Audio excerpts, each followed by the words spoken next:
Good morning, ladies and gentlemen, and welcome to the Nature Positive Pavilion. If I could encourage you to sit down, that was lovely, thank you very much indeed. And this is the first session of the day. It's being hosted for us, of course, by the Nature Conservancy. You've seen the introductory video. Can I just say that if anybody needs and hasn't got yet the interpretation option that we have at the back for Portuguese, English, English, Portuguese, do just raise your hands and I'll bring one to you. Anybody need that? You're all content. This is excellent. Thank you very much. In which case, it merely leaves me to introduce your moderator, Marcelo Costa Paranos, who's the Agriculture and Finance Director for the Nature Conservancy.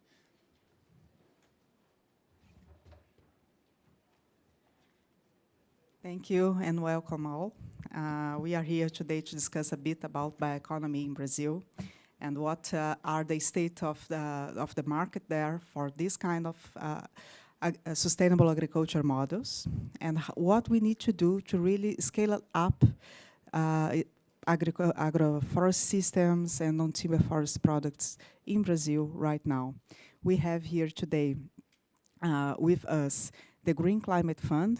We have also the BNDES and IDB as our speakers, talking a bit about their priorities and strategies for the regions in this sector. We also have some market players as JGP and Santander to tell us about what they are doing in this field and what we can do together to really mobilize more financial flows and create the right conditions in the market for scaling up these models. I also want to say here in the beginning that we do have a very nice virtual reality experience in the end of the room with Fernanda. She can run you through this experience along the panel or after the panel. We are here. If you want to know this experience, you will also get a very nice chocolate from Pará. So please, welcome. And with this, I will welcome Frinéia Rezende, our Executive Director from the Nature Conservancy in Brazil, to talk about the state of bioeconomy in Brazil and how TNC is positioned on that.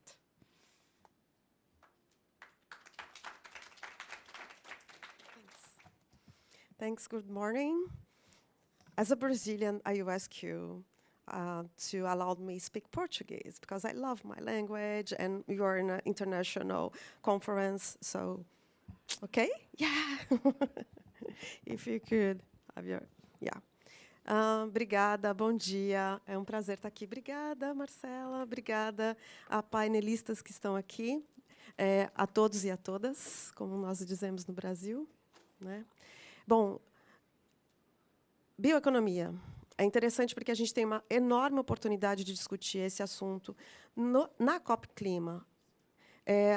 Nos últimos dias, a gente tem visto uma celebração porque nós temos a oportunidade de discutir food systems, sistemas alimentares. E bioeconomia é, obviamente, um dos temas ligados a sistemas alimentares. Como que a gente pode trabalhar e enaltecer essa agenda dentro de uma agenda de clima. É importante a gente ressaltar também que não existe nenhuma alternativa de se conversar sobre mudanças climáticas e combate às mudanças climáticas sem trazer a questão da segurança alimentar, e a bioeconomia está diretamente relacionada a esse tema. Por mais que a gente tenha números expressivos relacionados ao crescimento da bioeconomia no mundo, mas principalmente relacionado... Tá funcionando aqui? Relacionado à Amazônia, ao Cerrado e à Mata Atlântica no Brasil, em outros biomas no mundo, ainda assim a gente tem que levar em consideração quais são os sistemas financeiros que nós estamos trabalhando para que o fluxo do recurso financeiro chegue, de fato, nas pessoas que estão trabalhando, que estão desenvolvendo as cadeias produtivas desde a sua base. No caso do Brasil, nós temos um incremento grande quando a gente fala de povos indígenas e comunidades locais, quilombolas e outras comunidades tradicionais. Nós temos a obrigação hoje de trabalhar para fazer com que o fluxo financeiro chegue nessas pessoas. Nós temos alguns programas financeiros no Brasil, como o PRONAF, mas a gente sabe que cerca de 3% desse recurso financeiro chega, de fato, nos family farmers, nas pessoas, nas famílias, na mão dos pequenos produtores. Então, discutir financiamento relacionado à bioeconomia e como que a gente traz essa agenda para os povos da floresta é extremamente relevante. E principalmente se a gente considera a possibilidade de crescimento da agenda de bioeconomia nos outros biomas, ainda mais importante.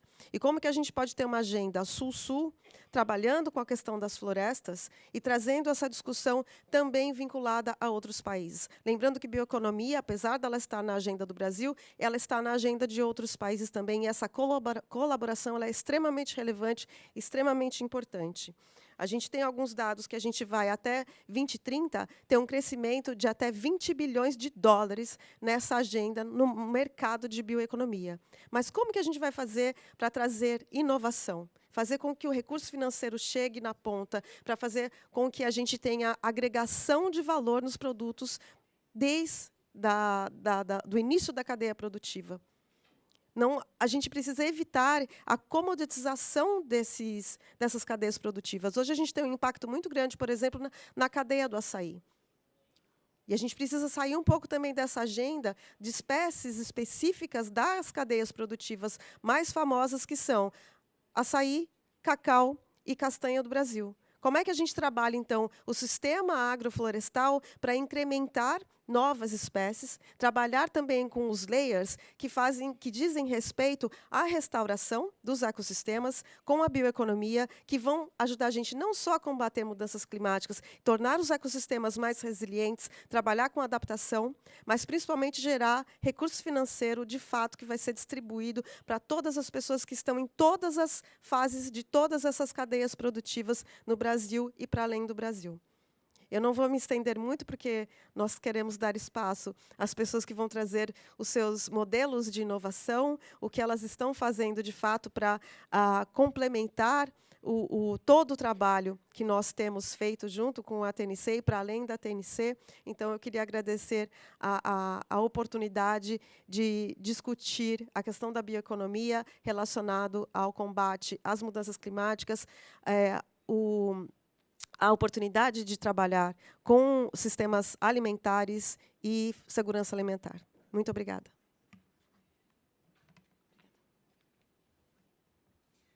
Thank you very much, Frineia. And actually, as Frineia very clearly explained, we need to redirect the financial flows to the transition, the land use, and food systems security in Brazil, and not only for supply chains, but at the landscape level.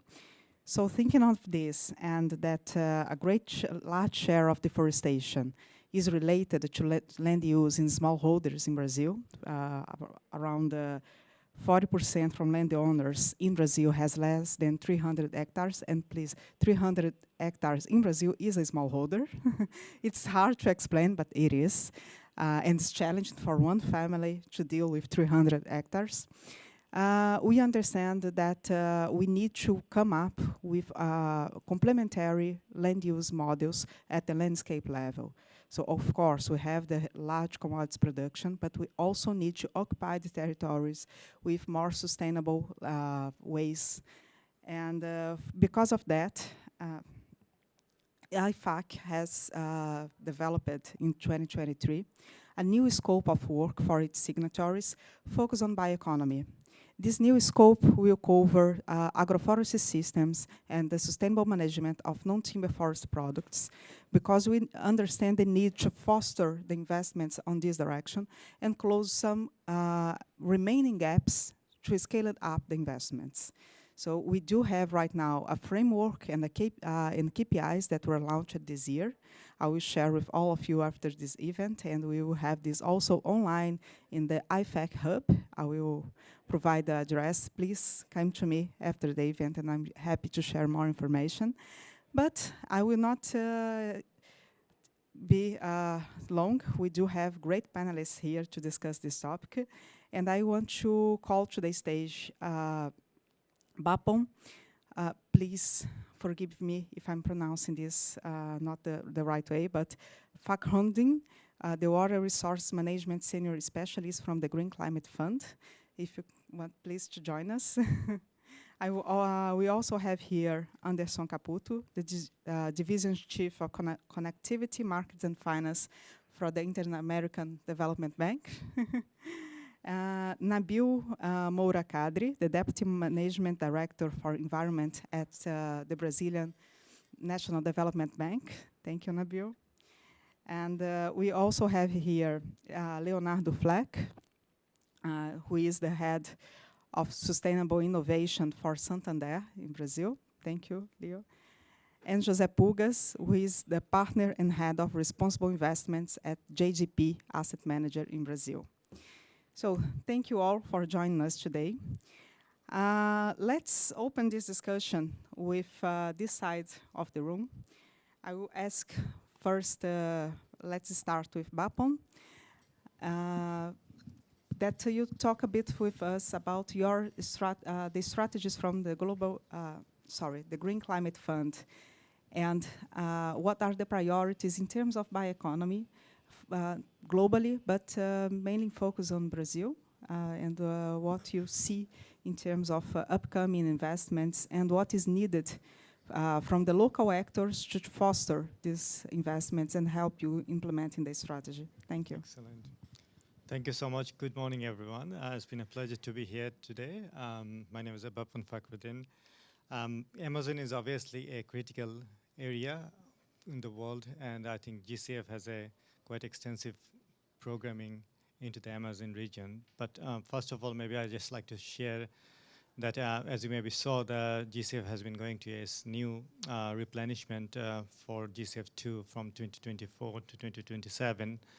And overall, this is strategy actually how actually we could support the country directly, which is our direct access entity, as well as how we ensure that more funding actually goes to the nature-based solution, nature capital, and how we can actually make sure that, especially on the bioeconomics or agriculture as well as forestry and ecosystems, how we ensure a long-term sustainability. And one of the good examples could be this bioeconomics that has been actually implementing into the Amazon region for the 6th country, where you saw that actually how actually the beautifully blended finance can actually bring an opportunity to engaging public and private engagement, and with a more collaborative approach to ensuring the long-term sustainability, economics, biodiversity, agriculture, as well as nature-based solution, plus how actually livelihood could be enhanced within the community. And also as well as species, as well as all other forestry could be proper managed. I think that's one of the good examples here we try to demonstrate through this particular project in the region that how Amazon could be self-sustained, and also actually the growth could be progress. Other than that, within the GCF strategy, the risk-based decision-making is quite highly prioritized. You maybe saw that the climate information and early warning system has been put a quite high priority based on the UNSG's vision to early warning for all. But we like to see an early warning system not just for saving lives and reducing the damage of the livelihood. We like to see how an early warning system could actually ensure a risk-based solution for the sectors. So how actually the agriculture could be able to understand what are the risks does it means to them based on the daily versus long-term up to the century level climate change projection, and how that could interpret to an action in terms of tactical action, in terms of strategic planning, in terms of operational planning, operational decision making for the sectors. And obviously, whenever we're discussing on this kind of opportunity, we're obviously talking actually the private sector engagement, but then it just end up with a talk that, okay, the private sector need to be engaged, but we don't know actually how they need to be engaged. What are the instruments actually in the market that could actually enable them to come and invest into the market? Or what are the de-risking instrument is there to support? What are the enabling environment, policy, legislation that could be support to them to come? Because no one likes to invest their money. As a personally, I also don't like to invest my money unless I see actually there is a profitability, right? When you invest your money into a share market, for an example. So looking at that kind of aspect, we need to be making sure that what are the missing elements And when it's come as Amazon, it cannot actually talk about one particular country. It's actually interlinked and interlinkage. And there are so many dynamics because of the transboundary issues and how actually we become one. If we talk about Amazon, it's like a one ecosystem, one environment, and one policy and one legislation to helping them, private sector, to come and work together. I think that's quite important, and I think that's one of the area that GCF is quite highly prioritize and support and through catalytic financing systems. So other than the project mechanism, you maybe also know that we have a readiness support for the countries, which can enable the country to basically to readiness for large finance accessing, readiness to understand the climate variability, readiness to make sure that those enabling policy and legislation are in place. And with the new readiness strategy, each of those countries can actually access up to $7 million for a 4 years time frame. And if you look at some of those small countries, a $7 million could be more than a development budget. So I think there is a beauty if we really prioritize this is a national priority as well as a development priority, we can actually make sure that actually we have proper enabling environment to support our private sector, our local enterprise, as well as making a cohesive environment overall. Thank you. Thank you very much, Bapan. And very important to bring to light that we are not talking here on focus only on climate and food systems, but we are talking about local development models. And local development models that can be very, can contribute significantly for developing countries and Amazon. And having one point that you brought also, that is the Amazon countries and how they are interlinked in addressing these challenges for Amazon, I would like to pass to Anderson Caputo. And because IDB has just launched and convened also a coalition of development banks in Amazon that are working together through the Green Coalition to address these challenges. So Anderson.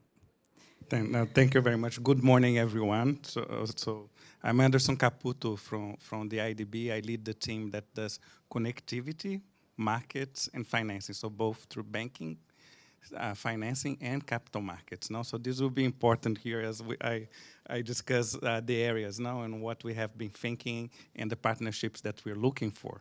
So it's an immense pleasure to be here. I really need to thank TNC and IFAC for the invitation. And TNC is a great local partner we have in Brazil, especially in the Amazon region.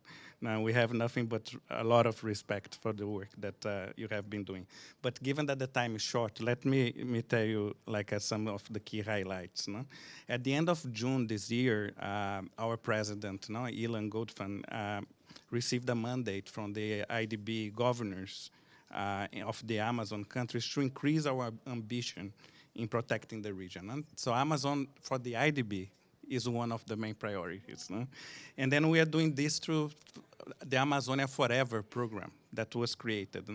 It's an umbrella program that to accelerate sustainable development of the region and has a holistic approach that is super aligned with what was mentioned here in the opening remarks, that you need a holistic approach.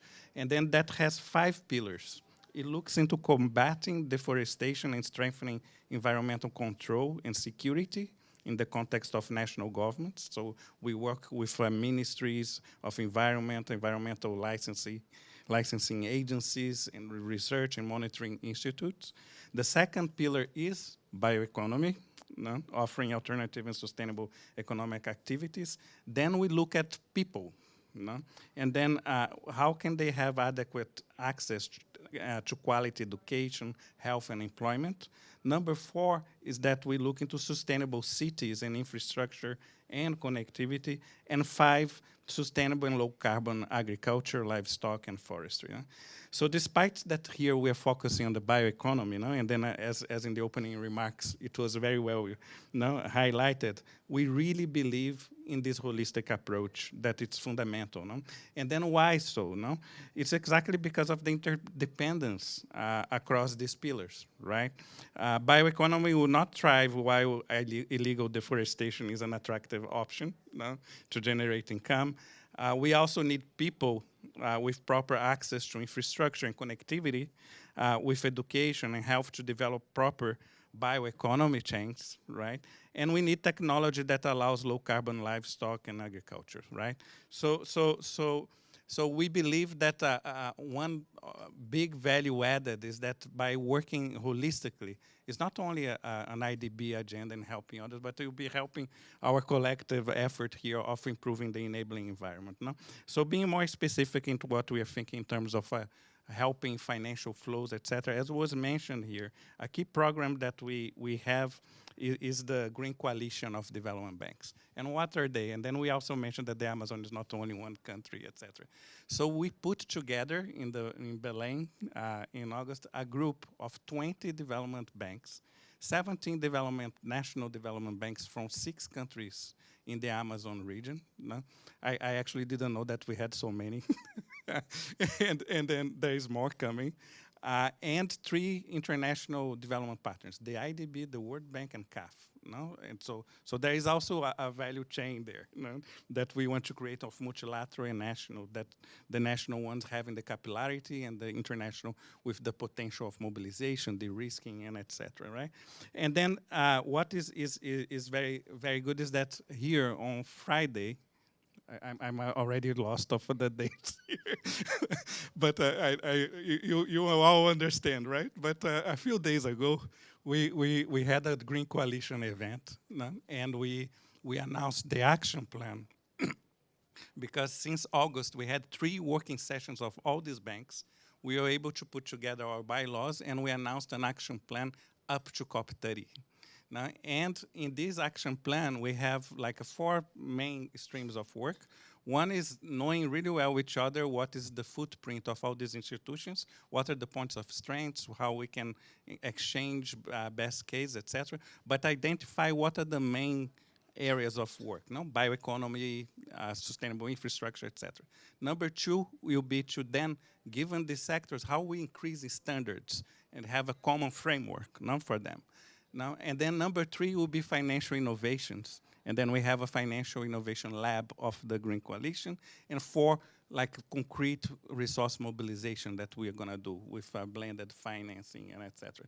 So I wanted really to end with this note that, like, through the banks, like we want to do a lot, but we are also thinking about more capital market solutions that could really mobilize more resources. We will need capital market solutions with blending, you know?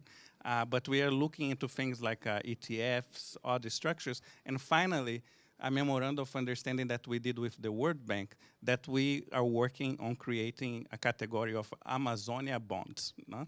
So we're working on a framework for Amazonia bonds together with the World Bank, and that could also lead into private sector, public sector, and then even loans, no, that we could call like an Amazonia class of investment. Let me stop here. Thank you. Thank you very much, Anderson. And also, let me use parts of your speech to pass to BNDES, the Brazilian National Development Bank.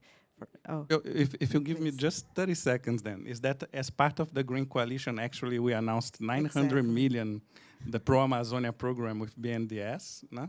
And we also have a program of 250 million with Banco do Brasil on bioeconomy, and with CONAFIPS in Ecuador for bioeconomy as well, no? And with resources from the GCF, like helping the blending part. So just to add that. Thank you. Because BNDES is our national development bank in Brazil and has a huge track record in working with the Brazilian market in different ways and to foster development. And last year, talking about blended finance, the BNDES also launched the first blended finance call for projects and business models and investments in Brazil. That was a very successful call that had, if I'm not wrong, 10 times the value that was initially planned for the call in terms of demand. So they are learning a lot and creating a lot of intelligence from this. And they are also part of the Green Coalition and one of the main key actors in Brazil how can I say, translate to our economy what needs to be done and working with partners. So please, Nabil, welcome. And good morning, all. As Frinaya, I will talk in Portuguese. So if you have the translators, I think it's better to use it. Bom dia a todas e a todos. Eu sou o Nabil, superintendente da área de meio ambiente do BNDES, o Banco Nacional de Desenvolvimento, lá no Brasil. A gente tem muito orgulho de trabalhar com a agenda ambiental desde o fim da década de 80. O BNDES foi a primeira instituição brasileira a ter uma unidade de meio ambiente para trabalhar com as suas políticas, os seus programas e criar, né, inovar e dar o suporte ao governo brasileiro para a organização da Rio 92. Então, a gente tem um histórico bastante consolidado na agenda ambiental ao longo dessas 3 décadas de trabalho. E isso fez com que o banco se tornasse um grande hub de inovação financeira para meio ambiente, sustentabilidade, natureza e clima. A gente tem tentado trabalhar em 3 grandes frentes, né? A primeira delas com os avanços institucionais, e esses comum, né, do setor bancário, no caso brasileiro, bastante organizado com o Banco Central, mas os 2 outros pontos são relacionados a temáticas e mobilização de recursos. Nós somos os gestores do Fundo Amazônia, maior fundo de REDD+ existente no mundo hoje. O Fundo Amazônia, já criado há 15 anos, mobilizou quase $1,5 bilhão de recursos de doação da Noruega e da Alemanha num primeiro momento. E esse ano a gente, felizmente, conseguiu atrair novos doadores com a entrada dos Estados Unidos, da Suíça e da Inglaterra de maneira formal. Então, nós temos uma coalizão de doadores bastante robusta e muito consolidada no cenário de finanças climáticas. A gente também é gestor do Fundo Nacional de Mudanças do Clima, que foi o fundo criado ainda na COP de Copenhague, dentro da Política Nacional de Meio Ambiente. Um dos eixos de atuação do Fundo Nacional de Mudanças do Clima é o eixo de florestas nativas. Inclusive, hoje é o eixo prioritário.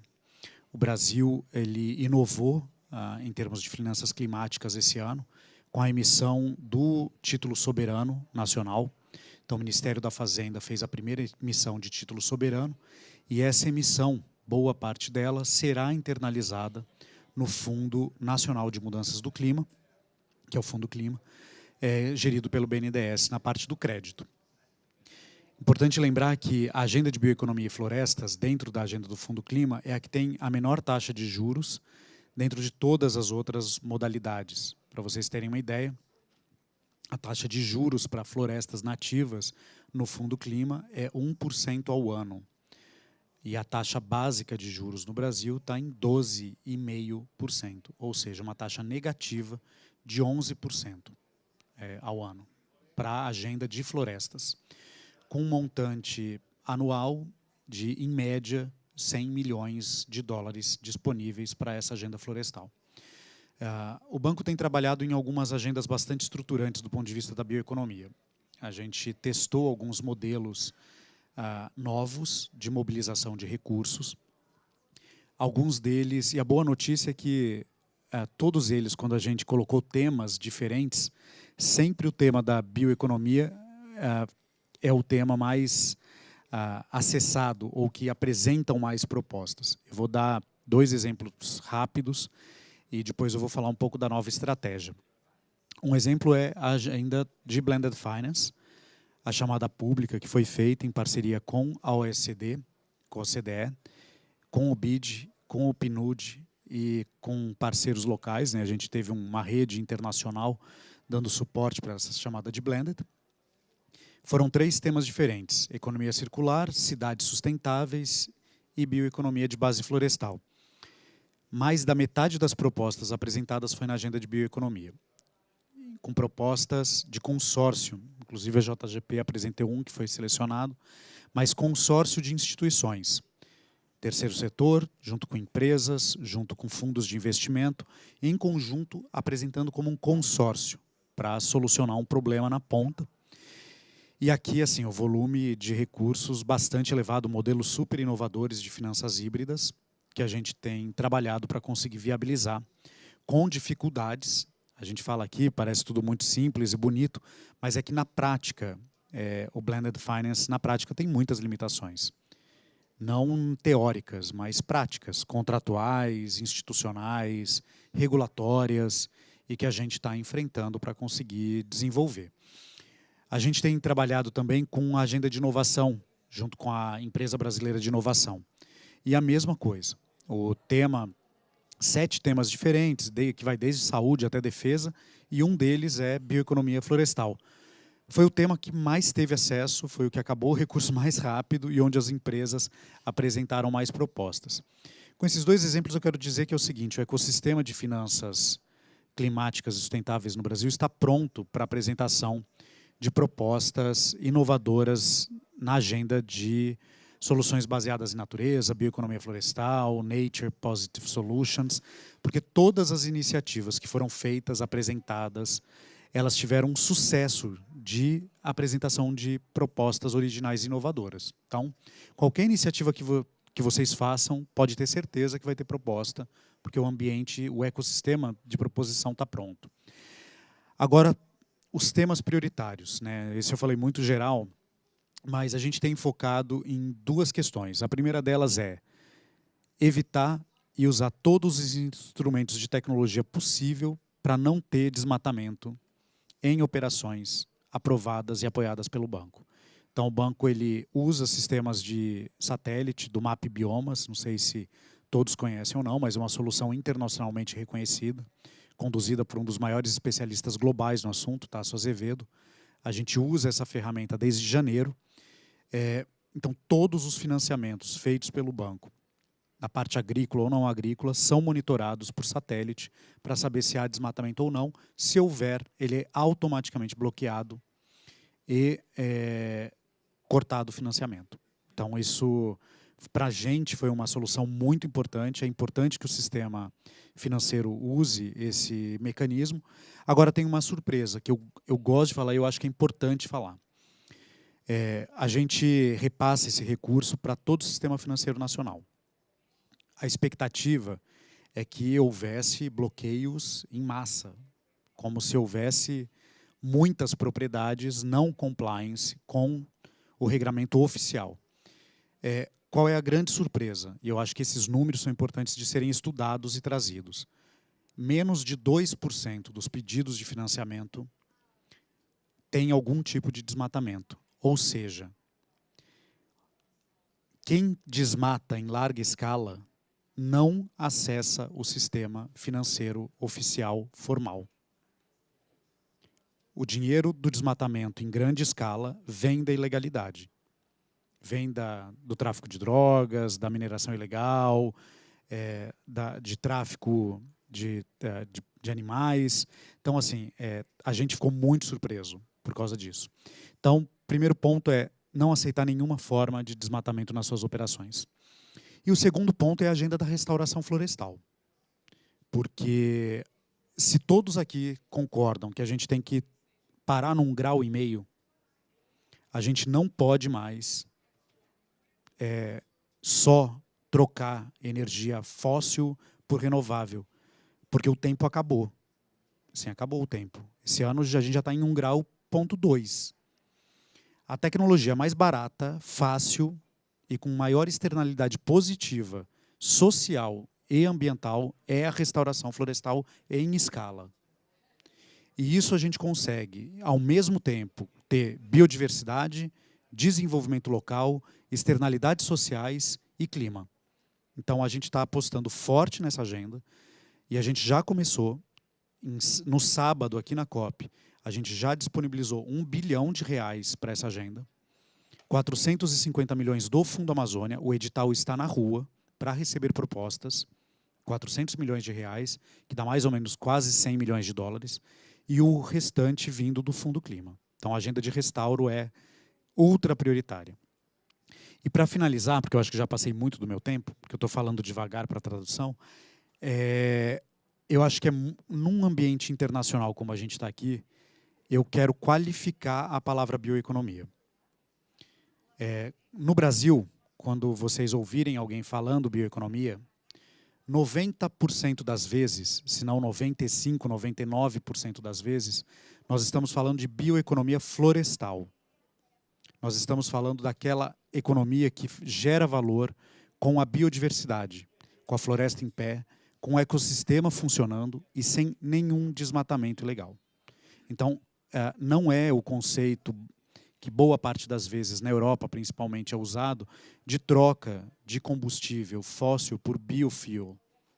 Boa parte da agenda de bioeconomia europeia é baseada na agenda de fuel, de combustíveis. Quando a gente olha para o Brasil e olha para a agenda de bioeconomia, quando sai da boca de um brasileiro, a gente está falando de floresta, a gente está falando disso daqui, ó, que está aqui em volta. Então é importante qualificar, porque dependendo da audiência e do público, vai estar entendendo outra coisa. Vai entender que o dinheiro está indo para outro lugar. Aqui a gente está falando de floresta em pé, biodiversidade, pessoas e produção local. É disso que eu estou falando desde o começo. E para finalizar, passando a palavra de novo para a Marcela, a gente tem a expectativa de conseguir fazer algo bem interessante do ponto de vista estrutural, que é pegar políticas públicas complexas, como, por exemplo, a alimentação escolar. Eu vou dar um exemplo. Na Amazônia tem 7 milhões de crianças. Essas 7 milhões de crianças fazem 14 milhões de refeições por dia. Boa parte do produto comprado por essas escolas é produto industrializado do sul do Brasil. Porque é mais fácil, é mais simples. O que o BNDES vai fazer essa semana, é novidade, estou dando um spoiler, mas numa grande parceria com o Ministério da Educação, com o Ministério do Desenvolvimento Social, a gente vai organizar as cadeias produtivas locais das cooperativas para fazerem o fornecimento e a venda de produtos da sociobioeconomia para alimentação escolar nas escolas amazônicas. A gente pretende chegar a 1 milhão de crianças nessa atividade piloto. Nosso piloto começa com escala. 1 milhão de crianças já nessa primeira fase. Porque a gente tem a convicção de que, ligando mercados institucionais à produção local, a gente vai conseguir dar frequência, geração de renda e condições para essas cadeias estarem melhor estruturadas. Gente, obrigado. Assim, essa é uma agenda tão grande para a gente que, no fim, a gente pode falar 2 horas aqui sem parar, que teríamos mais exemplos. Mas eu escolhi os principais, que eu acho que são os inovadores e o que a gente está fazendo agora de novo. Obrigado, Marcelo. Muito obrigada, Nabil. E eu acho que a gente tocou... adorei saber da notícia, porque realmente esse projeto de alimentação escolar, ele resolve um dos principais gargalos que a gente tem hoje nos sistemas agroflorestais no Brasil, que é o mercado para os produtos secundários da agrofloresta. A gente tem aqui grandes especialistas que podem falar disso muito melhor do que eu. Mas deixa eu me concentrar em um dos pontos que você trouxe, que é a inovação. A inovação ela pode ser de novos instrumentos, e a chamada de Blended Finance do BNDES foi realmente chave para juntar atores no mercado e fazer com que eles trouxessem soluções conjuntas e realmente transformadoras. E a outra parte é a escala. Então, pensando nisso, e só para explicar, gente, o IFAC ele é feito pelas organizações parceiras que propuseram, que são a The Nature Conservancy, o Tropical Forest Alliance e o Programa das Nações Unidas para o Meio Ambiente, mas também pelos seus signatários. Os signatários do IFAC são instituições financeiras, empresas da cadeia, a gente tem gestoras de ativos e organizações que trabalham no ecossistema de fornecer soluções financeiras para a mudança do uso da terra no Brasil. Então, falando nisso e falando em inovação, eu passo, então, para os nossos signatários. Vou começar pelo Leonardo Fleck, para nos contar um pouco do que o Santander tem feito na agenda de bioeconomia e o que é necessário, acho que não só do ponto de vista de um banco privado trabalhando no Brasil, mas também de um ator que está envolvido com os problemas reais da Amazônia, o que a gente precisa fazer para escalar essas soluções. Thank you, Marcela, and thank you, TNC, for the invitation to be here with you, with this distinguished panelists here. I think the beauty of the panel is that we have very different types of financial institutions, and each one of them play a distinct role, right? We are quite distinct from each other. The role of commercial banks, I would summarize as of figuring out ways of scaling finance to certain things, right? So commercial banks, they are designed to figure out ways of scaling. And this is the topic of the panel, right? How can we mobilize more finance to the bioeconomy? The bioeconomy, as we discussed here, is not a single product, right? And it's not a single sector. And that's one of the key challenges that a commercial bank faces when it decides to figure out ways of entering in this sector. So I will go very quickly through our journey over the last couple of years to figure out that pathway for us to increase the amount of financing to this sectors we call bioeconomy. I think the first point I would like to highlight is, even though the bioeconomy is very diverse, as Frené has mentioned before, with many products, for a commercial bank, it's really important for us to choose a few scalable products that serve as anchor products. What I mean by anchor products is that not that we are going to only focus on cocoa, for example, but cocoa has a large market, large demand, and we can help cocoa grow in Brazil through agroforestry systems, and that brings many other products alongside.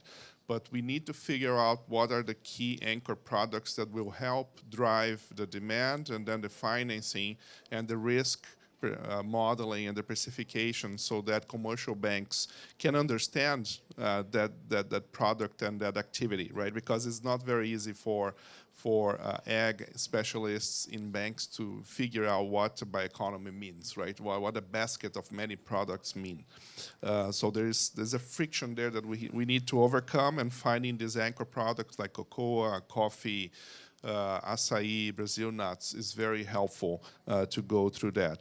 The other thing is figuring out products that have demand, because it's very hard for us to create demand in the short and medium term. In the long term, yes, but in the short and medium term, we need to figure out products that either already have demand or that can replace another product very easily.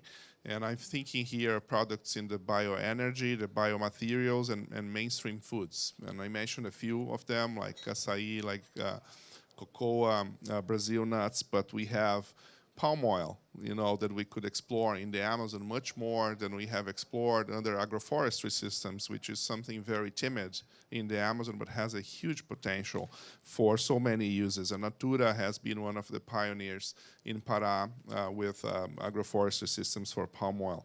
Biomaterials, we need to expand the production of timber from native species, and we have many restoration companies now looking at that. There's a lot of R&D that is needed, but there's also manioc, right? And Valmir has mentioned from Belterra many times here that manioc flour, if you produce the starch, you can produce very high quality plastics. So, but we have many bottlenecks to realize that potential, but there's a huge potential. It's bioplastics with very good attributes. The way we are operating for these 2 years to tap into that opportunity, I would summarize in four types of modes. But before that, I think there's a key work that needs to be done on the enabling conditions, and Caputo mentioned before. We need to stop deforestation, right? With deforestation and illegal products, it's very hard for the bioeconomy products to compete.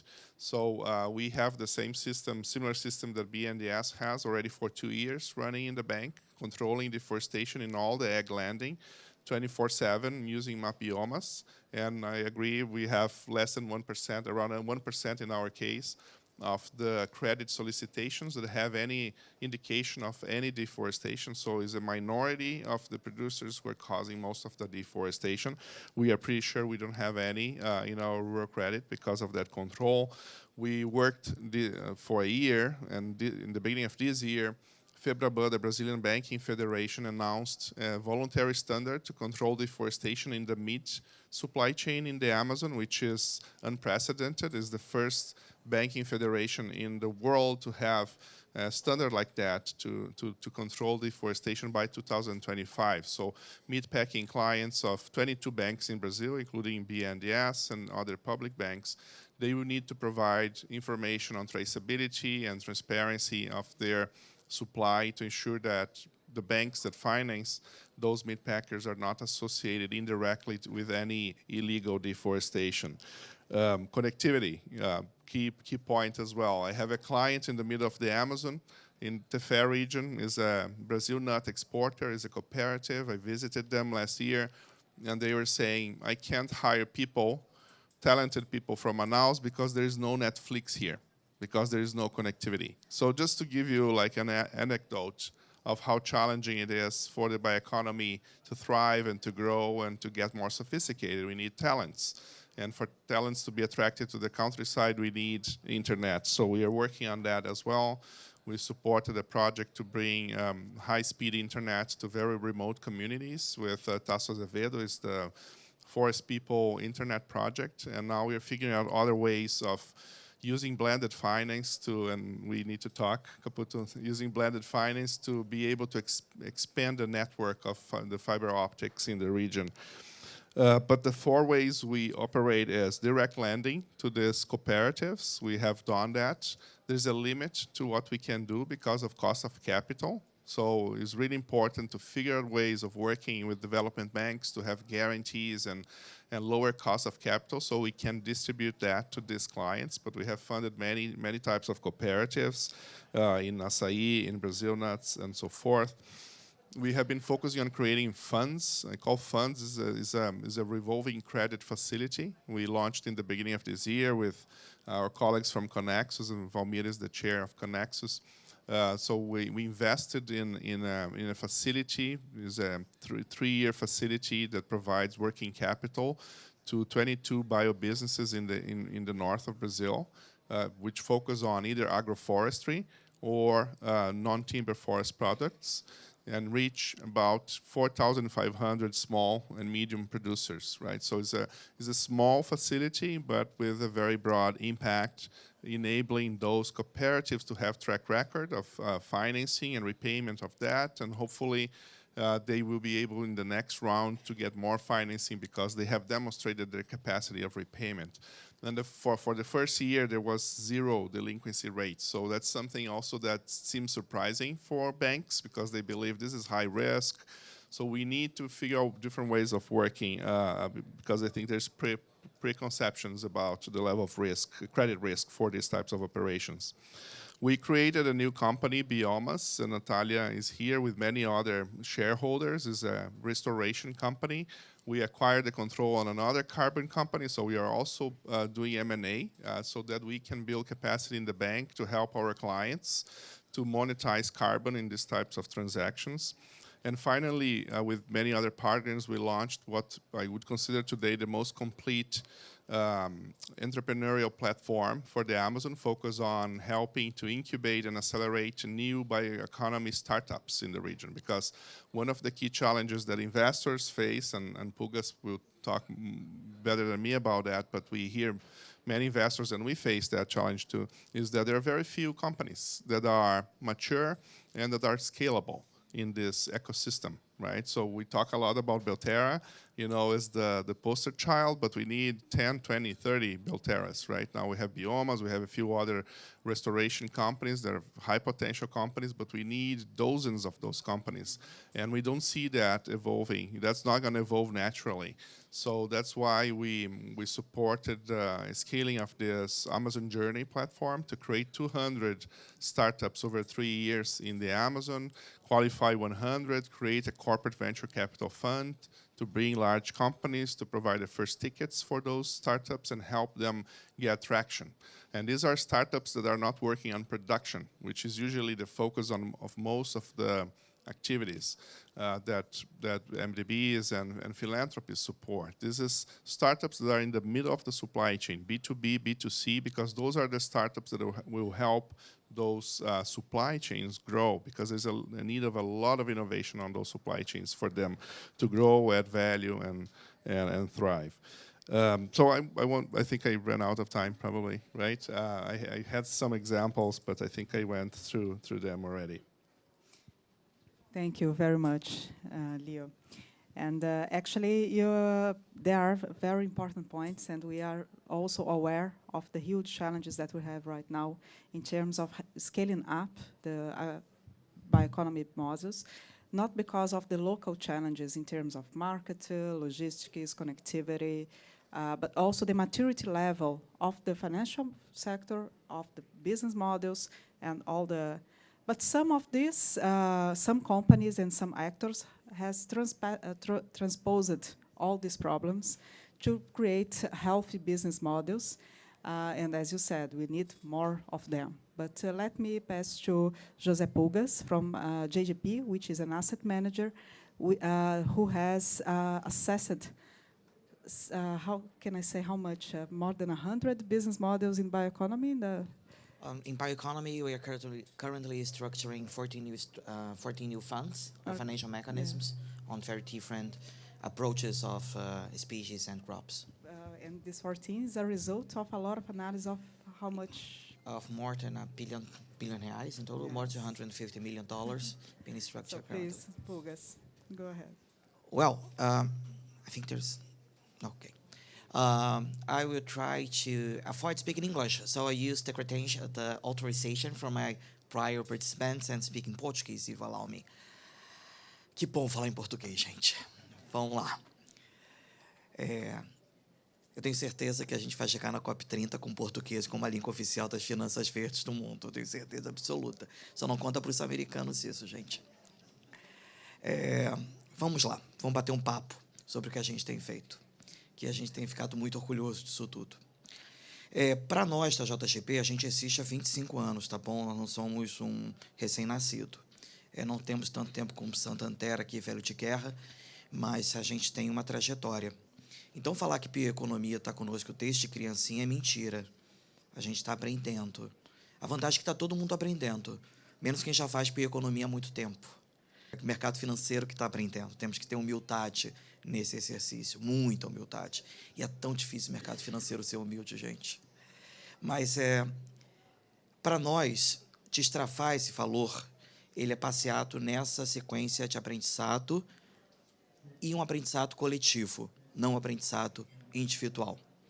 Eu acho que esse foi o grande segredo de sucesso que a gente conseguiu alcançar dentro da JGP.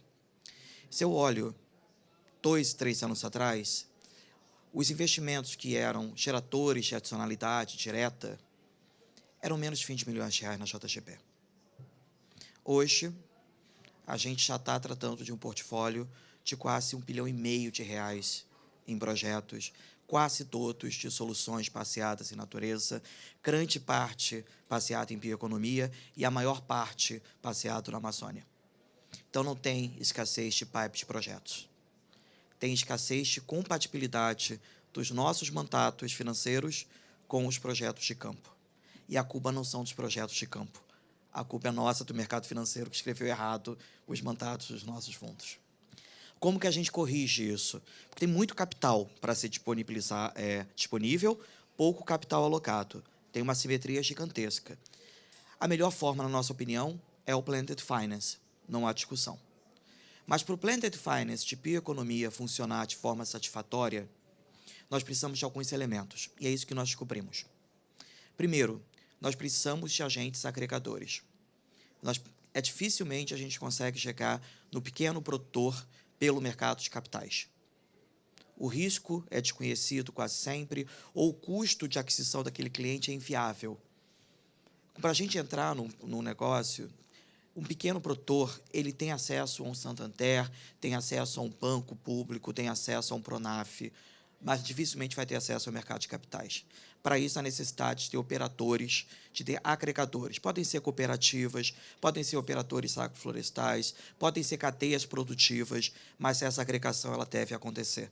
É uma forma de diluir risco e uma forma de aumentar o rating da operação e aumentar o volume para o mercado de capitais e ingressar com toda a sua potência. O segundo elemento que para nós é cada vez mais importante, os produtos têm que ter saída de mercado. Por isso, parabenizo o BNDES ao desenvolver o mercado local, que é um low-hanging fruits, que a gente ignorava. E tem tantos low-hanging fruits para a gente disparar no nosso mercado brasileiro, mas o mercado internacional já demanda produtos. E aqui a gente está a ponto. Cacau sempre é a estrela, no final das contas, mas tem uma série de outros produtos que ou já tem o mercado estabelecido, ou um mercado que precisa só de um pouquinho de atuação para se consolidar. Para isso, a gente tem que ter a parceria TAPEX, para isso que a gente tem que ter uma parceria muito maior internacional. E o terceiro ponto, que para nós é crítico, é a diversidade de capital para o Blended Finance, que é a natureza do Blended. No entanto, a gente sempre pensa, quando pensa nessa diversidade de capital, pensa ou capital parado ou capital gratuito, e quase sempre bate na porta dos TFIs, CMTPs. Vou bater na porta do BNDES, bater na porta do BIT, me dá dinheiro de graça. E não é assim que funciona. Eles também precisam de outros apoios. E aqui a gente põe o papel decisivo do Corporate Venture Philanthropy. O papel decisivo de empresas participando em condições diferenciadas de mercado para alavancar capital exigente do mercado de capitais. E aqui eu quero fazer uma referência bem clara ao Fundo Vale, que tem sido decisivo. Sem o Fundo Vale, nós da JGP não teríamos conseguido alcançar a maturidade que nós atingimos de PIPE. Quando a gente encontra esses três fatores, a gente tem um sucesso. E eu sou muito orgulhoso de lançar aqui na COP um projeto que vai conseguir alocar vários desses mecanismos financeiros, que é o projeto da Belterra. A Belterra ela alcançou essa maturidade, é a primeira de várias a alcançar essa maturidade. Tenho certeza que daqui a pouco Caporã vai estar explodindo no mesmo sistema, Biomas eu te espero daqui a pouco na Faria Lima.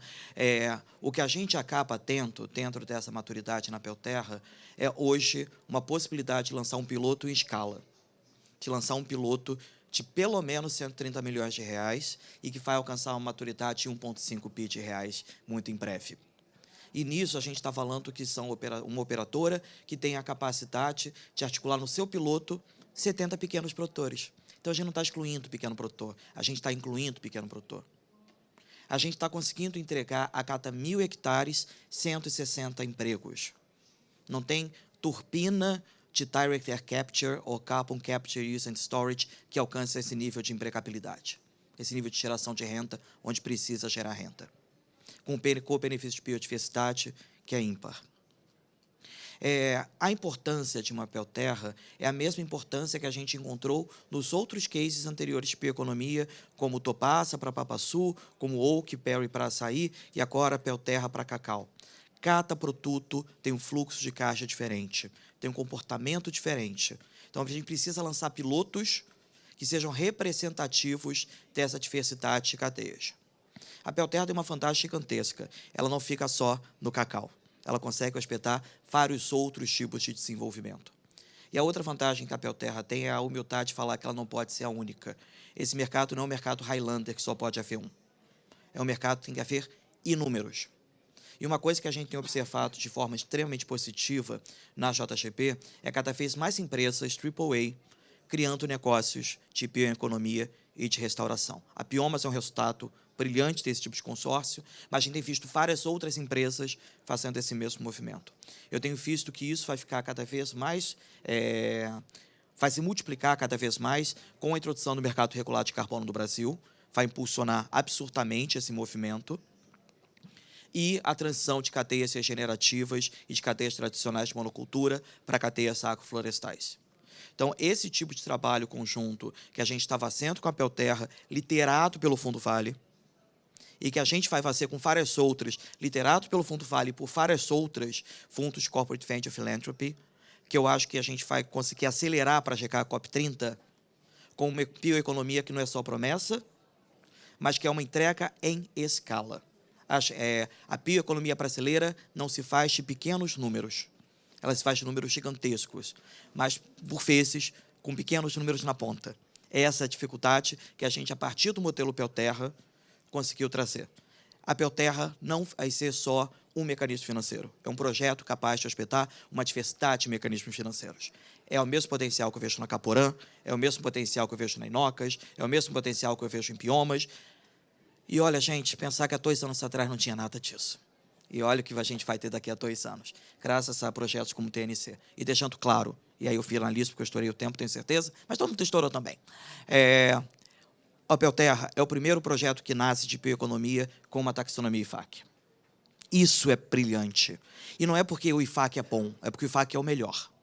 Não tem taxonomia melhor de bioeconomia adaptada ao que a gente tem do que foi desenvolvido pelo IFAC.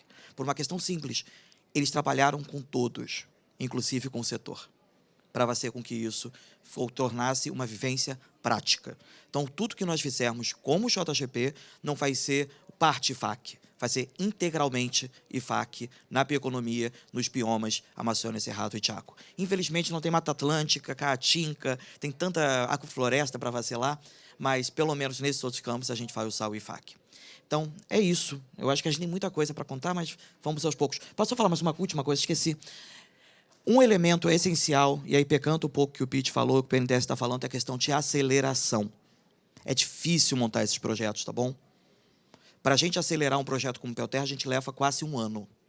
Já foi pior, já levou 14 meses o primeiro projeto. Então, melhorando, estamos chegando lá. Mas só que essas aceleradoras são essenciais. E aí eu queria falar de um outro lançamento que a gente teve aqui na COP, com o CEPETs e com o Icarapé, que foi uma aceleradora de Planted Finance para a bioeconomia amazônica. Essa aceleradora, que nasce agora e que vai ter muito entregue, é para multiplicar a Belterra, para multiplicar a Caporã, para multiplicar esses vários cases. Então, eu tenho certeza que essa iniciativa que vai ser compartilhada com o PNDES, que vai ser compartilhada com o PIT, que vai ter parceiros como o Santander, porque nesse mercado pré-competitivo a gente precisa cooperar, acima de tudo, não competir. É isso. Obrigado. Muito obrigada, Pogas, e parabéns pelo lançamento, pelo novo investimento. Eu acho que eu posso coletar de vocês, pelo menos, 4 ou 5 grandes desafios, né? Eu acho que um é garantias, um custo de capital mais baixo, que foram mencionados pelo Leonardo, mandatos adequados à demanda de capital, um capital local propenso a investir nesses modelos, diversidade desse capital e preparação, né? Se eu posso nomear corretamente os desafios que vocês trouxeram. E, com isso, eu gostaria de convidar a Susan Gardner, que ela é a diretora da Divisão de Ecossistemas do Programa das Nações Unidas para o Meio Ambiente, para trazer algumas palavras finais em relação a tudo que foi discutido aqui hoje. Susan.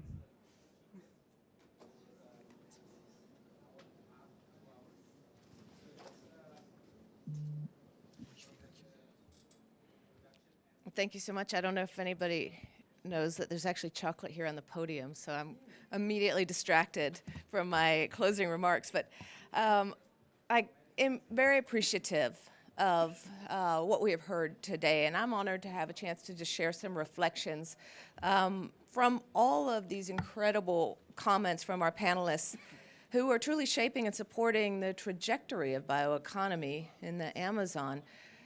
Earlier this year, I had the honor to visit Brasilia and learn from government officials about their vision for the Amazon. And it was inspiring to hear and understand how there was consensus and agreement across national ministries and local governments about how to align their priorities with biodiversity and this enormous potential for supporting local communities.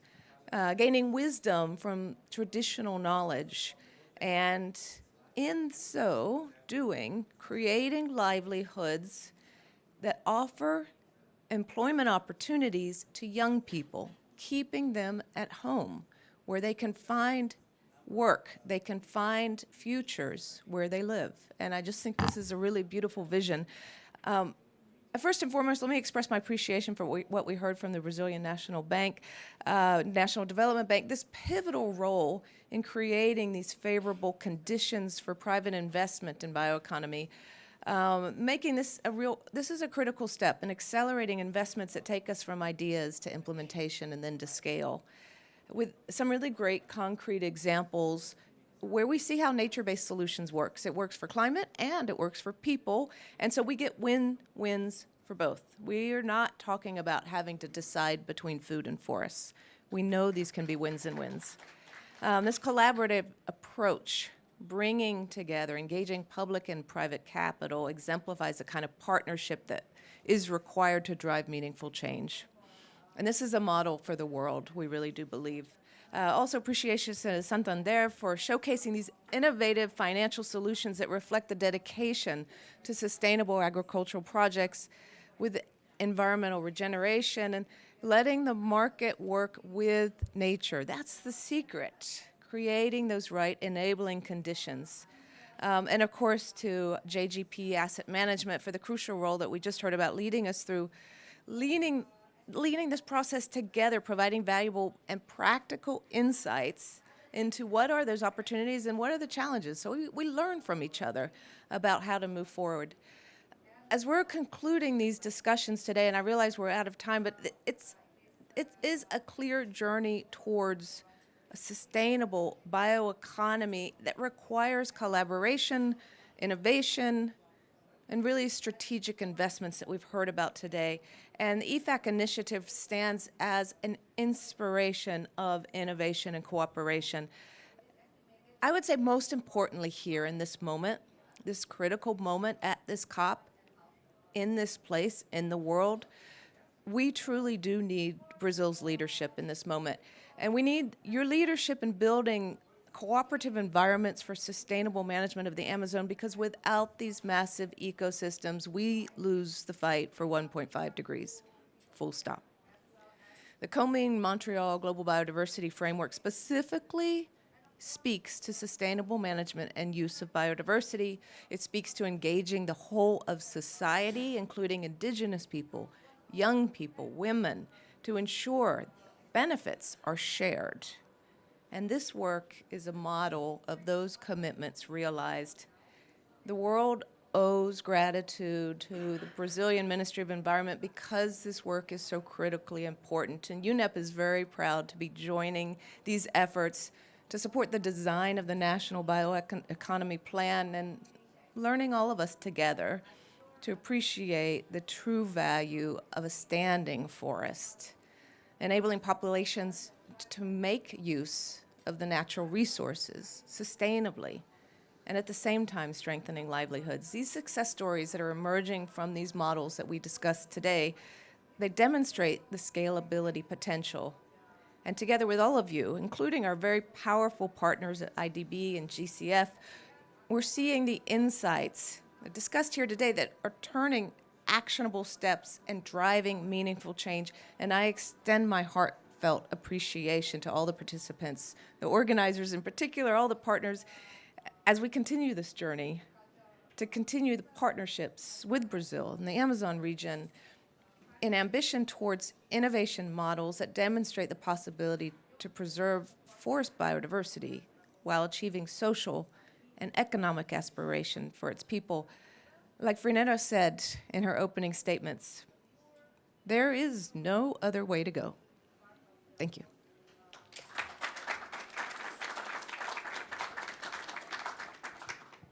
Thank you very much, Susan. I know we are way beyond the time, but I also want to invite again Frineia Rezende, so she can close the session for us. And a huge thank to all our panelists for being here with us today. We do have some small gift for you by the end of the session, and thank you very much.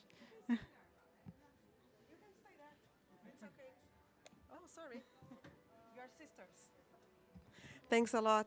But again in Portuguese, because I love my language. Anyway, eu queria só mostrar para vocês aqui um produto super importante do nosso trabalho na TNC Brasil. A gente tem, entre vários projetos de bioeconomia, esse aqui que tem 10 anos, né, produzindo cacau, inclusive apoiando a produção de cacau, que é o Cacau Floresta. Mas eu acho que teve alguns temas bastante importantes aqui para a gente refletir, principalmente em relação a como que a gente faz, como que a gente garante o fluxo de recurso financeiro, apoiando todos os projetos possíveis e imagináveis, não só no Brasil, mas quando a gente, de novo, olha para o Brasil, onde que a gente quer chegar? Porque toda vez que a gente trabalha com um projeto de bioeconomia, a gente consegue trazer esse layer, como disse o Nabil, né, trazendo restauração, né, como disse o Pulgas também, quando a gente olha para essa questão social, quais são os fenômenos interessantes que a gente consegue alavancar a partir do trabalho da bioeconomia.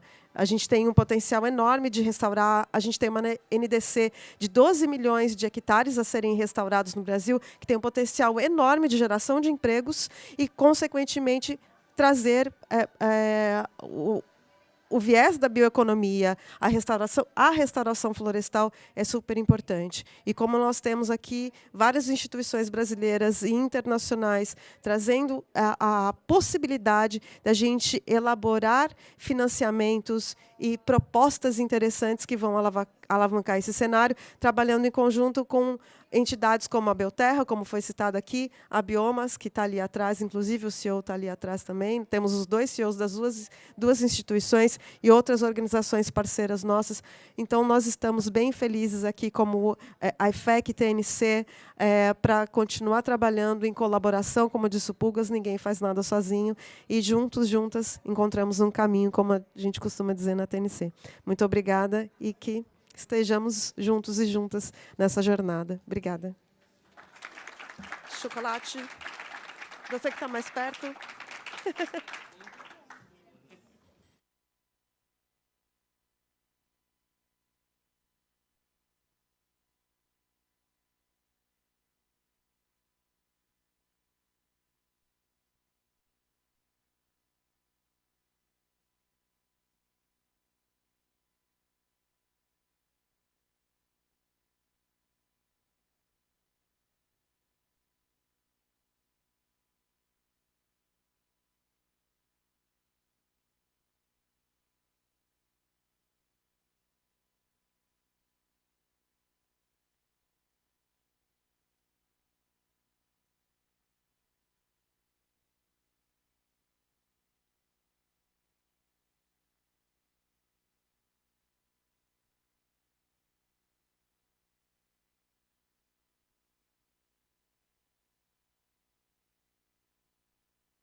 Ladies and gentlemen, if you are still lingering from the previous session, could I encourage you to take your networking discussions outside? That's kind. Just so that in 10 minutes' time, the next session can start. And it starts under the auspices of the Wildlife Conservation Society. Thank you very much indeed. If you could do that, I'd be grateful.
Fantastic.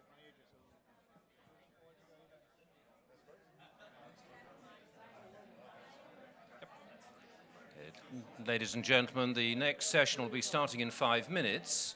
For those of you who are already seated in the Nature Positive Pavilion for this session, if you would like to have interpretation facilities, English, French, Spanish and Portuguese, they are available on the tables at the back. So please just go there and pick those up if you wish. If you are attending this session, please come in. If you're not, then I'd be grateful if you could take your conversations a little further down the corridor. Thank you very much indeed. We'll be starting in 5 minutes. Thanks so much. More like 4 minutes, 40 odd seconds.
Okay, ladies and gentlemen, and welcome to this, the second session here in the Nature Positive Pavilion. For those still hanging around at the back, unsure, please do come through, sit down, you'll be most welcome. Yeah. Those who haven't yet got an interpretation machine, we have them at the back, so if you suddenly find you need one and your schoolboy Portuguese or French or Spanish isn't quite what it once was, you can go and claim them from the back there. You'll find that English is 0, French is 1 channel, 2 is Spanish, and Portuguese is 3.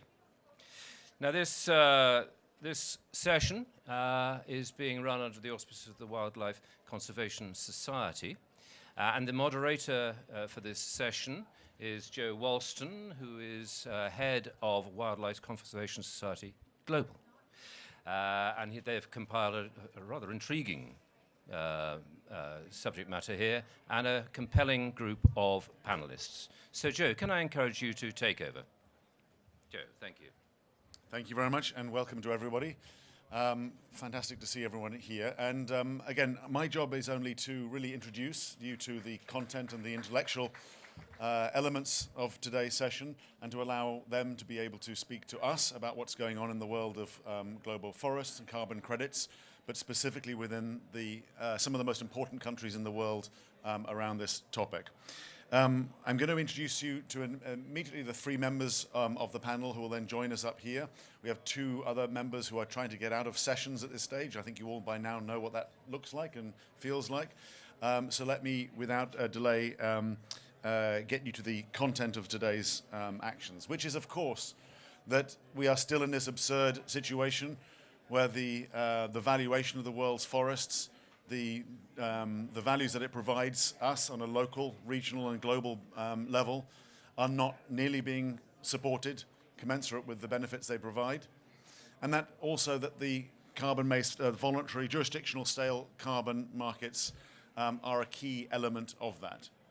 And today we're going to explore to what extent, how much, what are the challenges, what are the setbacks have been, and what we need to do to support those countries in having a stronger, clearer voice in being able to get greater global support for the benefits that their countries, their communities, and their natural resources provide us on a number of different levels. We have already 85% of countries have expressed their intent to leverage international carbon markets to fulfill their NDCs. But of course, that's an intent, and there are many obstacles between that intent and having achieved our NDCs. We're optimistic about Article 6. We're hoping that it may enable tropical forest countries to be able to more readily access global carbon finance mechanisms to leverage their commitments against their NDCs. But again, we would like to hear on the panel about Article 6 and their vision and optimism, or lack thereof, for what that's going to deliver. But also, we understand that as of, I think, July this year, 250 nature-based projects have been registered across the world. They cover 30 million hectares, and 3/4 of this is devoted to REDD+ projects. So let's not avoid the criticisms. Let's not avoid the setbacks. Some of those criticisms, we believe, are valid, and there have been problems. As there are problems in any nascent market, complex market, that transcends this. And I don't want this to be a whitewashing of all those problems. But we have now some incredibly authoritative individuals to discuss and debate those and present not only what the challenges are, but what the way forward is.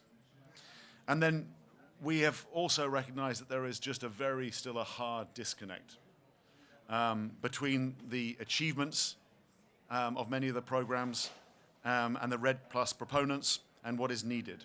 There is a gap. And for us as well, in the conditional targets, there is a very major gap at the moment, and we need to bridge that. But that's not just as simple as throwing up your hands and saying, just more money. But there have got a lot of demands, as we know. Everyone wants a product. Come back to us when you've got a product. But nobody wants to help in making and creating high-quality products. And that's, I think, part of the challenge. How are we going to? Some countries are more advanced in being able to have that capacity. Some countries need more support and investment in being able to see those through. But we cannot just have people at the end saying, come back to me when you've got a product. And this session, hopefully, is towards that end. So, enough of me. Let's get to the content. We have 3 here already with us, experienced speakers and authorities from the government nations. Delighted to say also from some of the nations that really matter. We've heard a lot some of these trips from countries who are on the peripheries of some of these core issues. And I'm delighted to say that we have some real authorities from some real countries. So let me invite up to the podium here Julie Messias from Brazil. Is the Environment and Indigenous People Secretary of the State of Acre and the President of GCF in Brazil, and will join us, please, on this panel. We have Aloisio Lopes from Brazil, one of the experts, not just in Brazil, but I'd say global experts on these issues. And we're delighted to have him here. I would say in his defense early on, he has to do what I am doing at another session out there. So we're going to hear from Aloisio, not just because he has a lot to say, but because he has to also leave. So I will apologize on his behalf so he does not have to in here. In there. And so also, again, we have strong African representation. Again, and we've, it's been so good. This, I think, one of the few positives I think we can take from this is to see the stronger voices from the governments of Africa in these negotiations, in these climate. And we have very delighted to say from one of the most important countries in the continent, from Tanzania, we have Dr. Freddie Manyika, who's going to join us also from the government there, who's going to represent and talk about these topics. So what I intend to do is I'm going to ask each of them a question early on. They're then going to ignore that question and tell you what they want to hear and speak about this subject. And then I'm going to pretend that that was the answer to the question. But I think it's most important that you hear from them and what they want to say rather than specifically my question. And then we will go into debate and discussion if we have enough time. I have asked each of the speakers to keep it relatively short, but also on the one hand I want to give flexibility because there are some seriously important things I think needs to come from these speakers.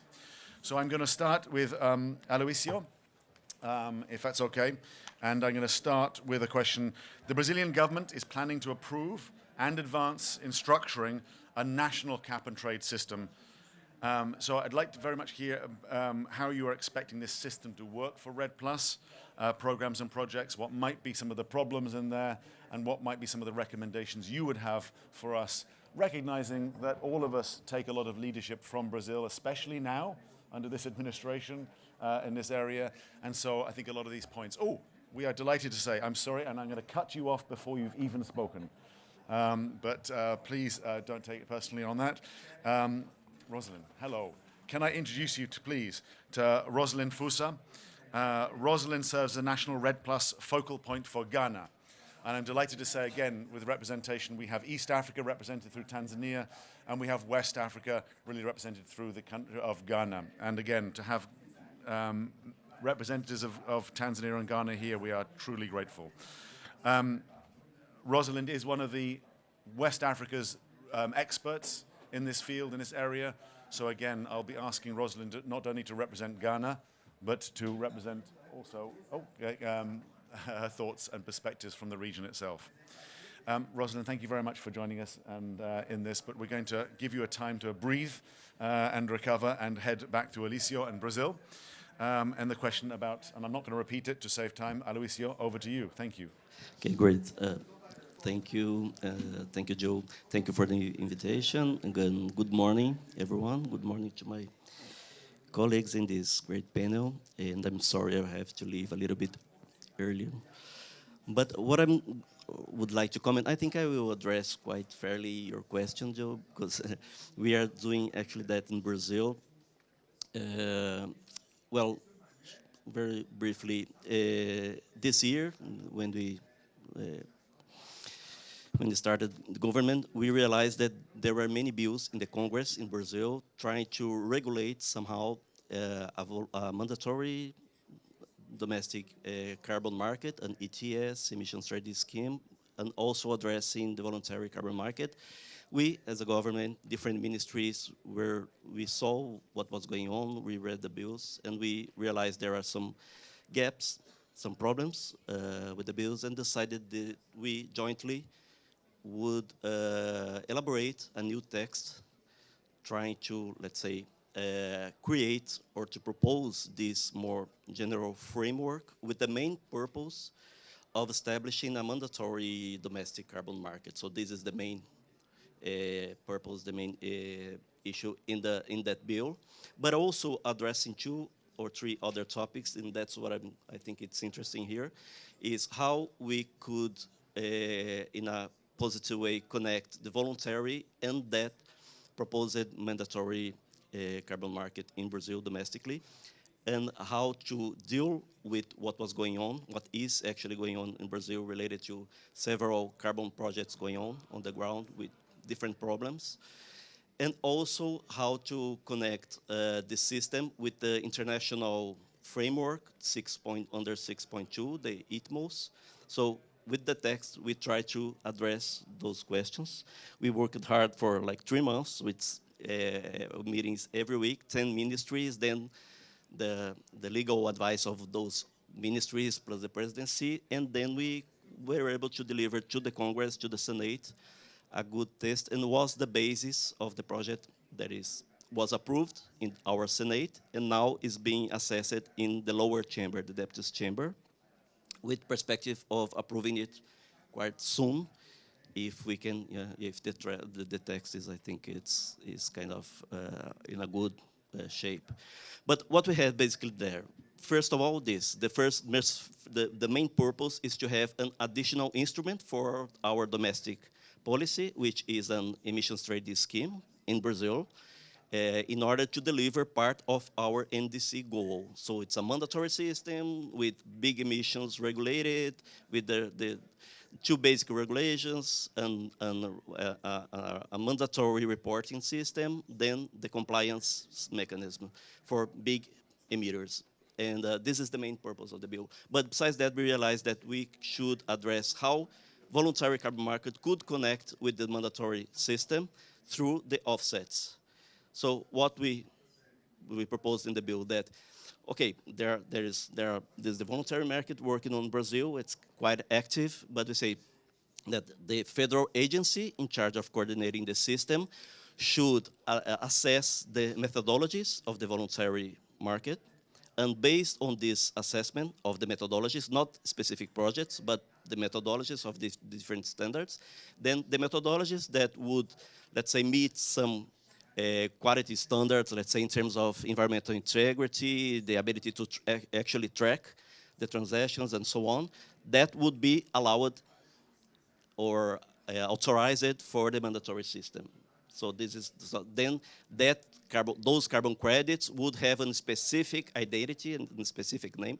Then they could be traded in the mandatory system as offsets under the limits defined in the regulated system. So this is the first approach, and with that we did not enter in specific methodological issues of each sector, but just created this like the way that the voluntary carbon credits could be assessed in the mandatory system. And with that, we also stated in the bill that for the selling of ITMOS, for carbon credit that would be, let's say, allowed to be sold as ITMOS, it had to go through the same process. So voluntary carbon credits that would be allowed in the mandatory system could also be, let's say, allowed to be traded as ITMOS for other countries under 6.2.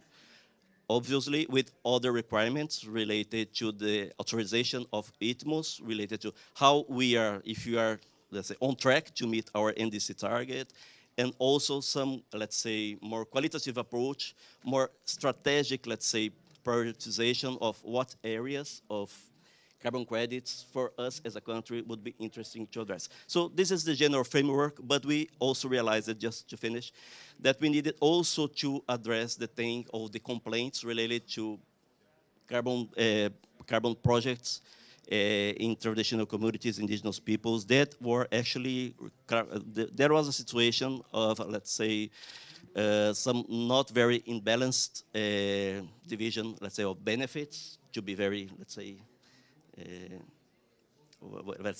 on a light approach. But actually with situations were characterizing, in some cases, even harassment to the communities, pressures for them to sign up contracts and things like that. So what the law or the bill is saying that for a specific project to be developed, first of all, there was, they need to follow very clear procedures of previous informed consultations, standards WTO 169, and based on that, a specific authorization from the communities to develop the projects, some guidelines about the benefit sharing of that projects, and because of most of the situations are of projects with indigenous communities, traditional communities in public land, also a process where the state agency responsible for that land should somehow be follow that process. In some cases, it's necessary an authorization. In some cases, just let's say the agency must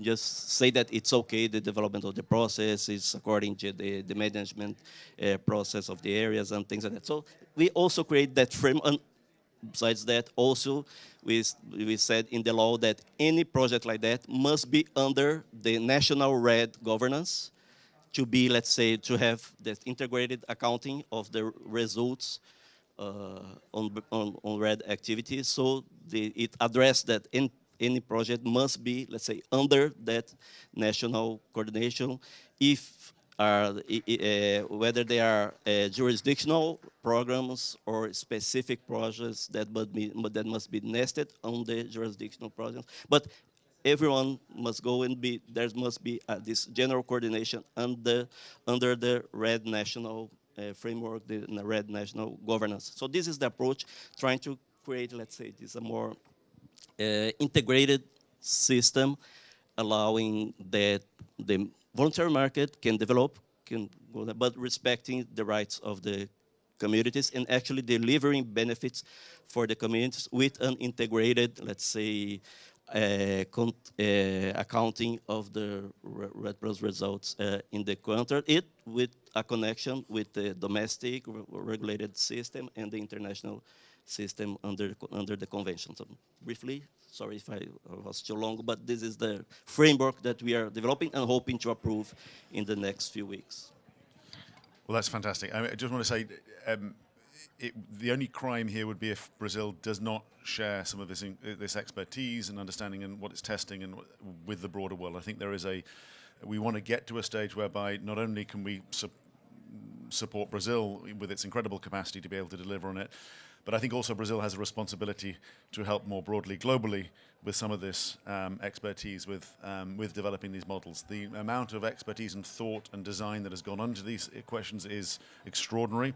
But also to lead on to Julie's question, there is a design, there is a technical aspect to this, and then there's an implementation aspect to this, and then there's how does this translate from the markets and the design and the jurisdictions to what it's like on the ground and how one delivers on this. So Julie, can I pass from Lucio to yourself and ask,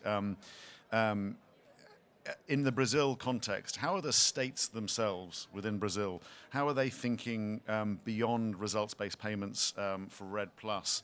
And is there and is the demand that's currently out there being met by or not by mechanisms, initiatives like LEAF, or are there still gaps out there? Thank you. Good morning.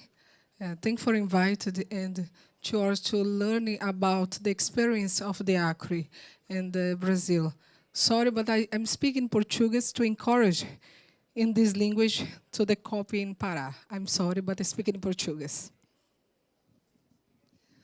Bom, acho que nós estamos hoje vivendo em um momento em que as soluções baseadas na natureza, especialmente, né, quando nós falamos de crédito de carbono, do mercado de carbono, sendo constantemente alvo de contestações.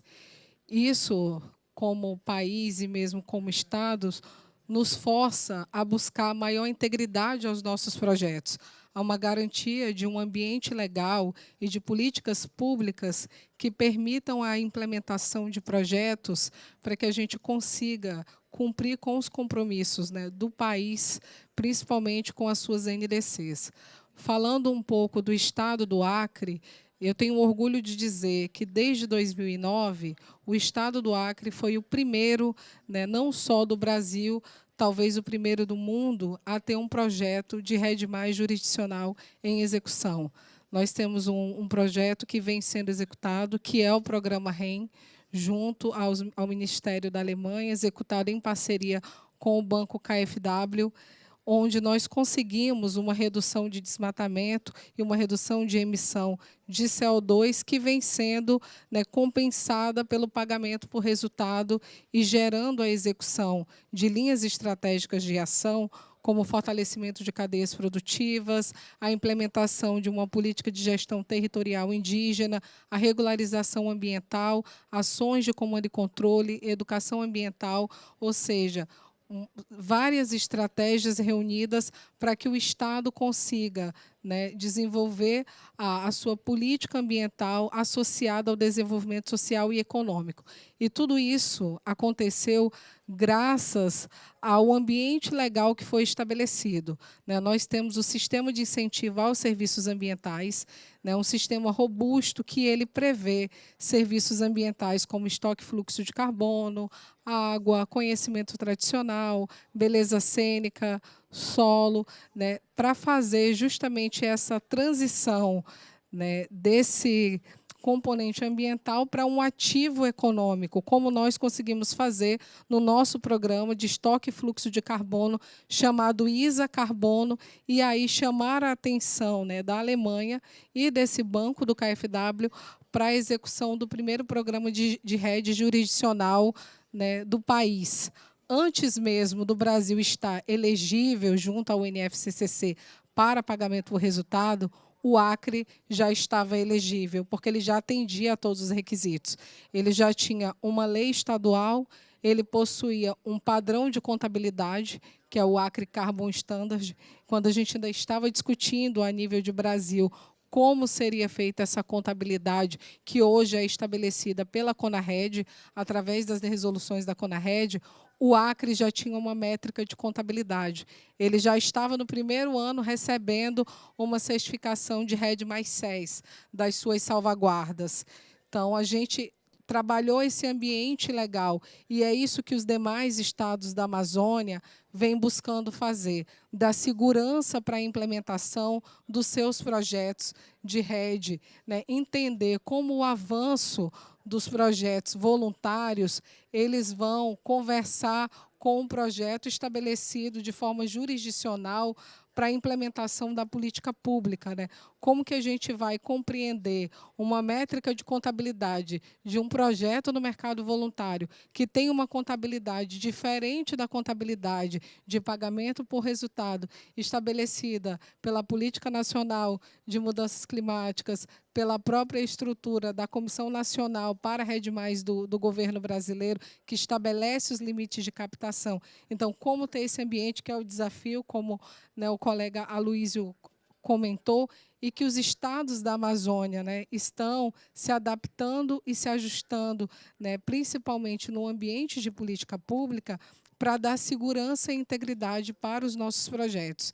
Então, acho que trazer um pouco dessa lição aprendida, do quanto que um estado pequenininho na Amazônia foi audacioso, né, em acompanhar todas as discussões aqui, né, junto ao NFCCC, junto aos países partes dessa conferência, que já estavam buscando um mecanismo financeiro para a garantia, né, da redução das emissões, e esse Estado se preparou, estabeleceu seu ambiente normativo e vem executando esse projeto já há alguns anos, com anos já de lições aprendidas. Então, nós temos hoje também esse papel, junto aos demais estados da Amazônia, em falar um pouco, em trocar essa experiência, das lições aprendidas.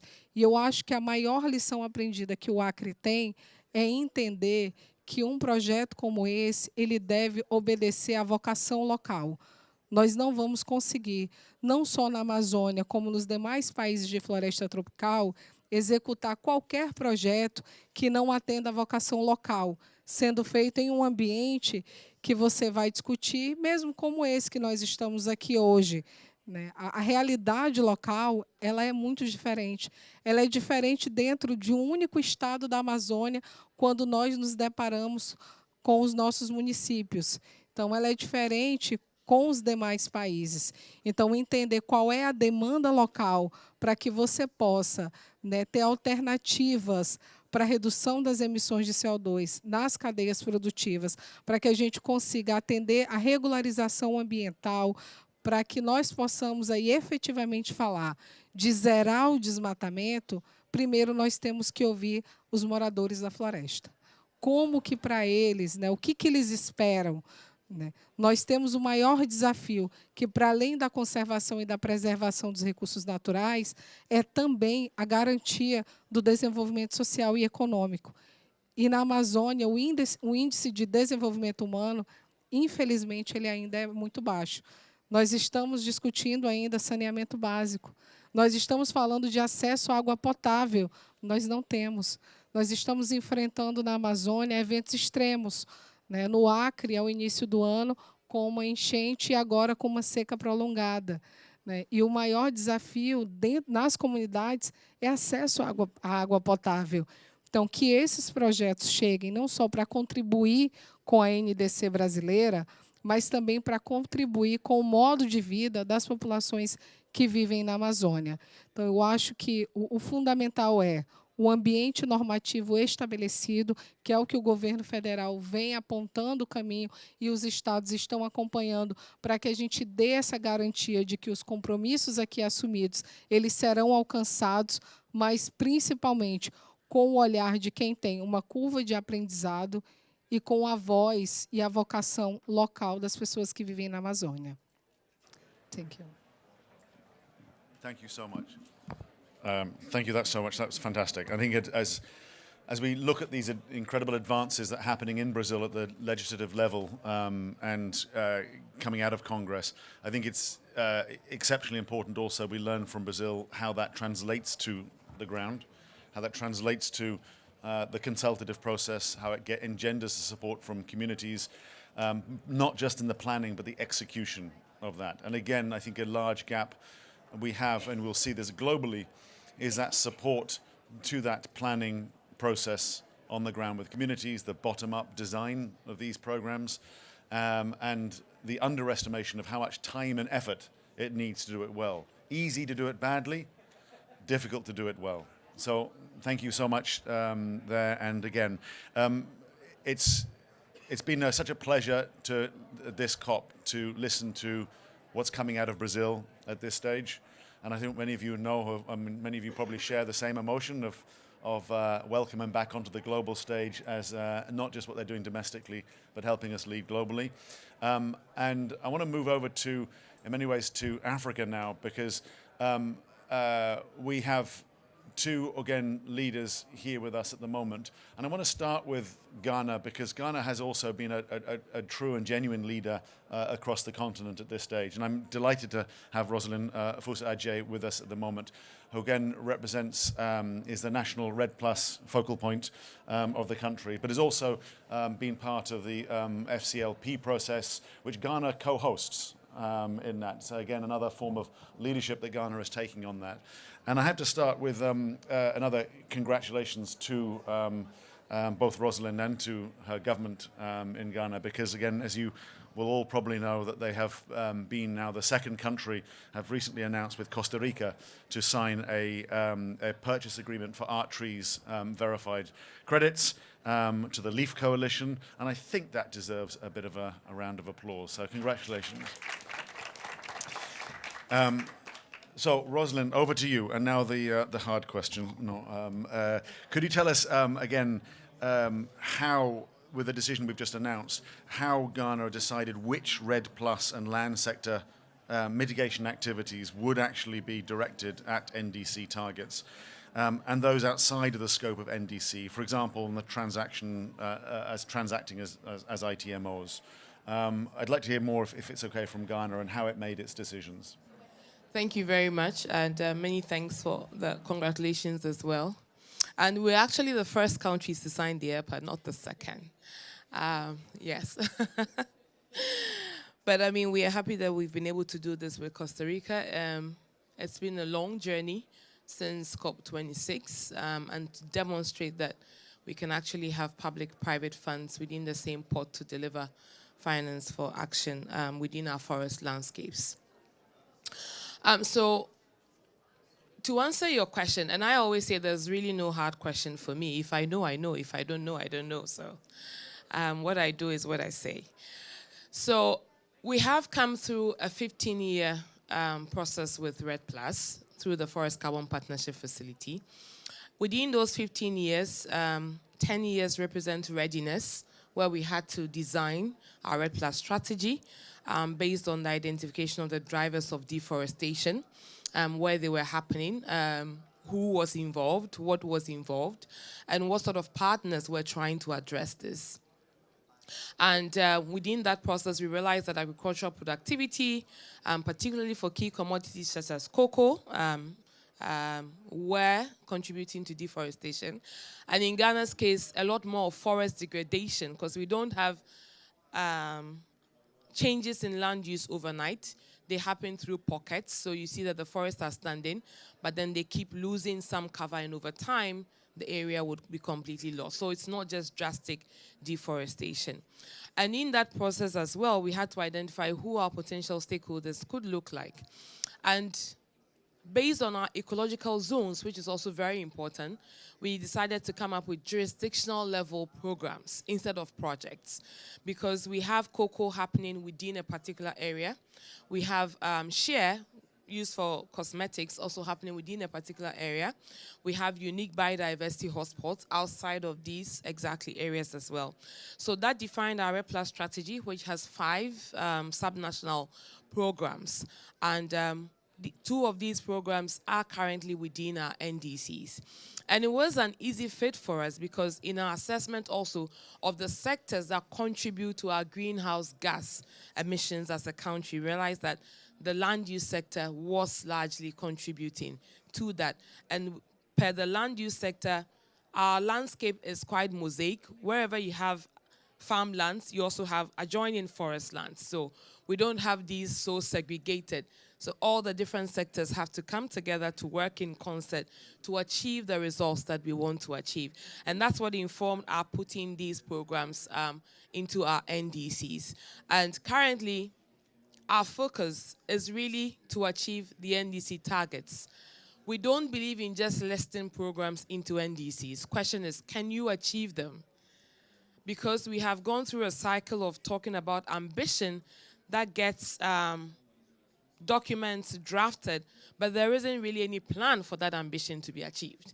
Because if you get into Ghana's NDCs, I think about 29 of the mitigation actions are conditional actions, which means we need external finance to come in to achieve those. So if you see the document on face value, you might say this is very ambitious, but question is, where are the funds going to come from? Because most of them are largely based on conditions of international finance being made available.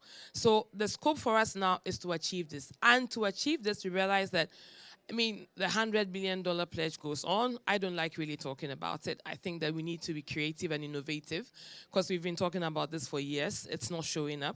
I don't know when it will show up. If it does, all the better. But just as we heard from the Brazilian example, what else can we do in these landscapes that incentivizes this new money that we need from within our own commodity supply chains? Ghana is known for cocoa. There's a lot of private sector influence in there. We are selling cocoa beans. We have very good opportunities to have climate-smart cocoa practices that would increase the yields for us, that would give us premium prices beyond what we are already even receiving. That would give us also premium prices based on deforestation reduced landscapes or even free landscapes in some. So that is the approach that we adopted and fed into our Red Plus strategy. And so by joining the Carbon Fund, we estimated that we could sell carbon credits of about 10 million reduced between a period of 2019 to 2024 to generate this new money beyond the increases in productivity, beyond the watershed management services that would exactly also give us some sort of finance. And then the next big step is how do we also diversify the income sources for the local communities, for the farmers, because farming is seasonal. Cocoa farming is seasonal. There are high peak seasons, there are low peak seasons. How do farmers even put their resources to the best use? Do they have a savings culture? Because the cocoa industry is a multi-billion industry, but we always keep saying that the farmers who are producing the beans are poor. Something is missing. Maybe they are not getting the right price. Maybe even for the price that they are getting, they are also not able to save adequately. Maybe the structures do not exist. Some of these farmers are in communities that are very, very distant and away from city centers. So we also rolled out a program to do farmer business school trainings. So to let the farmers understand that this whole cultural sort of activity you are in, which is the farming, is a business that can also give you money and really empower you. When you go to Europe and other places, farmers are so rich. I don't know why within our landscapes the sort of dynamic has to be different.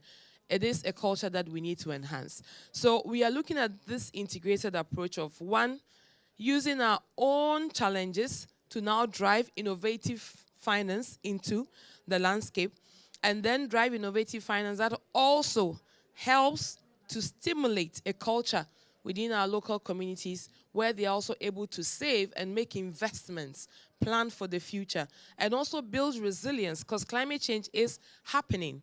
And when it happens, we can go on and on and on about the fact that we are not really the ones who have contributed and just sit and be overtaken by issues, because our response measures are not even that well developed. Like whoever we think caused climate change, who is possibly going to respond quicker, then we would possibly also respond. So in the next outlook of how we achieve our NDCs, we believe that the first priority is having these two programs in there. What is happening outside NDCs also has the potential to generate finance for us to even keep building on what would happen within NDCs for us, because ultimately it's the same country, it's emission reductions. In or out of NDCs, they are going to contribute to a global target. Exactly, that's the most important thing for us, because this is carbon, and once it's released. In the atmosphere, nobody is going to say this is NDC, this is non-NDC. So let's just work towards that and achieve what we can achieve. Thank you. Wonderful, thank you. So I'm not even going to attempt to summarize that, because that was so much content there. But we have, by the way, taken notes and recording this, and we will be able to, because there's a lot in there that we should listen to and learn from. So many thanks for that. And now moving across the continent eastwards, more distance than one would imagine, over to Tanzania. Again, an incredibly different country to many of the countries we've had before. The variety that we've talked about, its forest extent and range. We've just come actually from a different Miombo woodlands session before this. But I'm very happy and delighted to be able to introduce Dr. Freddie Manika, who has many titles, I warn you, before I introduce him. But he's also the Principal Forest Officer at the Vice President's Office for Tanzania. He is a designated national authority.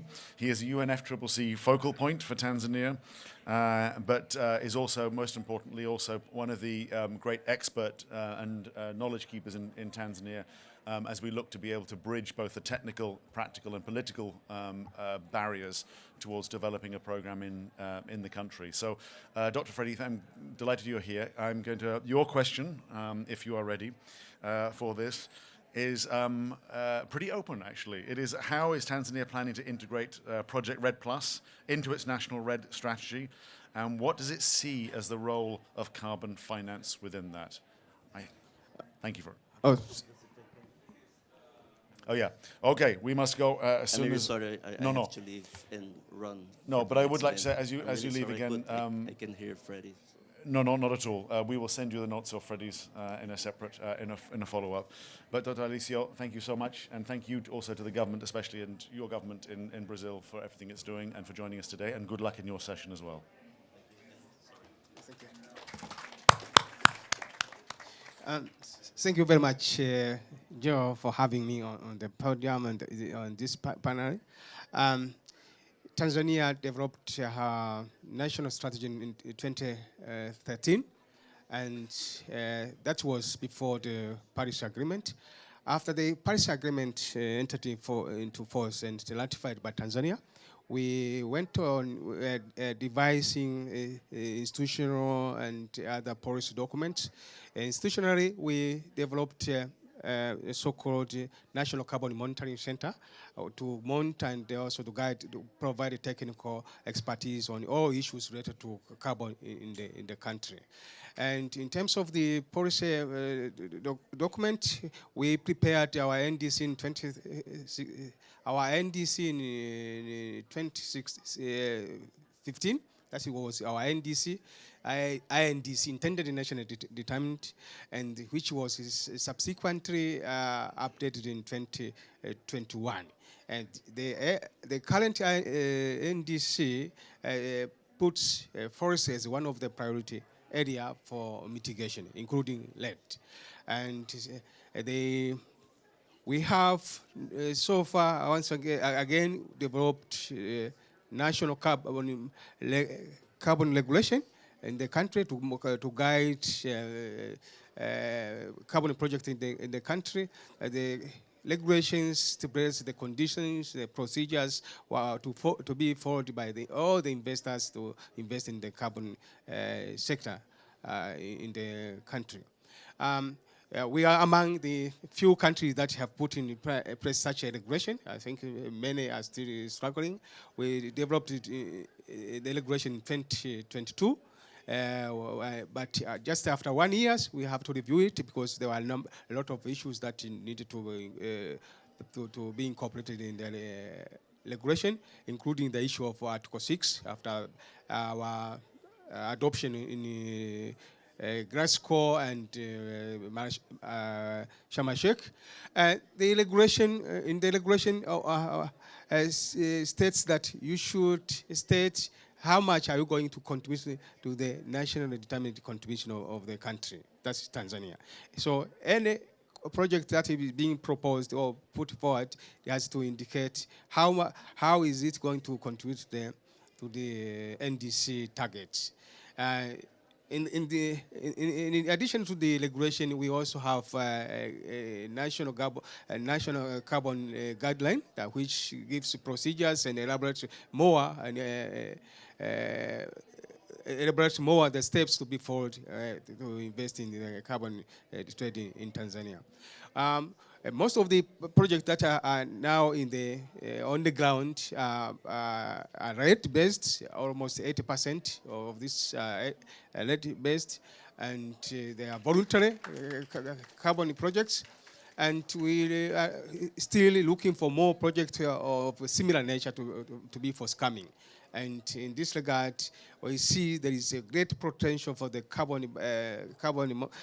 voluntary carbon market to be used to meet the target or NDC targets in the country. However, with regard to the subnational-based approaches, there is still some challenges because we know the methodology are a bit challenging, especially on data on how to define them.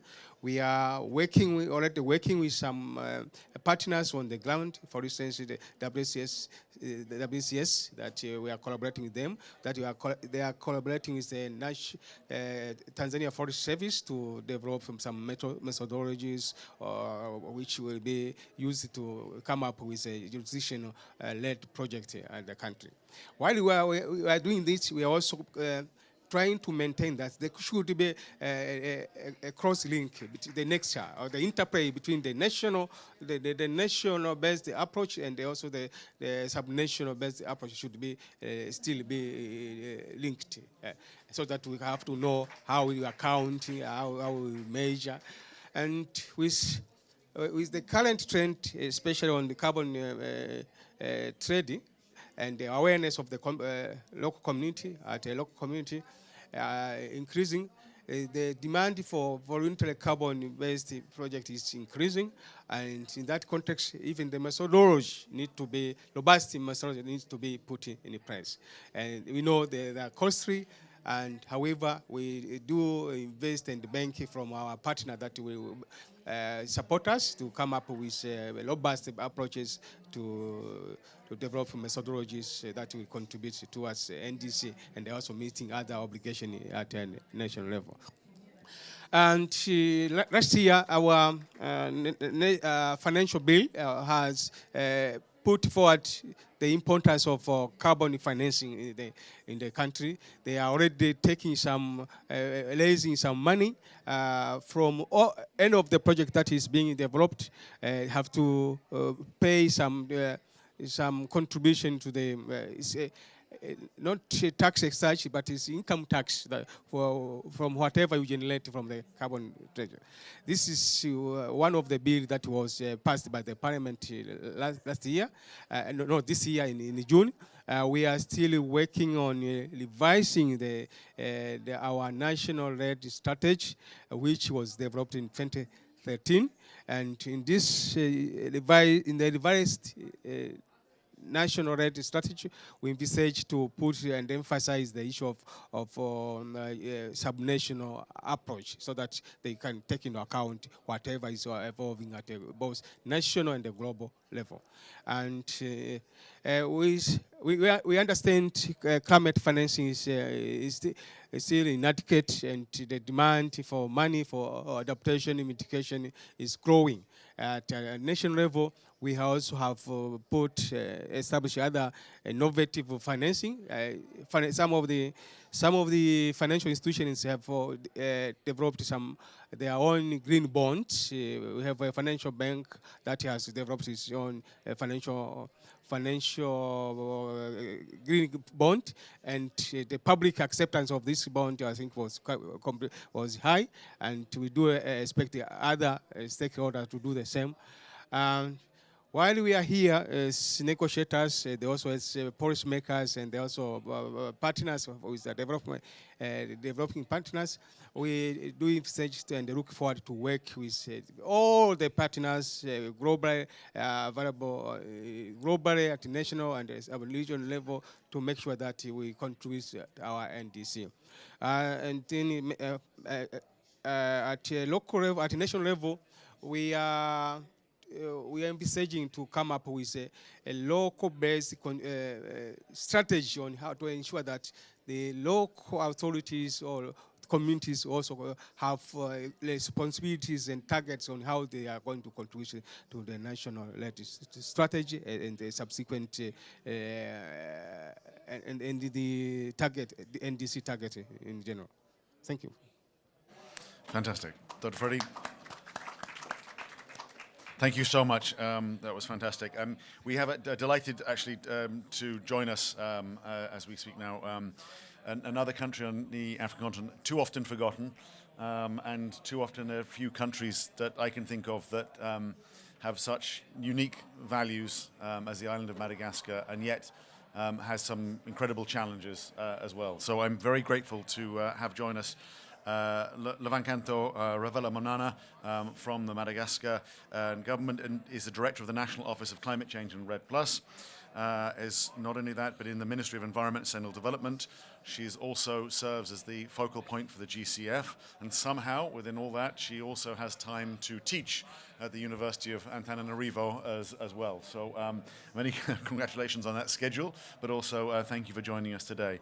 And if it's okay to jump straight in, I'm afraid, to a question for you, if that's okay, but feel free to ignore the question if you would like, but coming in here.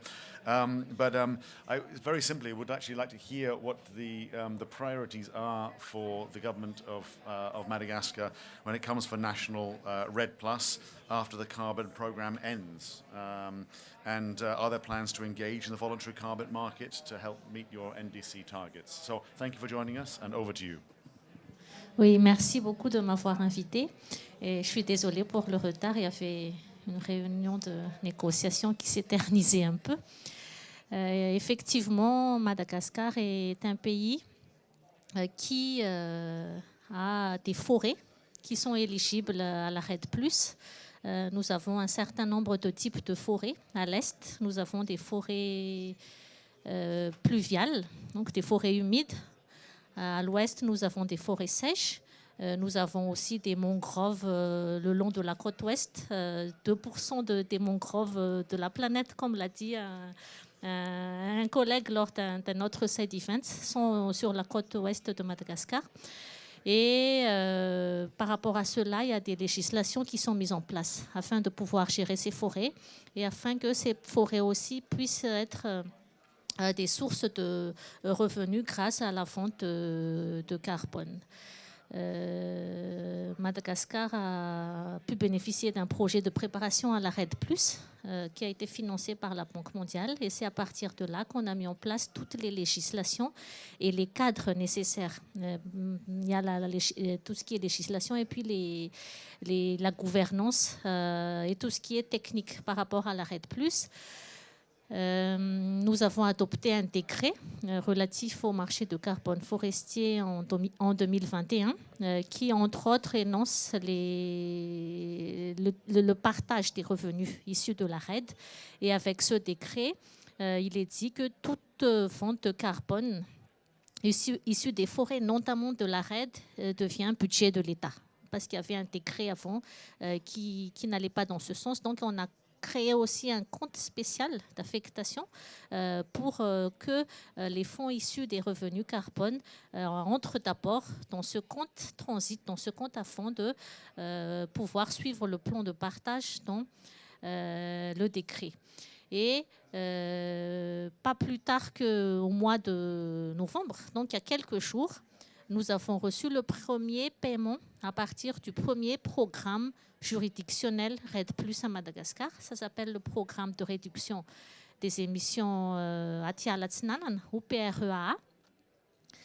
C'est un programme de 50 millions de dollars sur 5 ans. Donc nous comptons vendre 10 millions de tonnes équivalents de carbone sur 5 ans. Donc le prix est quand même assez bas, mais c'était vraiment pour démarrer le programme avec la Banque mondiale et le FCPF.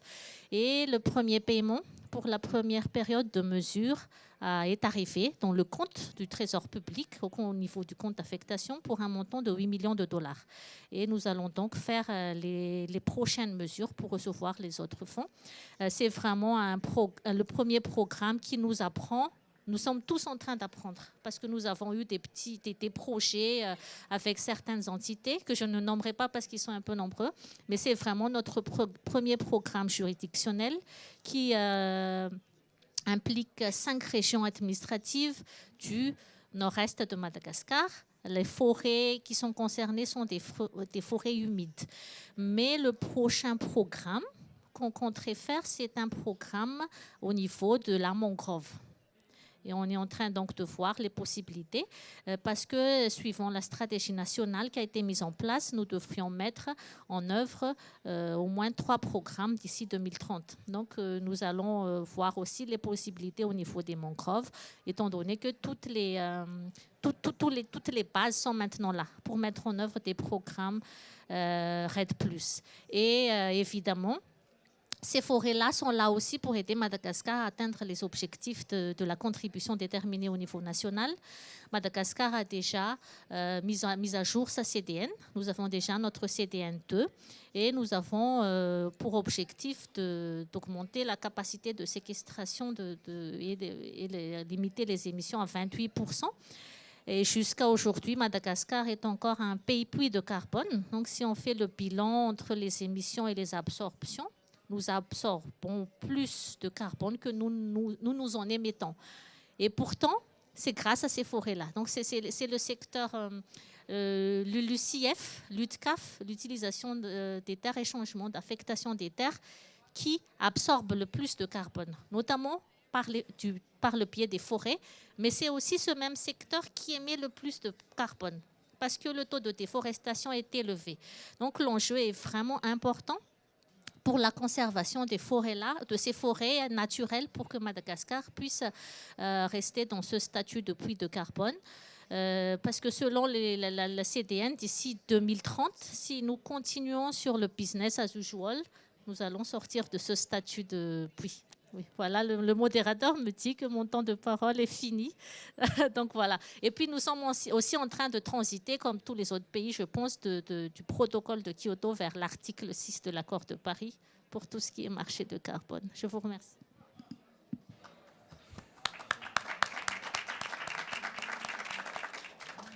Thank you so much for that, and apologies. We have come to the end of our time. We do have a few more minutes, though, and I would like to recognise again the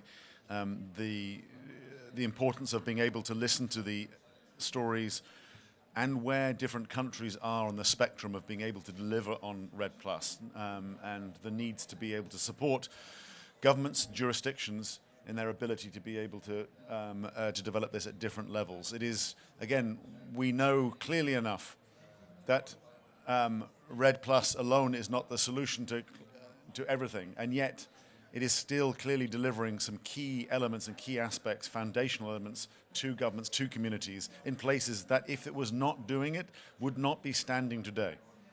I myself have been to a number of places which are under incredible pressures, have only been standing today because of the works of successful REDD+ efforts and REDD+ projects. So whilst we must be humble that this is not the solution to everything, at the same time we must learn from the mistakes and the errors that we have all seen and witnessed over the years and make it better. I congratulate again the governments of Brazil, Tanzania, Madagascar, Ghana in their leadership efforts on this sector. But you've clearly seen the gaps as well.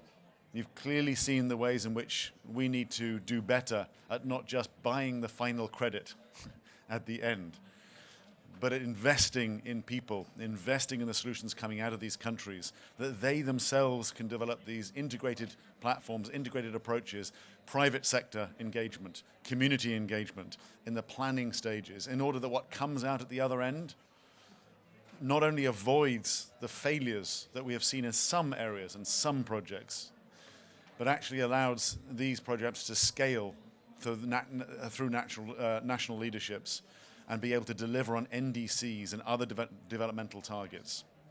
So we're going to, I'm afraid, close now because we must, you I'm sure, have other sessions, and our panel certainly do as well. But I'd like to thank individually each of our panel members in that.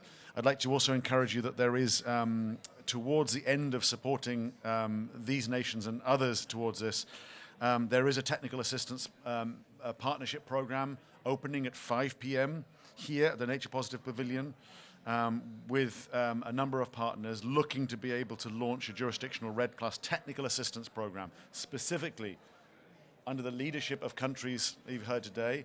Where can we help? Where should we help? Where must we put in effort? Not who's going to buy my credit, but how do we help from the bottom up in these areas? That will launch at 5 p.m. today. I welcome you to join us. I would ask you also, primarily though, to thank our partners. I'm sorry. Thank you, Stephanie.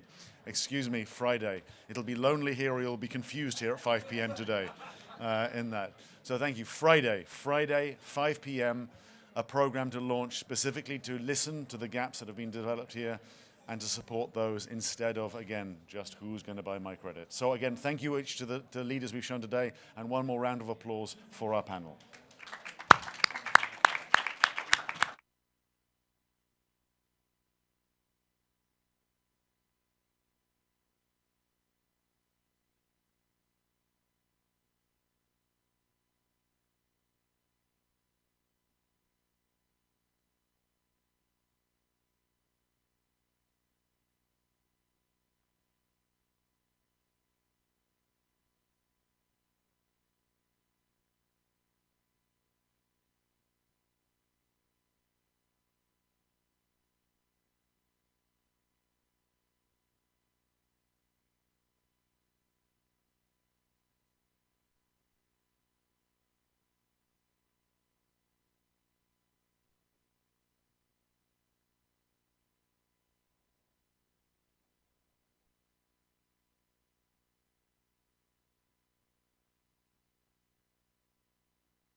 Do my best.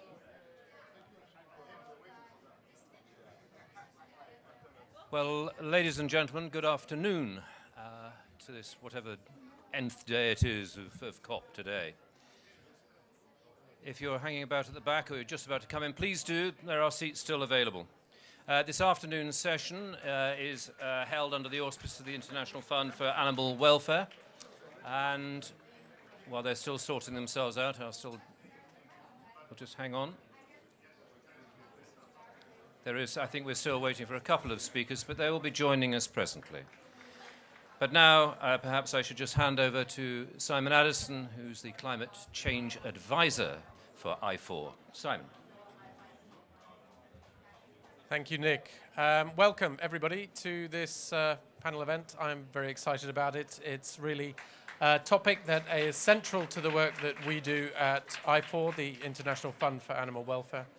And you'll be hearing a bit about that work from our Vice President for Global Programs, Jamil Mandima.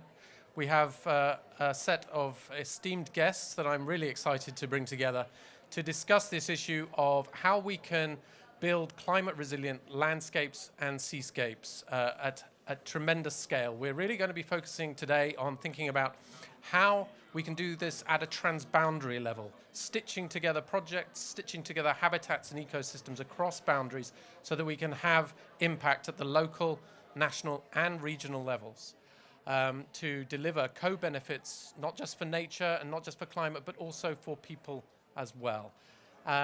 Elements of this that are going to be really important in what we hear today are how we bring together aspects of wildlife and ecosystem conservation, climate change adaptation, climate change mitigation and access to carbon and climate finance, and ecosystem-based and other forms of adaptation, so that together we can bring these things to deliver climate-resilient economic development over the long term. In our panel today, as I've mentioned, we have Jamil Mandima from I4, my dear colleague, Thomas Berner from IUCN, who leads the Great Blue Wall Initiative, and Laura Yawanawa from the Yawanawa people of Brazil, who steward, I believe, 500,000 acres, 200,000 acres of Amazon forest. And we'll be hearing about their unique approach to protecting and restoring ecosystems whilst also delivering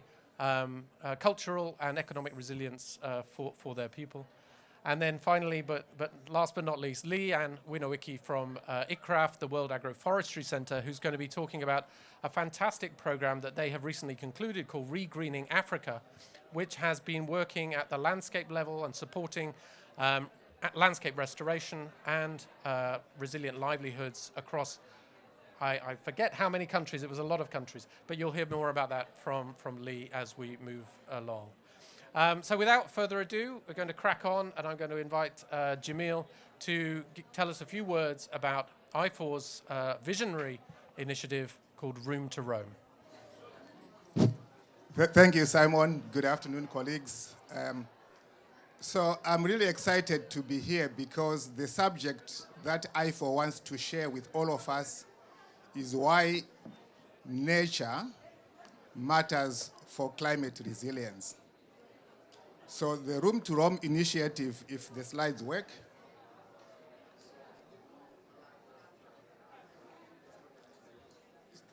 Sorry, so I'll just talk while they set up the slides.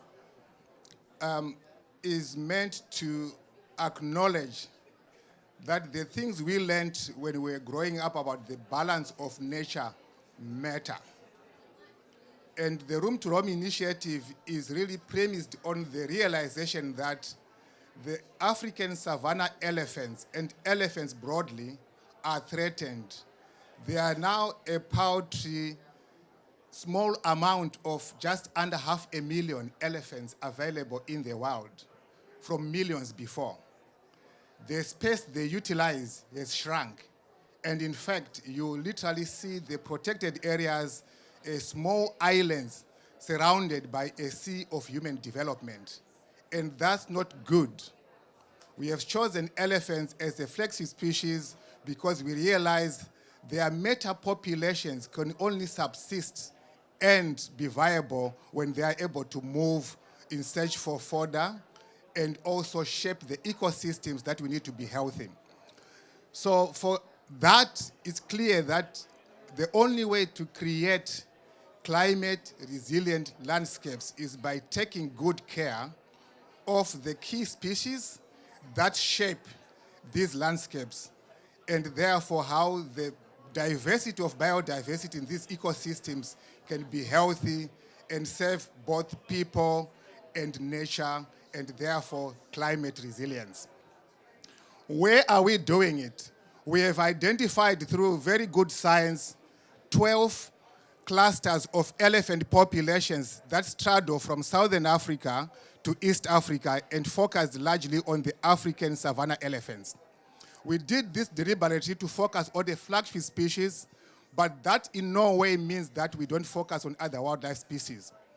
We are, as an organization, focused on, in the Kavango-Zambezi Trans-Frontier Conservation Area in Southern Africa, on the Zimbabwean side, northwest Zimbabwe, in Hwange National Park, which has in excess of 45,000 elephants.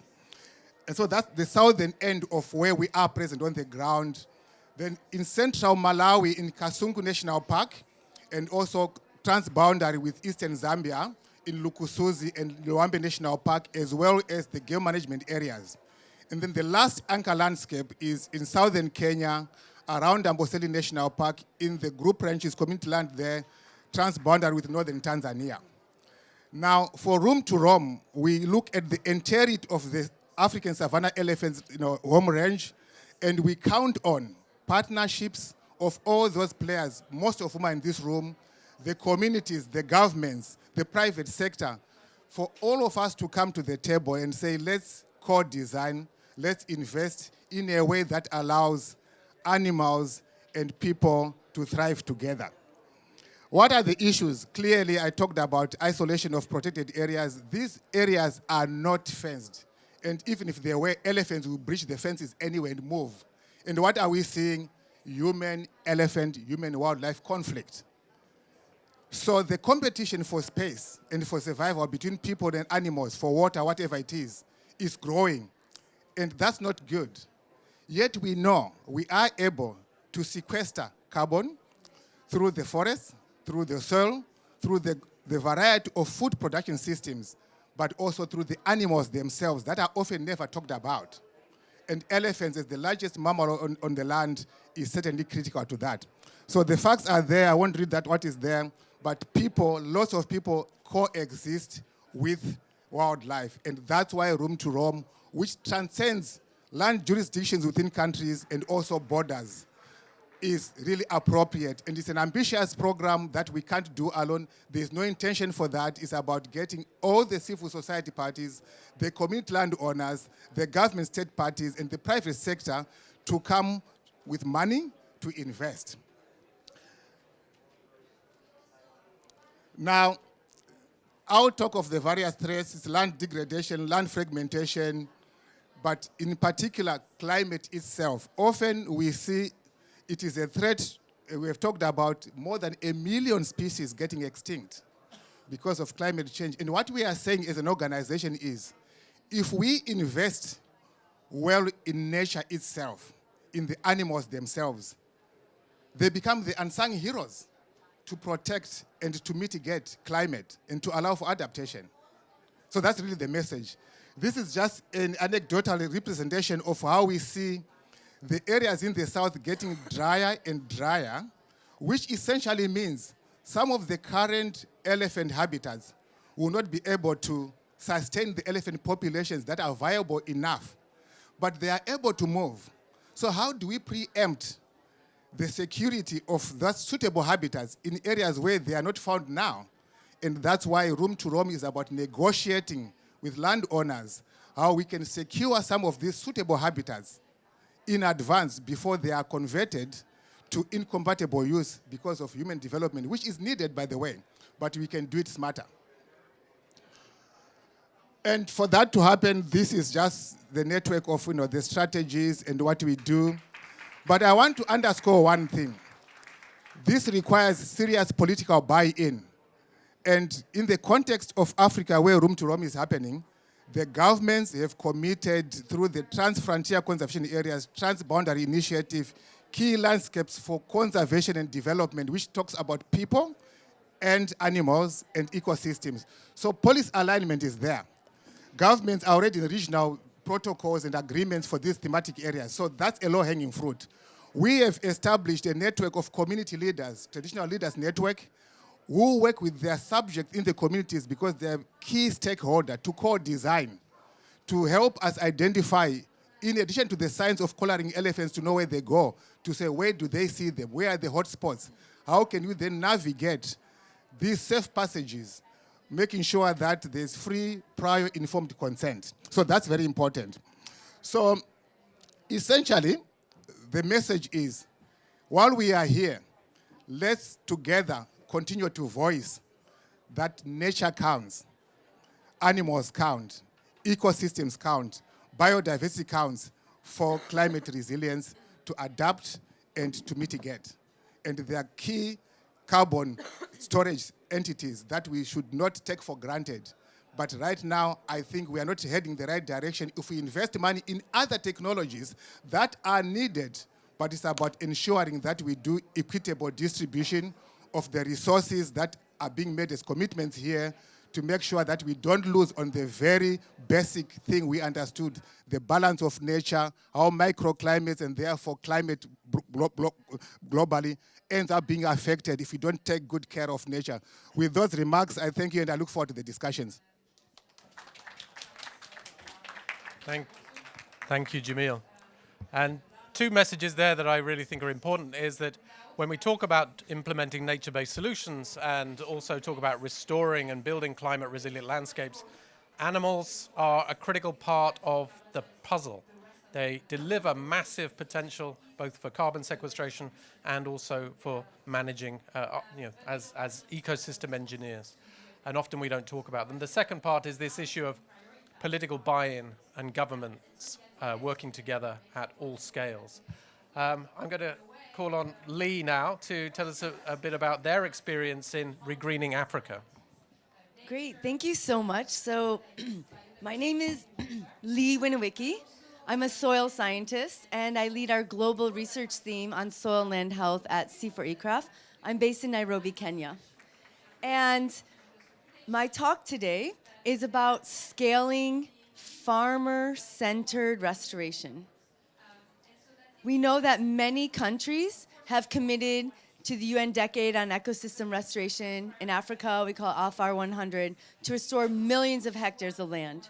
In Kenya, for example, 5.1 million hectares of land have been promised to be restored. Now, where is that going to happen?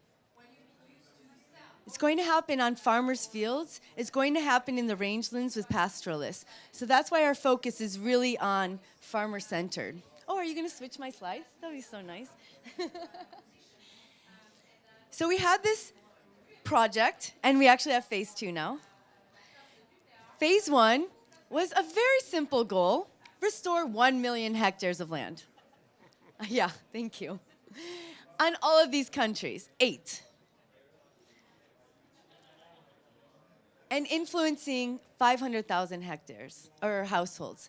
Why? Because we know that in Africa, over 65% of the land is degraded. Agricultural rangelands are degraded. So this project specifically targeted farmer-centered restoration in these 8 countries. And then you can see this long list of partners. So the uniqueness of this is that we actually are bringing together a consortium of partners, bridging the gap between research and implementation.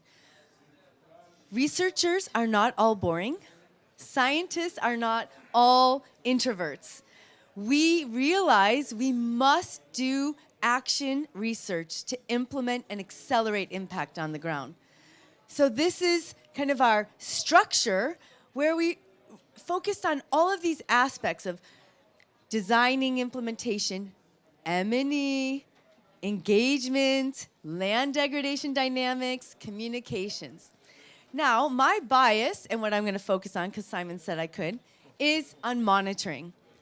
So you presented an entire East African landscape where you're working. And so in order to understand our impact, just like in regreening, we need innovative monitoring tools, right?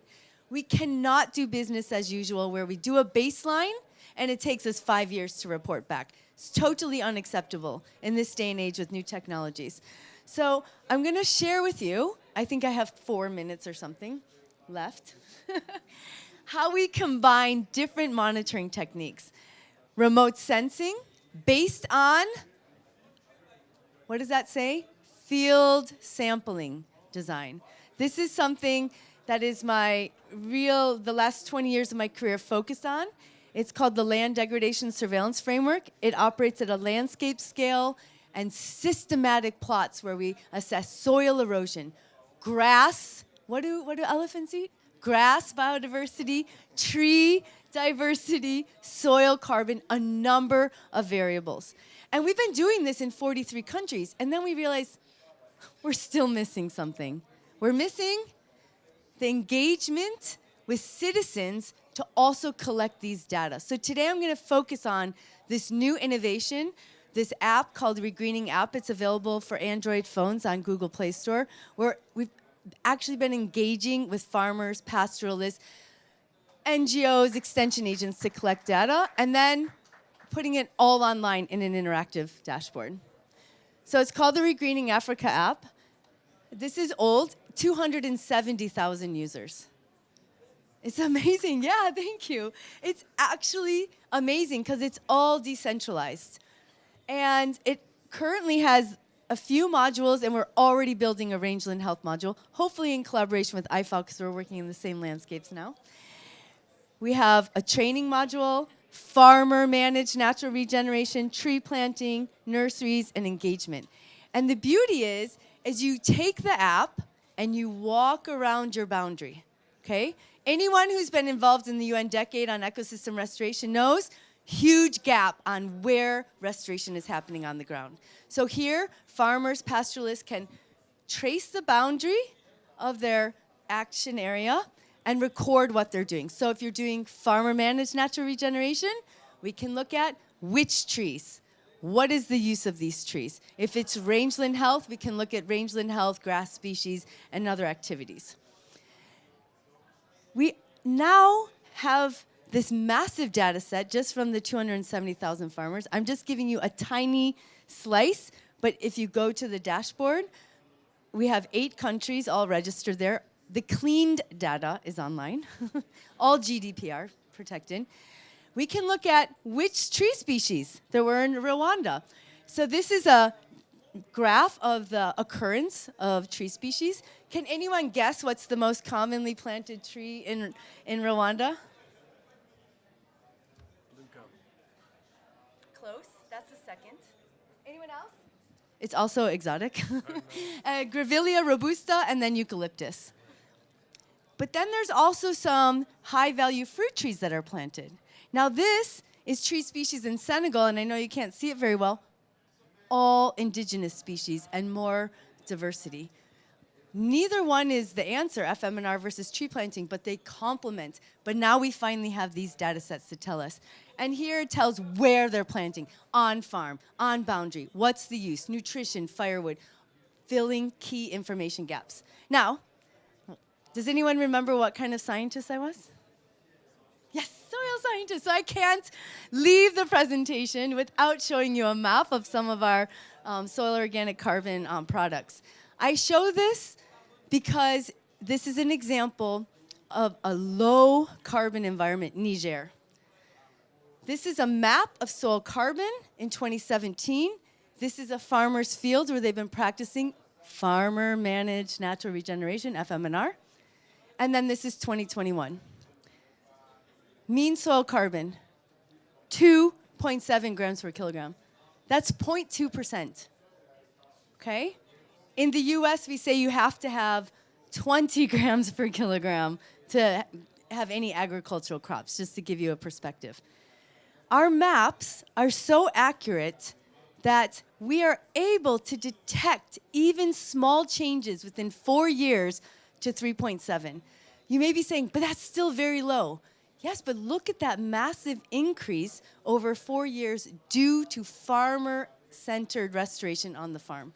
And we are now doing this for all 270,000 farmer-registered plots, tracking how the interventions are influencing soil carbon, soil erosion, and then this is tree cover. Key messages? I'm even on time, Simon. Large-scale restoration is possible. I think IFA also, demonstrated that earlier. So this is a repeat. And at C4ECRAFT, we really believe in these partnerships. Can't just be science, can't just be conservation, can't just be development, can't just be government. We all need to work together in a clear vision. Bringing science and development can really accelerate impact on the ground, and that we need to rethink monitoring. We need to stop it from being this top-down thing from decades and decades of M&E. We have so many cool tools, innovations, where we really have an opportunity to scale the monitoring and innovation, and I tried to show that example. And it's so important that we do this. I know any Jeff project that you have to report on number of hectares restored, but how are people reporting that? How are they monitoring it? So I think it's really important that we fill key knowledge gaps because, as IFAO presented, we're in a changing climate. Not all of the same techniques that worked before are going to be the ones for the future. So we need to keep learning and innovating. Thank you so much. Thank you, Lee. Fantastic.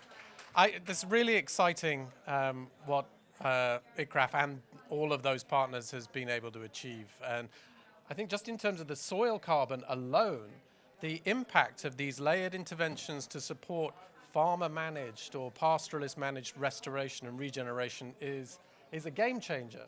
But more than that, I think this is something we've been thinking in IFAO is how are we going to measure these changes? And having a decentralized tool that enables us to do that at that micro level is phenomenal.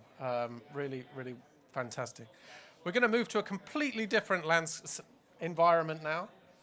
Thomas Sperner from IUCN is going to talk about the Great Blue Wall. So we're moving into the oceans and to hear a bit about what they're doing and the challenges that they're facing. Thank you. Thanks so much, Simon. Yeah, no, I appreciate the opportunity to bring the ocean, which covers 70% of the planet, as we all know. It's a blue planet, and indeed, in Africa, it covers a large. It's around the entire continent, correct? And so, as IUCN, my name is Thomas Bena. I work for IUCN. I'm the regional head for oceans. I'm based in Nairobi, Kenya, as well. So we're neighbors.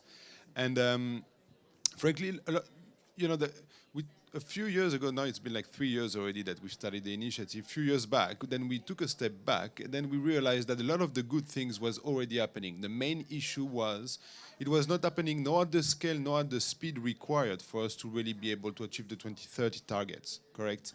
So now we've realized that either we find a way to accelerate and scale up dramatically, or we just keep doing business as usual and we know where we'll go, where we'll end up, which is not where we want to be. And so, how do you achieve, there's this saying that says that if you want to go far, you go alone. If you want to go fast, you go alone. You want to go far, you go together. In our case, we need to go far and fast. So that, it complicates things, right? Now, the good news, though, is that we've seen instances around the world where we managed to actually do that. And usually, it requires two main key ingredients. One is the highest level of political leadership, and an unprecedented really sort of scale of funding. So you need a lot of money and really political commitment from heads of state and heads of government. This level of transformation here that we're talking about, it's literally in the job description of president and heads of state to lead that. When you talk about 30% of the ocean, who else is best positioned to lead this kind of transformation? Especially when you go from virtually nothing to 30% in 7 years. So now, building on that, we've realized for us to be able to talk to those heads of state, heads of government, but not only also private sector leaders, you need to have a very strong political narrative and storytelling, kind of a vision that can resonate with political capital, but also with human capital and objective of a country as well as economy. Because ultimately, actually, IUCN, we've organized with the government of Canada earlier this year in February, the 5th International Marine Protected Area Congress. And I was there and I was amazed to see that actually in the whole entire Congress, which lasted for 5 days, there was only one session on how to combine blue economic development, no, actually it was aquaculture in and MPAs. At the very least, when it comes to Africa, what do you think is going to happen on 30% of the ocean? You know, there's still people, there's still local communities, there's still fishermen, and they continue using those resources. Now the question is, how can we support them in indeed using sustainably and benefiting from those large-scale seascapes? So that's how we came up basically with the Great Blue Wall. The Great Blue Wall, the goal is to really establish a connected network of what we call regenerative seascapes. The main reason why we call those seascapes and not marine protected areas or anything else is because historically, MPAs, marine protected areas, have been established as no-take zone, and there is no appetite whatsoever to have more no-take zones just as such on the African continent. Very, very little appetite, and yet we know, science tells us, we need to conserve, sustainably manage at least 30% of the ocean. So we call those seascapes. And those seascapes will be regenerative seascapes that need to be resilient. They need 3 key ingredients there as well. They need to be inclusively and sustainably managed and governed. That means that they need basically to be co-managed by the people, the local stakeholder that sits in those seascapes. And the best people to actually do it are actually the local communities and the indigenous people, of course. I mean, I remember I was in one of those workshops, and then, the government was complaining that there is no resource, they don't have human resources, they don't have boat, they don't have anything to actually manage quite a small marine protected area. Then we go on a coffee break, it was on the beach, and then you see all those people walking on the beach, local communities, and then you realize, wait, there's actually an army of guardians right there. It's just a question of stop disempowering them and start empowering them, enabling them to do what they are best placed at doing, and then suddenly you realize that what you thought was a no man's land because you don't have resources, well, now you have an army of people. And that's the whole sort of really transformation of that narrative, which is locally led conservation, led by local communities and indigenous people, frankly, is the only way to do anything effective. If we do go top down, we know it's not working. It's already not working. So that's very important, and that means when I talk about governance, I mean like actual governance. When you govern a seascape, you make decisions, so they need to have a seat at the table. So we, as IUCN and the partners, we actually create that platform, that forum, which is multi-stakeholders, so not only IPLC, but also a private sector, which is going to have a very, very important role, as well as the local governments. So that's one thing. Then the other thing is, of course, we want to conserve and restore the natural capital, because the seascape, without biodiversity and without its natural capital, it's an empty seascape, right? So that means that we need to stop degradation and to restore at scale, right? And here, of course, when in our realm, there is the whole discussion about blue carbon. How do you also disrupt and make that blue carbon, including the credits, potentially work at scale? Currently in Kenya, for instance, we have the Mikoko Pamoja project that we've been supporting for the past 13 years. Amazing, but now can you actually replicate that and bring it at scale? As it is now, I can tell you, we've actually spent more time and definitely more money that it's actually generating. So it would have been better off just to give the money directly over the next 30 years to the local community. But that was not the point. The point was that we need to prove a methodology, etc., etc. Now we need to disrupt that and find a way to scale that up and turn those natural assets into financial assets so that national economies can leverage those financial assets based on natural capital to have access to lower, for instance, more cheaper sovereign funding, better conditions, financing conditions to blue bonds, etc., debt for nature swap, you name it. Now, the third component, I'm going to stop here after that. As I said before, what do you think is going to happen in those seascapes? A lot of activities. Now, of course, you want to make sure that those economic activities, those productive activities are compatible with conservation outcomes and, of course, with socioeconomic outcomes. And that's why we've established dedicated mechanism to accelerate what we call a regenerative blue economy.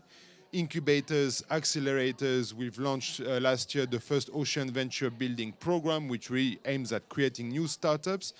And those ventures deliberately, and that goes from high-tech, high-growth to entrepreneurs to to local communities, right? Like, going from like seaweed, aquaculture, you name it, and making sure that those business activity that needs to be financially sustainable ultimately will do two things. First, they will become financially sustainable, so we train them in business management, right?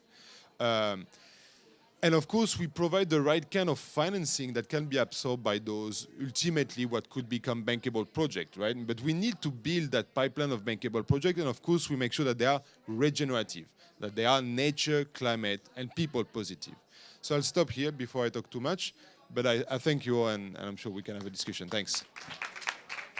Thank you so much, Thomas. That was a thrilling ride through the Great Blue Wall, and an immense kind of challenge and a really ambitious initiative. But again, the question of governance coming through really strongly, and stitching together those institutions and groups from the local to the international level. And I love the way that you've moved out towards the seascapes idea and really thinking about how we can do this at that kind of scale. And I think something we're trying to think about in I4 is what's the role then of migratory species, for instance, in the oceans, and how can we support migratory species like whales and sharks also to thrive within these transboundary environments.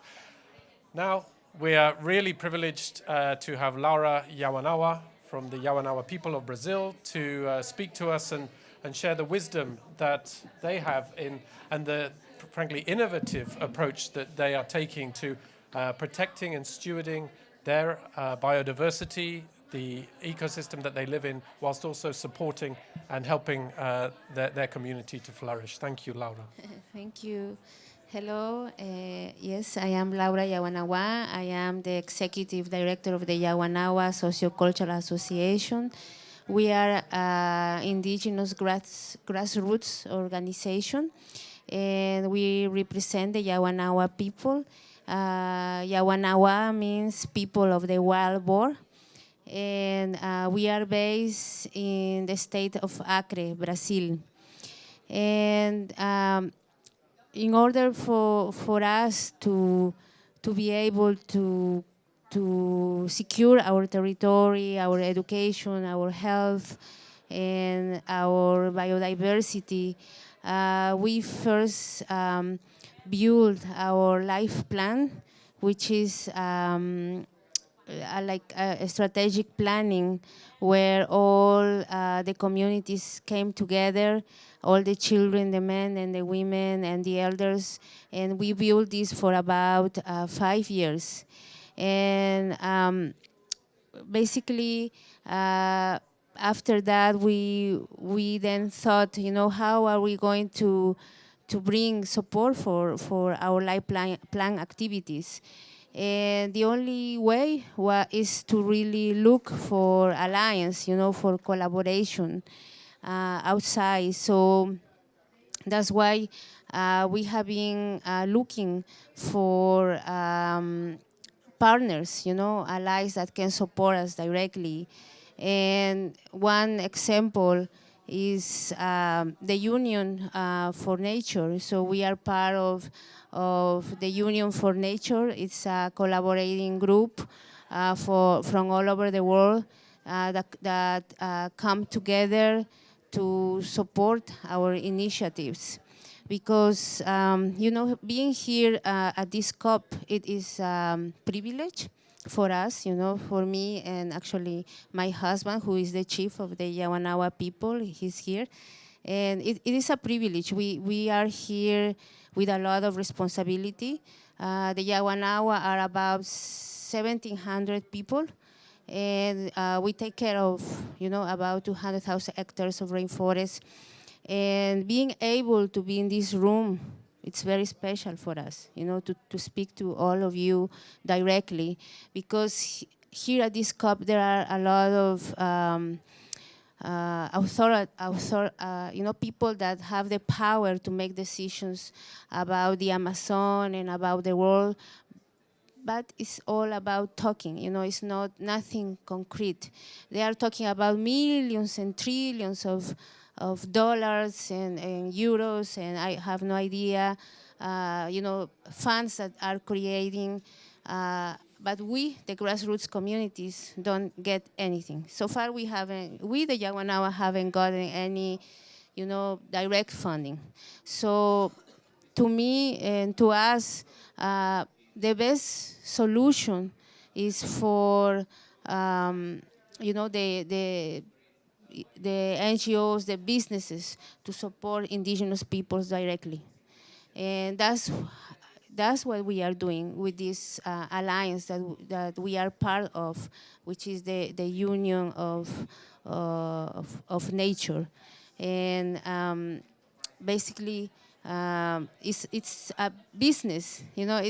I love this concept. It's a new kind of model of business that instead of making money to make you rich, it's making money for doing, for saving our forests, for protecting our people. And I think, to me, it's very simple to solve the climate crisis. You know how? Basically to help us maintain our forests alive, our ecosystems alive. That's the best way you can do it now, because we are the ones that are protecting, and nobody, the humanity is just destroying. So now we need to change, our thinking. Instead of being greed, we have to be able to share and share these resources to maintain our forests, our cosmovision, because thanks to our cosmovision, we protect our biodiversity. So thank you. Thank you so much, Laura. Really an important message there, that we can solve this climate crisis if we protect and restore nature. But I think we've also heard through all the presentations that to do that, we must empower, and I hate that word, but we must actually, and I think in the case of the Yawanawa, this is really what the case is that they are owning and leading processes for protecting and restoring nature on your own, with support from others. And equally, we've heard from Lee about the importance of helping farmers and pastoralists themselves to restore degraded land, but supporting them to do so and offering them the tools to do that in a transparent way in which they can really make decisions themselves. Similarly, in the work that we do in I4, we work with communities to establish conservancies in which they can own the land, secure tenure, and then restore and conserve nature whilst generating livelihoods for themselves. And I think, Thomas, you spoke eloquently there about how fishing communities, coastal communities also must be central to this. What can we do? The Union of Nature Earth Today model is a really innovative new model for getting finance to the local level. What more can we do to really ensure that these communities in all of the different landscapes where you've been working can access the money and take action for themselves? What have you learned from the programs that you've been working on about how we can break down these boundaries, break down the power relations that stop local communities and indigenous people from leading initiatives? Yeah, well, I think it's very easy, to basically, I invite you to, contribute to the Earth Today platform, which basically gives the opportunity to anybody support financially to help us protect our forests. So, for example, all these resources that we have already received from this alliance, I will say, in collaboration, we invested it in our life plan activities. That to secure our territory, to secure our education, Western and traditional education, for health, for to protect, our biodiversity. And so this is a model, that you can contribute, and it doesn't only include the Yawanawa people, but there are other indigenous peoples included, and other forests that that this coalition, this group supports. So we are also working together. You know, we, for example, Yaguanawa, are part of this. We are building this together, and that's something very important that, you know, very few people do. You know, sometimes things are imposed on us. You know, the decisions are made, you know, up here, and we are just saying yes, yes, yes. You know, no, this is very different. We are, you know, collaboration. You know, we are working in collaboration. We are working together. We are. That's why we are here. You know, we are speaking for it. You know, and maybe instead of them speaking here, we are here speaking. You know, as true allies. Thank you, Laura. Jamil. Anyway, so Laura, thank you so much for your presentation. I'm very emotional when it comes to indigenous people in local communities. I always say there is a science the modern scientists take for granted, and that is embedded in local communities and indigenous people. So from IFO, what we really look at doing is how can we take time to listen, to understand, and to co-create with communities at the center stage of designing what they've gone through, what they are going through, and what their aspirations are. And they know the resource maps and how they can cope and how they can adapt. Often we can't get that, but we are starting to do that.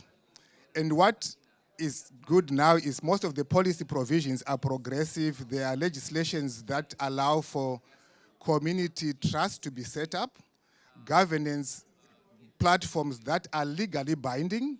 So as a global community, what we should do is to help capacitate and understand what they need so that they become the voice that set the design and the pace of what is needed. And lastly, I would say we used to do land use planning or whatever we call it, which was top down. Let's make it participatory and let us listen because there's so much we can gain. And then lastly, let the money trickle down. I know what you say is true, but if we get all the commitments and the trillions you talk about being committed and pledged here, funneled through the partners of international NGOs that are here, that are willing to mentor, to work with, again, indigenous people that are so smart and say, do it, direct us. And where we need to deal with the paperwork for compliance, we can do that as international NGOs, but you run the work because it's so affordable, it's more efficient because you are on the ground. It's not a consultant flying and asking you to translate for them to hear this. So IFO has learned, and for us, I will again say, it's about partnerships, it's about communities. We talk to chiefs with headmen, we learn, and at times we don't always do it right, but we are willing to learn. So just wanted to say that. Thank you. Another aspect that I was really struck by, and it's something we face in the work that we do in IFOR, particularly in supporting communities around protected areas, and this is something that came up in your speech, Thomas, about the relationship between marine protected areas and the communities that live and work around them. And also, Lee, how do you think that the approach that you have taken in Regreening Africa can, I think you're doing it in Kajiado in Kenya actually, supporting pastoralists and farmers around protected areas so that we can link those ecological functions from within protected areas to those surrounding areas in a way that can support both nature and people to develop their livelihoods. Thomas? Yeah, no, I mean,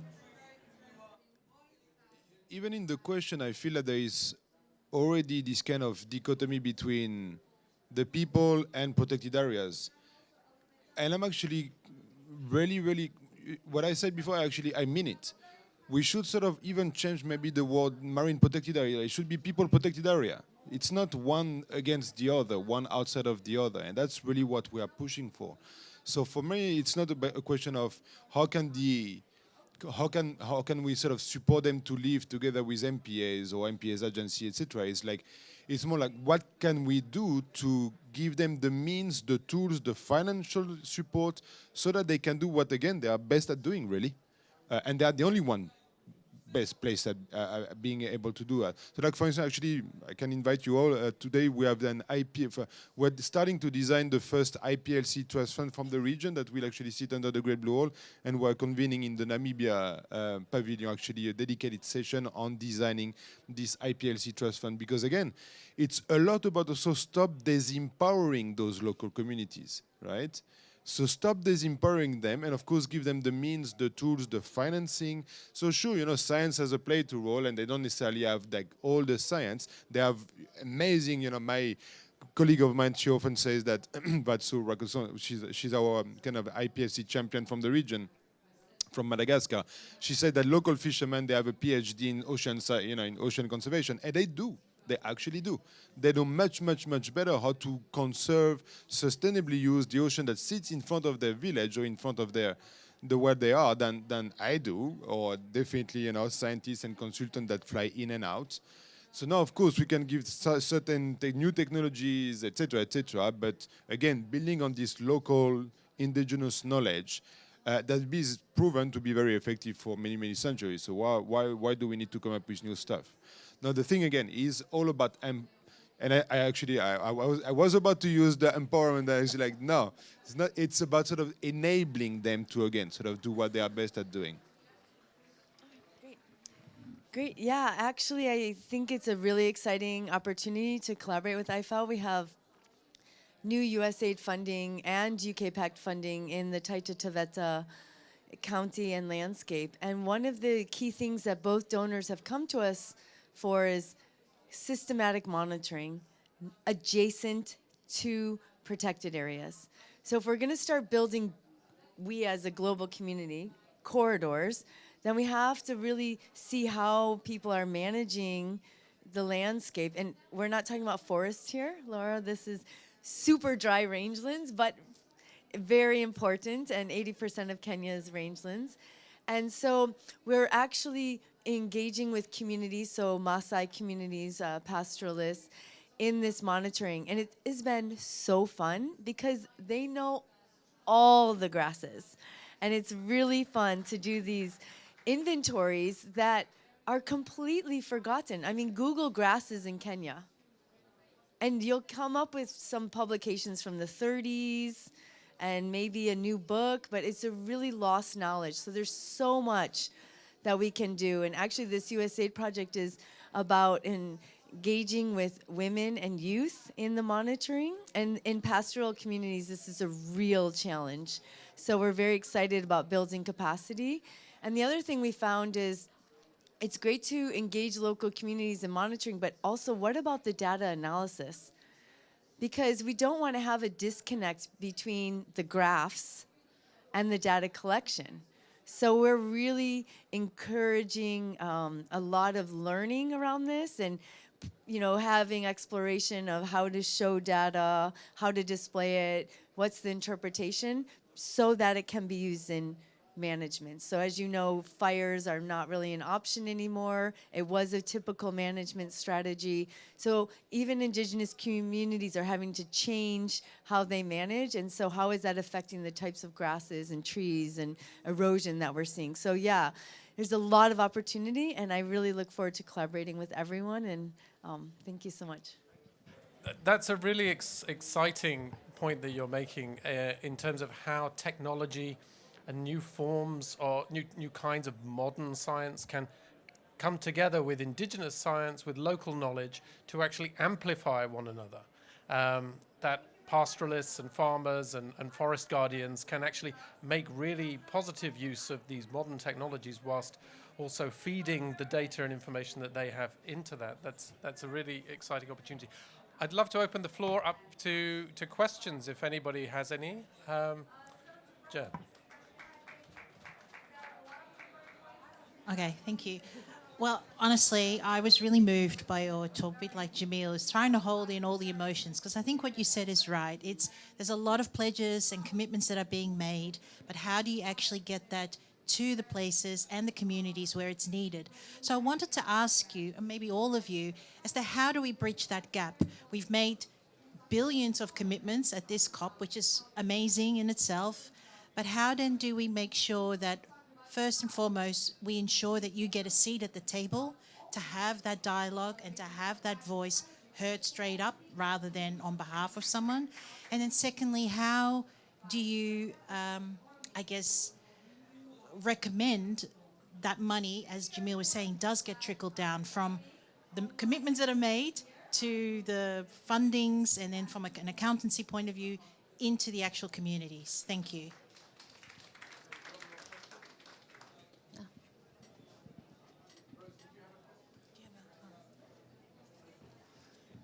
Thanks.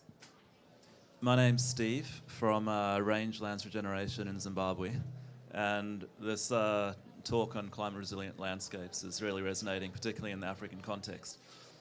My question's really around the marginal landscapes and how we can finance them. And kind of I've been pulling it together in my head at COP, and I think there's a huge scale of landscapes that need funding and are rapidly losing biodiversity. The climate tools or the financing tools that are out there aren't necessarily going to work or are difficult to work. So governments in these landscapes often have a lower capability and it's hard to access climate finance.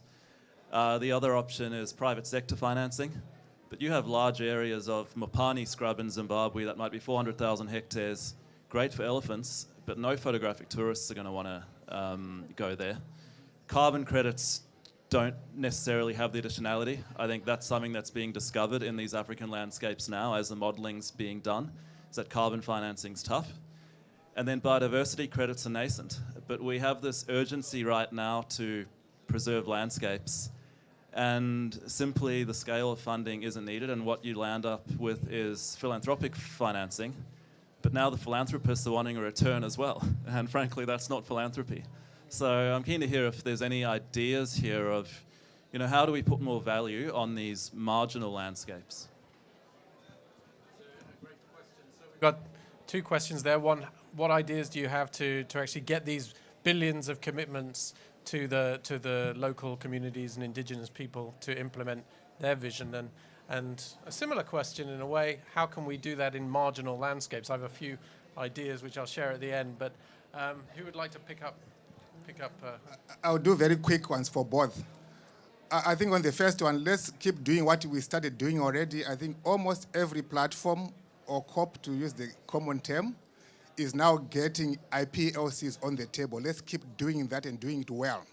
Then secondly, I think most governments or countries or regions are devolving governance to the lowest governance entity in a country, in a regional.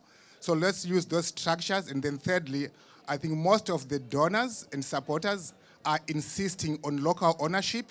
So this will inherently force us anyway, whether we like it or not. And just listening to Laura and knowing what other IPLCs are talking about, they are ready to play ball. And then lastly, they do own the land, the resource bundles. So that's a strength of power and equity. So that, to me, is what we should keep doing. On your part, I think we should stop looking at land units in isolation. We talked about fragmentation. So that marginal land is actually critical. So when you talk about other effectively conserved and managed lands, how can we restore those lands? How can we have food production systems, you know, climate smart, regenerative, whatever we call them, and even other value chains that we probably have never fathomed, but are doable once you look at it at large scale, because it's about the connectivity, it's about the interconnectedness of the matrix of land units that make it all functional, looking at people in marginal lands as part of the matrix as well, not just the parks only. So that's kind of quick remarks. Yes, you know, your question is very hard to respond, you know, and that's the reason, you know, we are here, you know, because it's very hard in our case to get access to this big funding that they are talking about here.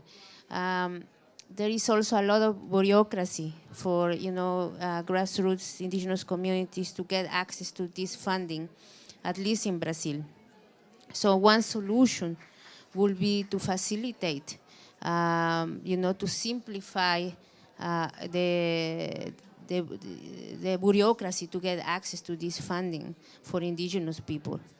You know, to me, you know, after We protecting, the forests for millenary years. As I understand, I think most of the biodiversity of the planet is protected by indigenous peoples. I think it's more than fair that we indigenous people are compensated for, for preserving our forests and ecosystems. And that I think now it's up to you, like scientists and researchers, and that that you find a creative way that we are compensated, in a very simple and easy way. That these resources come directly to the communities. Yeah, thank you. Thomas. No, just very briefly, the thing is, like, money, it comes from donors. Most of them, they are either philanthropists, and then they can decide how they want to spend it, or they come from government, and then it's not so much the heads of those governments, more like the National Assembly that decide, how that funding should be used and how it should be reported, etc., and its transparency. Now that means that requirement, they trickle down to the bottom. It means that you need to have receipts, when you take a taxi. It means everything. And that's where the issue is that then this kind of fiduciary management of the fund is very tricky for communities that don't have, even, maybe sometimes not even a computer or electricity or anything really sort of to be able to manage those funds. And that's our role as, IUCN and the GREB role, and that's exactly why we want to design this IPLC Trust Fund, to really help build that capacity, those structure, so that then they are also able to do it and receive directly the money. Because otherwise, if we don't fill that gap, it just won't flow. Otherwise, it's just wishful thinking.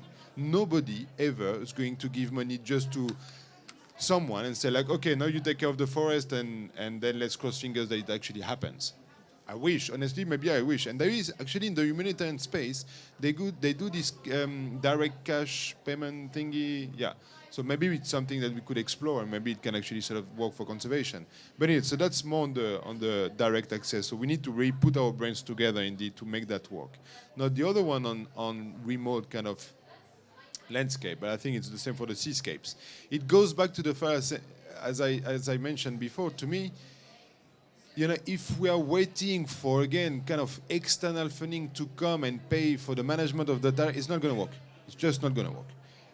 Especially if we're talking about 30% of the ocean, 30% of the... Because I can tell you right now, what's coming after 30 is going to be 50 by 50, it's going to be 100 by 100. Because it has to, right? Again, so how do you do that? A city auto-finance itself by the people that live in the city because they pay tax, because there is businesses, they pay tax, they generate, revenue internally. That's the only way that we can achieve effective, sustainable management, even in remote. So now, yeah, it means that you need to figure out how can we produce, what can we produce in a coherent, compatible manner with conservation, climate outcome in those landscapes. And I'm not saying it's easy, but that's the only way. Otherwise, you just won't get anything there. Lee.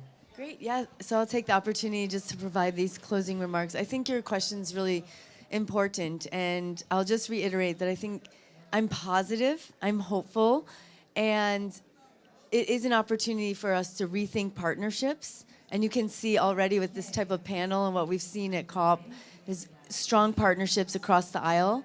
And we also need to rethink how we communicate with philanthropy, with donors, with traditional donors even, to convince them to invest in nature, and that through these partnerships we can have large-scale impact, and we can convince them about all of the ecosystem services in nature and for people. So thanks. Thank you so much. A couple of words on particularly this question about marginal environments. One option that is starting to emerge, and it speaks directly to, I think, what you were saying, is that Article 5 of the Paris Agreement has been interpreted and mobilized. It talks about forests and other terrestrial, coastal, and marine ecosystems. Almost everything that's been done on Article 5 so far has been focused on forests. And REDD+ is the prime example. Carbon finance is being generated in line with that article. There is a massive opportunity now, particularly as we have the Global Stocktake report coming out showing that we are way off track, particularly on nature, for us to reopen discussions on Article 5 as a mechanism for channeling finance to conserve and enhance, and that's the important part, to enhance carbon sinks and reservoirs. And that gives us space to talk about these marginal environments that don't look productive but have immense potential. It's early days. That's going to be some work, but I have some good news on the 11th of December. Towards the end of this conference, we're going to be having an event here in this pavilion at 9 o'clock in the morning on that very issue. So please come along. It's going to be a really great conversation. I want to thank you all for coming, our kind audience, and also to thank our esteemed panel for these really incisive remarks. We've learned a great deal, and I'll leave you with a couple of things. The first is governance, building political will and establishing institutions and putting in place the frameworks for making decisions is really critical. Secondly, partnerships. Nobody can do this alone, and those partnerships must be designed not just to empower, but to enable local people and indigenous communities to own and to steward natural resources. And that final point that Lee said, we have to put nature at the heart of climate action. But that means we also have to put people at the heart of climate action. Some principles that were developed a few years ago really speak to this. They're the locally led adaptation principles. I encourage you to go and search them out. They're applicable to everything we've been talking about and really need to be put at the heart of building climate resilient landscapes and seascapes. Thank you so much.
Sweet, sweet, sweet.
Lovely. Ladies and gentlemen, welcome to what is now the 37th session that we've run here in the Nature Positive Pavilion.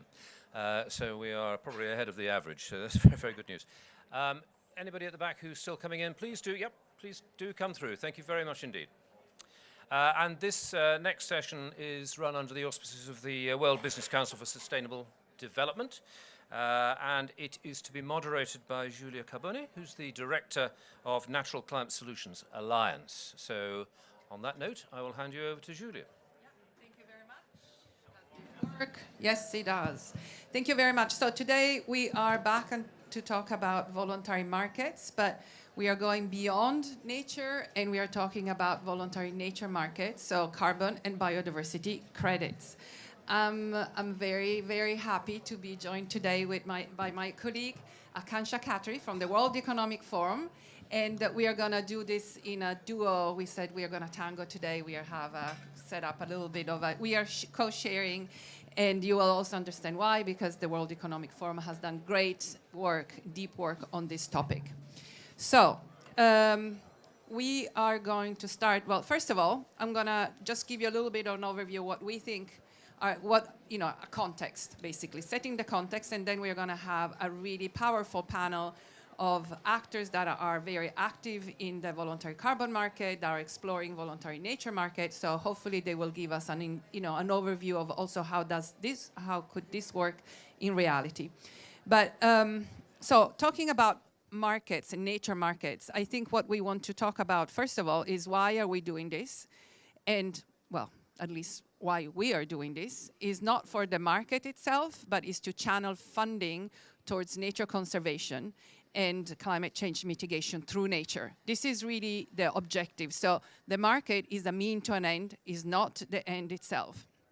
I don't need to, by now, I think we have all heard the numbers, the finance gaps, and I think we all hear different numbers every time. But so I'm not repeating numbers, but I'm just saying if we connect nature to climate, nature is 30% of the solution and is definitely not funded up to 30% of the financing going to climate. So that's the finance gap. When we're talking about actions by corporates, we are talking about the first responsibility remains their own in-value chain actions, both in terms of climate and nature. We're going to go a little bit deeper in that. And then we are adding this concept of beyond value chain actions. So these are actions that are taken beyond the value chain of a corporate that they need to be additional. That means nobody would have paid for them if it hadn't been for this finance that is coming. And why markets? Because we believe it is the most efficient way to transfer funding from somebody who has the funds and needs wants to add to the financing, and those who actually are implementing projects. There are a lot of mechanisms that can help the market function, not regulated or voluntary, but especially we have a lot of discussions. We are going to talk about mechanism on supply side and so on. But markets are really efficient to channel funding to projects and and help projects be financed by multiple actors rather than being always bilateral engagements. So this is a little bit about what we are talking about. I think this is the theory. The practice is never easy because especially in terms of when we talk about in-value chain and beyond value chain, that line is not clear-cut. For climate, maybe it's a little bit more clear. Nature is not always that clear. So there are a lot of these conversations that need to happen still. But on that, maybe I just leave it to Akansha to just give us a little bit of an overview of what is actually a biodiversity market from where we stand today on that. Perfect. Yeah, I think that's the first question literally everybody is asking. Do we need another market? We've had enough and more work done, enough and more lessons learned for the carbon credits market. I think all of us recognize that the goal is eventually the world will have nature markets, right? Nature provides multiple ecosystems, carbon sequestration being one of them. But then you also have things like water, you think soil, you have obviously the support for livelihoods. Today, they are all different markets, right? Someone has a water credit, someone has a carbon credit, someone has now a biodiversity credit. The long-term goal, indeed, is for there to be a harmonious nature market, which has the rules of the game agreed between the demand and the supply side together. We are not there today. Where is all of this stemming from? Last year in December, 196 parties agreed to the historic Kunming-Montreal Global Biodiversity Framework. What used to not be so cool, so the Paris Agreement for Nature and Biodiversity. In that, it specifically says that we need to literally bring every tool to the table to mobilize finance for nature protection, restoration, and sustainable management. One of the tools, not the silver bullet, is biodiversity credits or certificates. So we have been working on this now for about 2.5 years, learning, collaborating closely with NCS Alliance, Julia here and her team, to see what can be done for beyond carbon. So there are, of course, there are landscapes, ecosystems, which are carbon rich and biodiversity rich. However, there are certain landscapes and ecosystems which are biodiversity rich, but not as rich on carbon. So we need definitely an instrument which goes beyond carbon for them. That's what we are talking about in biodiversity credits. And then the last piece is when you are looking at a demand side, business side, it's still to be determined, right? Because a lot of the mechanisms for the carbon side have been anchored in Article 6. There's a lot of discussions happening and negotiations happening on that. I'm not an expert. But we need to be able to see what outside of those mechanisms, is there something that can be anchored fundamentally into the mission of a company? It can be anchored into the impacts and dependencies. So that's essentially what biodiversity credits is trying to put on the table. And I'm super delighted that both on the panel, but also in audience, I see we don't just have the demand side. I can see definitely there are indigenous peoples leaders, there are potentially project developers. So I hope to have a fabulous conversation today on that front. Yeah, so let me add something about the importance of integrity.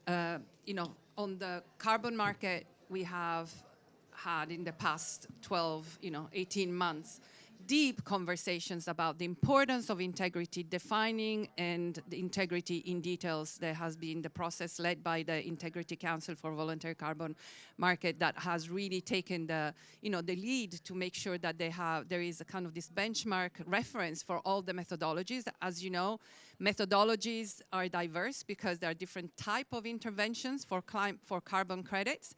And there is a group of interventions that we call natural climate solutions, although there is no official definition. They're not called officially the NCS in that case. But that brings them together and, so that there is a reference for what integrity means. Integrity is not only measured through outcomes in climate, but is also, there are a lot of other attributes looking at, sustainable development contributions. Now, what we say is that the biodiversity market, when it develops, they also has to have the same level of integrity, the same challenges that the carbon market had. They will, the biodiversity market will actually starts with the advantage that there is so much learning from the carbon credit and the discussions on integrity that really can have a head start. But what is important is that integrity is key, because when we talk to businesses, then we ask them, it's like, are you be interested? And the key question is, how do I know that the intervention really generates that unit, right? For the carbon credit, the unit is 1 ton of carbon, either reduced or removed. For biodiversity, we're still, different conversations happening, but it is really important that there is a demonstration that the outcome has happened. Now, there is also, of course, the demand side and the use cases for the demand, and Akansha. So I think for us, that's the other conversation, is integrity not only on the supply side, integrity also on the demand side. Who are the people who are buying these credits and what are they using the credits for? So again, I like to quote my fellow moderator, as Julia says, that a credit is just an instrument. It becomes an offset depending on what you use it for. So a credit is a credit. What makes it an offset is what it is used for. So making sure that when we are looking at the demand side, what is the thing that is generating the demand?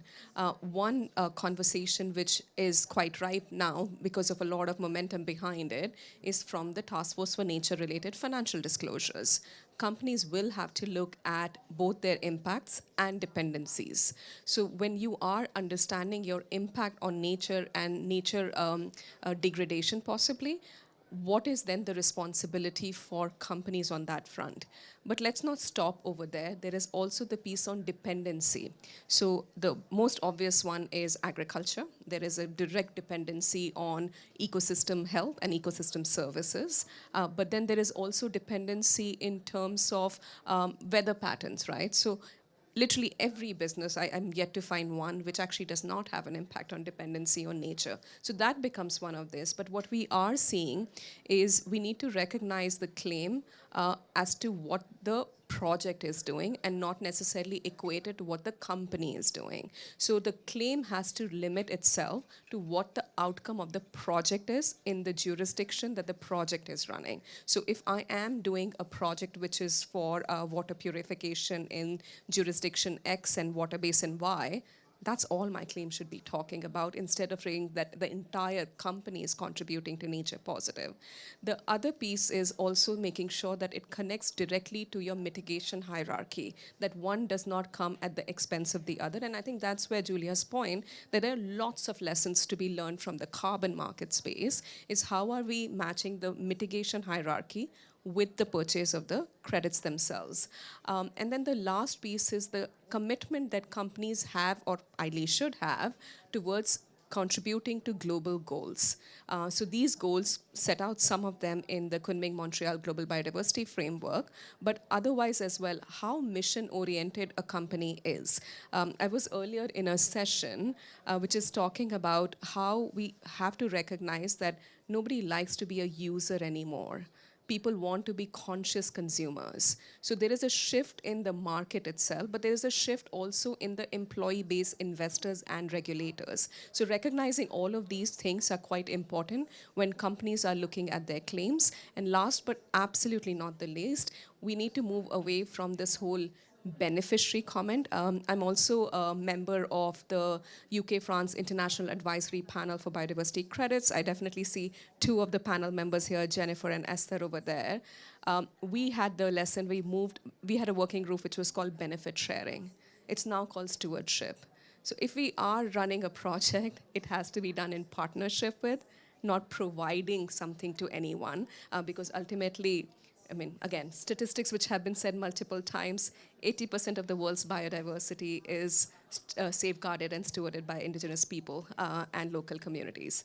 Back to you. No, thank you very much. And definitely also these processes help us also all learn better how to have this conversation and this benefit sharing, or something that who is sharing benefits with whom, right? Is the project, is the revenue being shared, or the other way around, community sharing their benefits. So lots of good, important discussions that we can have around these topics that actually go beyond just the biodiversity credits or the carbon credits. So we are going to have now a panel discussions. We have 5.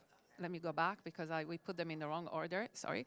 We are gonna have 5 panelists, and then Akansha and I are gonna share the questioning. So first of all, I'd like to invite Jennifer Corpus, Global Policy and Advocacy Lead from Niatero. Thank you very much for joining us, Jennifer.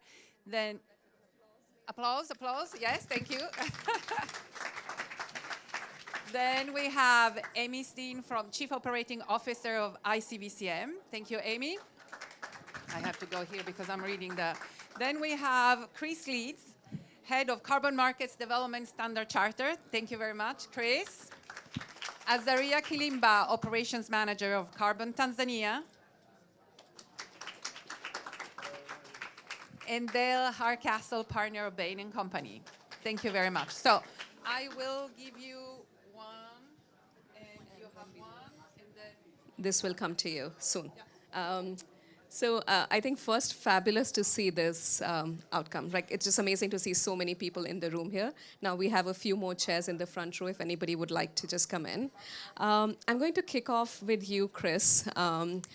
Yeah, just to give you a heads up. I think we heard in the presentation, both from me and from Julia, that there's definitely momentum.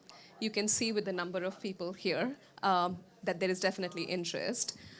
Why, in your view, are corporates interested in an instrument like the biodiversity credits? What are some of the reactions that you are picking up on? And are there things that you are cautious of from everything that you've seen so far? Oh, thanks very much. Yes, so my name's Chris Leeds. I'm the head of carbon markets development at Standard Chartered. But yeah, increasingly that, we've seen this over the last few years, how much this is very much connected with biodiversity, with nature, with the projects and credits that have been developed have a lot in common, and many are actually primarily coming from nature and biodiversity. And so I think it's a case of corporates are looking at their commitments, their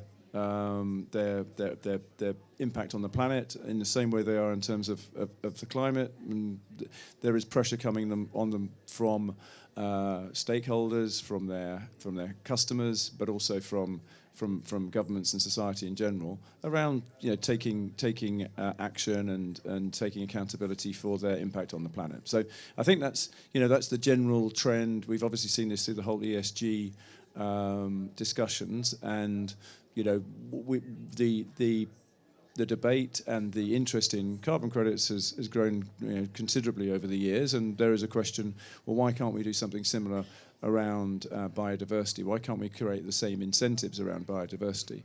So what I would say is that there is an awful lot to be learned from the carbon market, but there also is quite a cautionary tale, because here we are today at COP28, and while there's been an awful lot of positive sentiment around carbon markets and positive momentum, I think, which many of us will be taking away and building upon, but the point is that we're still not there with a vibrant and liquid carbon market.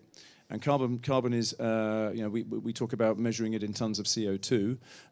It is, there is an objective measure, so to speak, around many of these projects, but it still becomes very subject in certain areas. And understanding the problems around that, the issues around measurement, around baselines, around all of these, the considerations that we have to have, additionality, permanence, etc., become very, very tricky. And we've spent the best part of 2 years developing the core carbon principles under the Integrity Council for the voluntary carbon market, under the ICVCM. And we're still not there yet. We will be in the next few months, which is great news. It's really positive, and we really want to see a vibrant carbon market develop. But I think we've got to make sure that we almost don't put the horse before the cart, or cart before the horse too much, in terms of let's get this market working, and then we can start looking at how we can take that into other areas in an appropriate way. And to learn those lessons. You also mentioned about the demand side. Well, what is an appropriate use of a credit? And I think that's a really important point to make. The same with carbon. We develop carbon credits. If you then use it and make a claim around offsetting, that is a particular use case. There are other use cases, and that's going to be the same with biodiversity. And it's ensuring that integrity on both the supply side and on the demand side that will make this market work. But of course, there's an awful lot of subjectivity that then renders things more difficult to deliver that integrity and that quality on a consistent basis. And that's obviously what we're trying to do with carbon. It's that consistency and the simplicity that we need, if you like, so that people can feel comfortable around what they're buying and what claims they're making. Great. No, thank you. And also for that note of caution, right? Because we have to start slow. I think that's some of us who've been looking into it. You can't rush through these things. You have to set the groundwork first before you can start running. I'm going to come to you next, Dale. I think we've learned, obviously, from TNFD. Chris also mentioned the fact that one of the use cases can be offset. Others can be dependency on ecosystem services. From your experience, how does one make a business case for this instrument? What you're hearing from businesses? Because the end goal, as Julia said, is to make sure we are unlocking financing for money on the ground, for conservation and supporting livelihoods. So what are you hearing? What's your hope? Sure. I mean, a few thoughts. I mean, to start, we are, of course, very early in the process, right? And thinking about a market and developing it and the like. I guess I would say, talking to a diverse range of sort of companies around the world and across different sort of sectors, there's really sort of, I think, carrots and sort of sticks that are sort of, driving people to sort of think about this.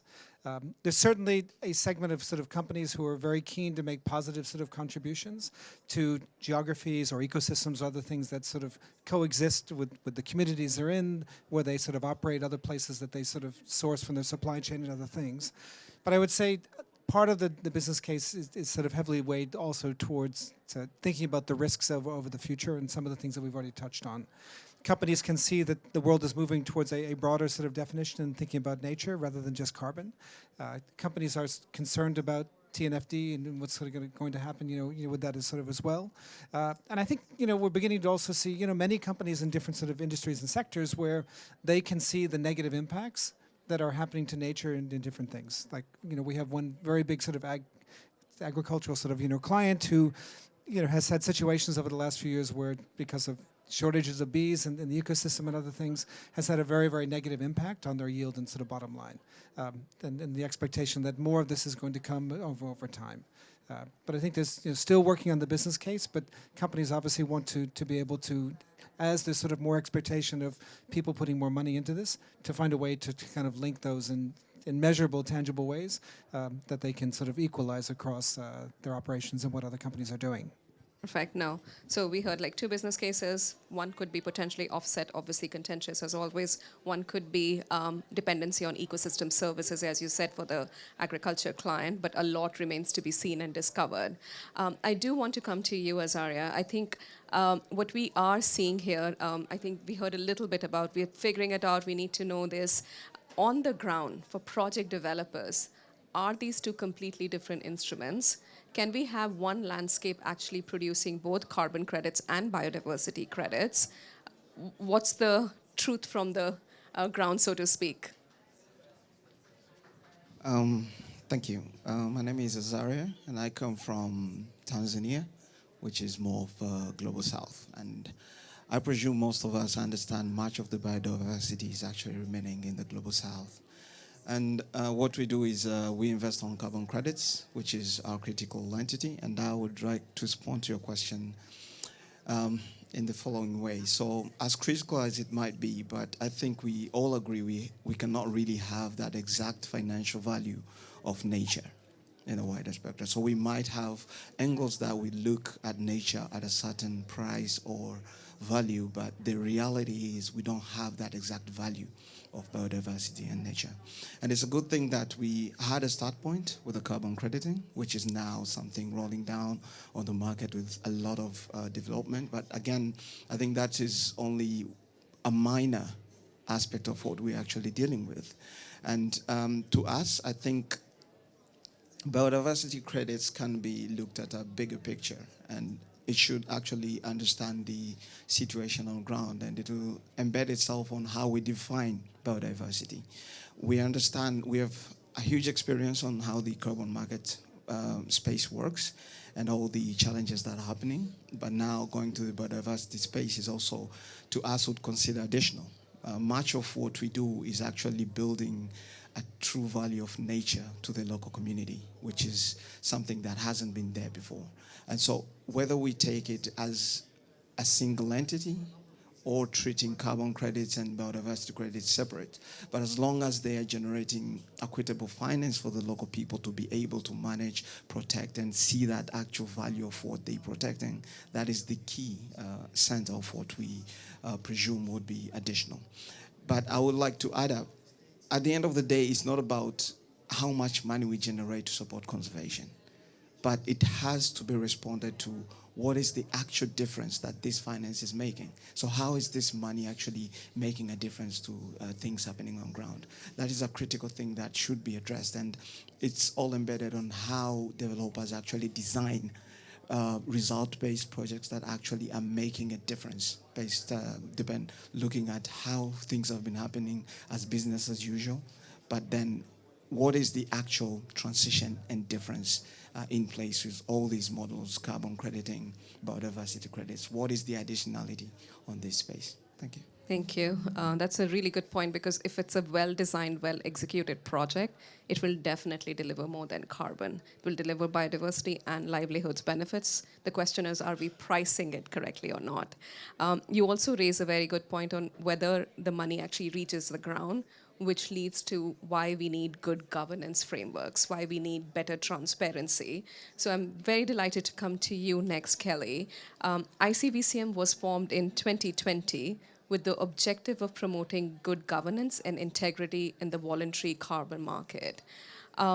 What have you seen so far which gives you excitement, but a little bit cause of caution as well as we go forward? And what's your view? Can nature-based carbon credits and biodiversity credits exist in similar interventions? If you were to separate these two markets, would you do this or keep them together? Thanks, and unfortunately you haven't got the benefit of Kelly today because she had to go, and I'm Amy, the COO of the ICVCM. You'd be laughing your head off if Kelly was here, but I'll just try to answer the question and hope that'll do. So, I just want to check that people understand what we're doing at the ICVCM and how it's relevant and useful to this discussion. Because the ICVCM is the Integrity Council for the voluntary carbon market, and it over the stakeholder-led and engagement work over the last 2 years, the 10 core carbon principles help define what a high-integrity carbon credit looks like. And that's quite relevant for a discussion about what integrity looks like these days. And we have 10 core carbon principles. We have ones that relate to the governance of the organization that's engaged in the crediting. And so the governance of the program that's generating credits. And those are about things like, do they have a system for taking decisions that is transparent? Can you see a registry, what's going on in the registry? Are they making documents public? And are they using third-party verifiers to measure the work that's being done? So there's a governance principles. And then when it comes to emissions impact, we have things around additionality. So would the carbon credit, would the emissions impact have happened anyway or otherwise? And if so, then it's not additional. And are we measuring it carefully? Is that credit capable of being measured effectively and well and robustly? And are we making sure we're not double counting or double claiming? And we're dealing with permanence effectively. And those are kind of, these are recognized principles. And the other two are the core benefits of sustainable development and social safeguards. And we have a huge number of program level, carbon crediting program level rules around how to ensure that those issues are completely core to the way in which integrity is defined for that carbon credit. And then whether or not the actual project itself is trajectorying towards net zero and helping a country in its transition towards net zero. And I just want to, there's some really interesting elements there about what integrity looks like in carbon, which, as we've said, is measurable to a ton, right? Which is what we're doing in the ICVCM. And so that's things like, when we deal with double counting in carbon credits under the ICVCM, that's not the same. When you avoid double counting, it's not the same as refusing to accept credit stacking, for example, right? So there are some things around, if you're achieving a ton of carbon credit, there may be other systems that can look at other achievements that can be measured. And so I think one of the things that we see is that if we can get everyone to understand what really good carbon credits look like in the carbon crediting market, that's an opportunity for people to look at that and say, well, that's a system that has gone through a stakeholder consultation process. It's been very carefully elaborated to engage with all sectors and all types of activities and understand that specific nuance. And, Julia said, we've been worked really hard to listen to all the voices around what good looks like. And so am I excited? Yeah, I'm excited because the carbon credit, we should be able to see what high integrity carbon credit looks like, and people can draw parallels. People can understand. People are intelligent, right? And we can understand what we can learn from those experiences, as we've discussed on the panel. And so I don't know, and it's not up to me whether there is 1 or 2 markets, 3 markets, because we're just producing high-quality carbon credit supply. We're helping people identify through programs that operate these great systems, making sure they're great systems, and then helping people see what good looks like so people can make the right buyer choices. how other people leverage that information afterwards is really, that's the creativity we can expect to see, and making sure that we're doing everything at a high integrity way. So yeah, I'm sorry I'm not Kelly, but I'm really hopeful. You're not sorry I'm not Kelly. Oh, okay. So, but that's what we're doing at ICBCM, and so back to you. Not funny, but definitely very, very informative. So thank you so much. You just have a bad moderator. What can I say? No, so I would say like you're really the Michelin guide for what gourmet carbon project looks like. So I think just knowing what good looks like will also drive us towards what good biodiversity credit projects look like. Jennifer, I want to come to you. Some of the projects, some of the interventions have unfortunately not worked in partnership with the local guardians and stewards of these ecosystems. In your experience, what are the lessons that can be learned? And can instruments such as a gourmet carbon credit and a biodiversity credit actually help local communities from forested landscapes or non-forested landscapes as well? Yeah, thanks very much. Thanks very much for the question. I think one element of high integrity, whether it's carbon credits or biodiversity credits, should be respect for the rights of indigenous peoples. I led the Indigenous Caucus in the negotiations on Target 3 at the KMGBF, and one of the things that we needed to point out is that although all over the world, biodiversity is declining everywhere. It is declining at a much slower rate in the lands of indigenous peoples, and that's 50% of all of indigenous peoples and local communities steward 50% of the global terrestrial area. And magically, only 40% of those are covered by protected areas. So there is something in the way that indigenous peoples govern their territories that enable us to be good guardians of nature. So I wanted to just take a little step back and lay that premise. So it's inevitable that when we talk about credits, it's going to affect indigenous peoples. And you wouldn't believe how much pressure is being put on indigenous territories now.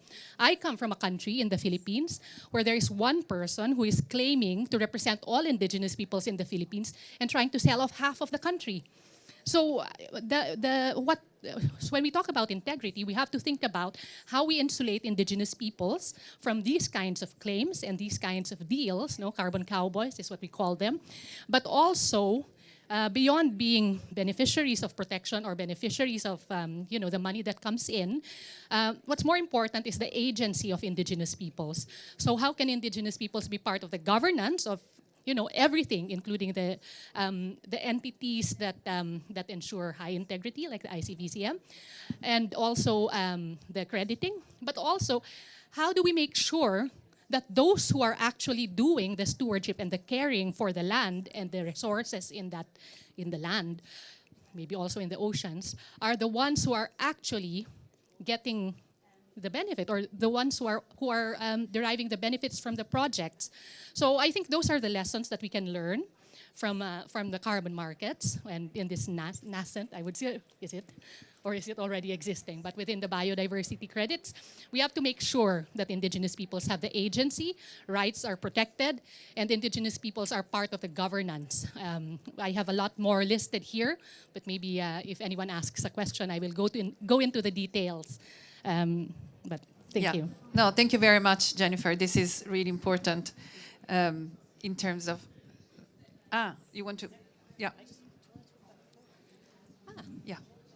Yes. I've been instructed since I'm also part of the... That's actually a very good point about governance. Thank you for reminding me.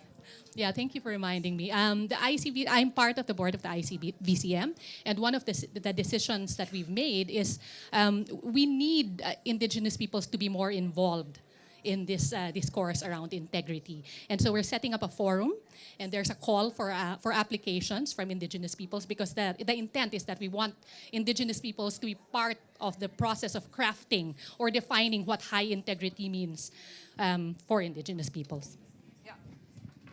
Yeah, so thank you, Jennifer. And again, this is at the ICBCM level, so this kind of a benchmark standard. But of course, the whole question is at every single level, in every single decision.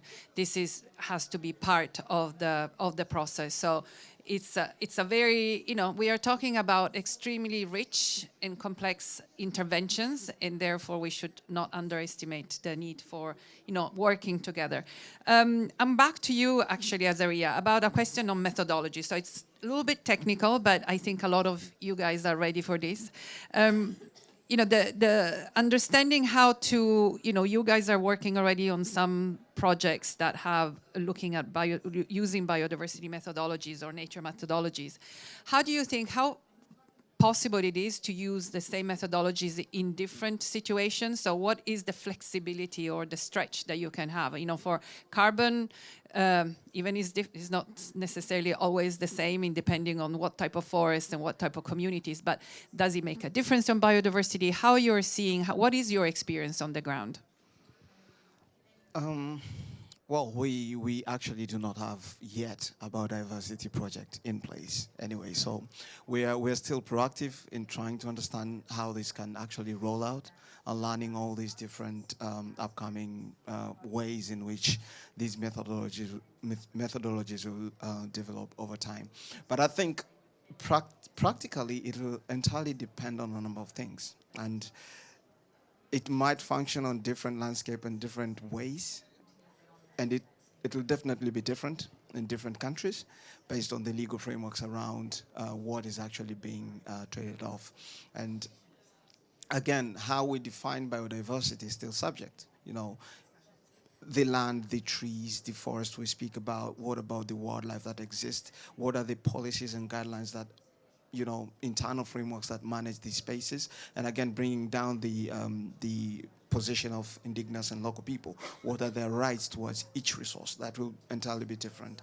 And remember, all this, again, affects how we termed it as benefit sharing earlier, and you had a question on benefits. Who's actually sharing to who? But my question would be, what do you call benefit? Because the whole world has been benefiting from the efforts of the indigenous people, so that they have actually been sharing these benefits with the world. And now if we're speaking about the finance benefits, that's something else, which is definitely will be affected by all these mechanisms. So I think these methodologies should really put into account some critical details on what is actually put in place to guide this assessment, the accounting, and how we define biodiversity is very key towards analyzing on the best methodologies on how we create a credit that is going to speak on biodiversity, different from the carbon crediting. But I would consider, based on the matrix that we use on carbon crediting, at least the biodiverse aspect should really account a multiple of aspects within the ecosystems that are there, apart from a standing tree that harbors carbon. But there's a lot that comes with that. There's all this wildlife, all these, threatened, near-threatened species that exist that actually benefit from all these efforts that communities and indigenous people actually play a role in protecting. But then, as a carbon developer project developer that works specifically on carbon projects, right? Plus, do you imagine, if you were to also implement a methodology that focuses on biodiversity or nature, would that make more sense to have it as a separate methodology or have something that is possible to kind of have a plug that, because for some elements it might be similar, actions or similar requirements. So how would you suggest to increase efficiency for the people on the ground that will actually have to implement the actions? Well, being a developer who works closely with the community and actually centered towards empowering this community financially to undertake protection, but also develop social aspects of their improvement in life, I think treating them differently, that would be the way I go. And so probably having different sets of markets of these two credits would be a way we would actually look at this, because the carbon market will take corporates who are buying credits from the carbon space with a particular interest, but there are these who are actually centered on the biodiversity, the bigger picture of what we mean by the ecosystems. But again, it's entirely subject to how complex the standards, the methodologies will be, because again, it shouldn't be an added load of principles, standards on a developer, but also the communities on how this rolls out. But I think we are still early on the development phase on these projects, and we are keen to understand how these actually come out. Because again, as a developer, we always assess the risks that would be associated with all these investments, scalability, how wide can this grow, but tradability being an investment, definitely. We would like to see a tradable aspect. So all these would be things we would be considering on how we take these products into the market. Yeah. So, well, then, Amy, not Kenny, back to you. So listening to this, what do you think are really the most, and this is more kind of also recommendations to those actors in the biodiversity credit space, but the key pieces of infrastructure that are absolutely necessary? I mean, this is obviously, you have a very strong interest in ICVCM on the supply side, but there are other elements. Having worked in this, infrastructure development space, what do you think are key so that then the projects on the ground can really operate in an efficient way? I mean, in the carbon credit markets, one of the things we've really learned is that transparency around transactions is increasingly important. And one of the things that we're working on in the future, in the work of the ICVCM, is around finance flows in carbon credit transactions. And that question around what's benefit sharing, what's a revenue sharing, who's getting the benefit, and what's the benefit when we're talking about benefit sharing, all of that. And we've had many discussions on that in the ICVCM, and we have different work programs. You can go to the website. I won't expound it all here, and see that we're trying to look at issues around what is benefit sharing and how do we ensure we know what we're talking about, and how can you measure that, and who's getting what benefits. And we also, finance flows through a carbon credit transaction, and what are the implications of wanting to know what prices are being paid at every stage of the transaction. And it's interesting to listen to opinions, because sometimes you hear different ones. At every stage of a transaction, you hear different views on what the level of transparency should be. And for carbon, that ties into that question around double claiming and double counting, making sure you know that a carbon credit isn't being claimed in corporate transactions, for example, by different companies for different things. 1 ton for... you need to know where it's not being double claimed, double counted, etc. So those are good lessons we've learned. We're the carbon market has been around for a long time, so we're moving into the next phase of talking about interoperability and interconnectivity between infrastructure systems that have come from different backgrounds and organically grown up. And that's the kind of next step, I think, that we're looking at also there. And in due time, that in any market, when you're looking at how to make sure you understand benefits, you need to understand the wider infrastructure. So those are just some thoughts on that issue.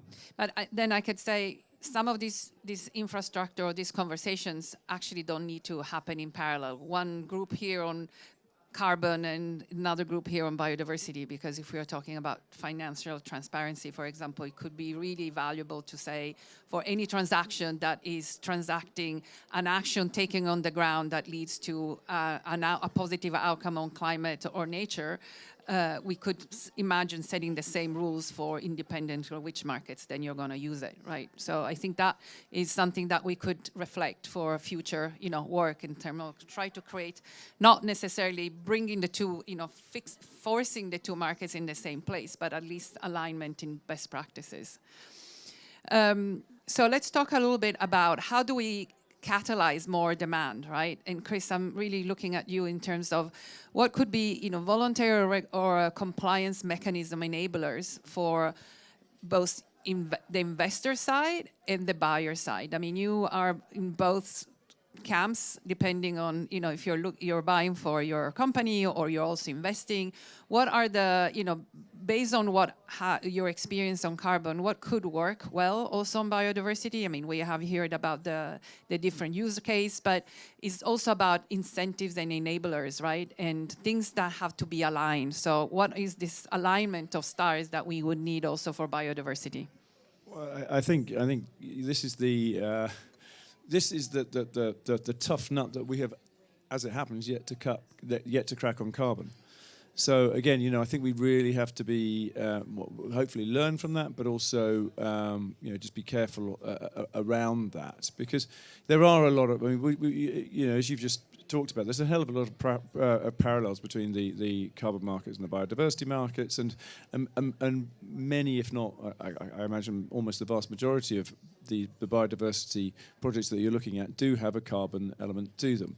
So we'll come back to that in a minute, but I think that the issue is coming down to some form of regulation, legislation, recognition is the key, right? Because if you're a corporate who's out there looking to invest, looking to buy these credits, the question is, why are you going to do this?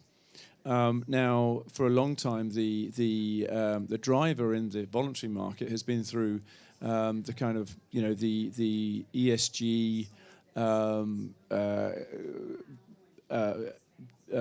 drivers around the claims that you're going to be able to make. So some kind of environmental claim, you can say that you're carbon neutral, you can say that you're net zero, and that gives you the reason to go out and do something. But this is typically driven through a CSO function within a company. Largely the financial side of it is not too involved. The CFO, even the CEO, the CEO might be involved at a high level to endorse it and say, yes, this is a good use of our capital. But largely, it's something that's done at that level, and so far has been, the type of amounts we're talking about here are not large enough. We need to see more numbers, greater numbers. And of course, when something is voluntary, it then becomes, when circumstances change, it then becomes maybe more difficult to continue with that action. So really what I'm alluding to here is around the economic circumstances and things like interest rates going up.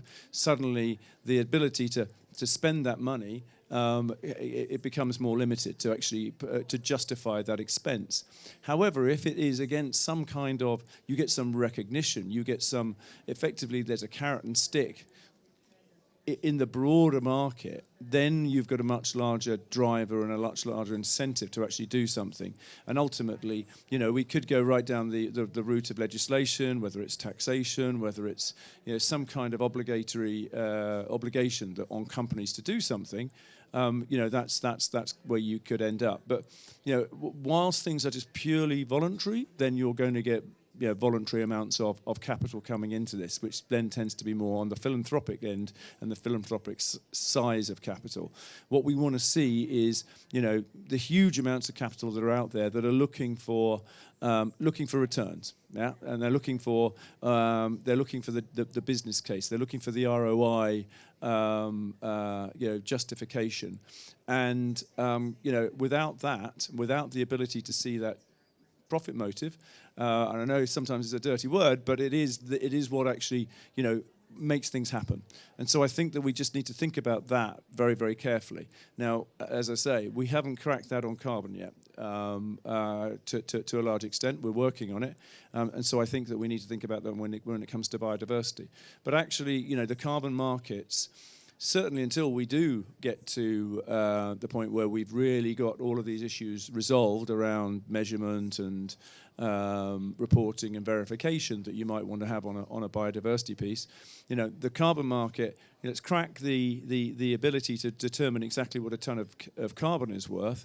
Once we start to see some transparency around that, I think then what you'll see is that differentiation between between projects, which will largely be down to, you know, those. If it's a nature-based project, it will be related to the differentiation that people are putting on that biodiversity and on those nature-based attributes and on those, you know, the benefit sharing, so that we can actually start to see, okay, well, that's the value of biodiversity, and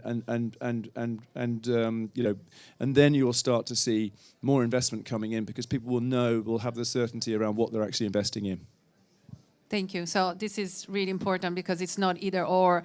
Is, you know, it's also how these different tools can be used. And again, we are here to finance nature conservation for climate, people, and biodiversity on itself. So I think this is, you know, depending on where we are and on the maturity of the market, there are a lot of, you know, we can be thinking out of the box. I think the worst we can do is to put ourselves in different silos and think it's us against that, you know, and we are all here for the same reason.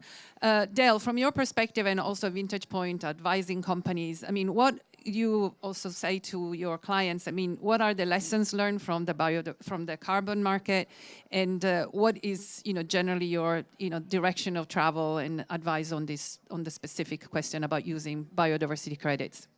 Sure, and we could certainly have an entire session just on lessons learned from the carbon market. But I think Chris has touched on a few of them, and probably a few more to sort of, you know, stress as we think about pathways forward. You know, one is, I think, to respect that ultimately at the end of the day, we are seeking to mobilize large amounts of capital in business. And business needs some kind of a return on investment, however that is sort of defined, to be able to do that.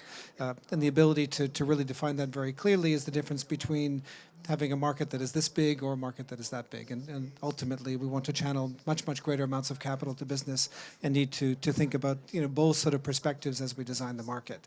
I think a second issue that's probably very important is simplicity versus perfection, right? Clearly, there's a desire, I think, within many, you know, within the biodiversity credit sort of community to be super sort of specific about the biomes or the species or other things that we want to save. But ultimately, at the same time, the ability to build large markets requires volume and liquidity. And I think there's a real sort of trade-off between very, very, very specific and having something that is super sort of nuanced, but also having something that is going to mobilize significant amounts of sort of capital to come into the market. And I think striking that balance is of course going to be challenging. And even in the carbon market, I think we're still sort of, you know, figuring that out as well. And then I guess lastly, obviously a lot of questions around verification and numbers and sort of other things. How to really be sort of specific so that it has integrity and sort of stands up to criticism from outside so companies can invest with sort of confidence. I think one probably last point as well, which is I know more open for debate, is really the trade-off between should we have a biodiversity market or should we have an integrated biodiversity and carbon market together? And I think there's strong sort of pros and cons for sort of, you know, both to be able to do that. If we think about the carbon market today, in lots of types of sort of credits that companies buy, some kind of intangible element is being priced into the price that companies pay to reflect co-benefits, the ecosystem, and other things that go well beyond just the carbon, particularly for nature-based sort of solutions. But I would sort of suggest that, you know, finding a way to maybe think about standardizing that in a way that is less, every company does it its own way and sort of comes up with its own formula and sort of seeks to sort of embed that. Even if ultimately the long-term sort of direction is to decouple these sort of two markets, offers a way to kind of scale that up more quickly than would be likely if we tried to do it on our own. Yeah, no, thank you.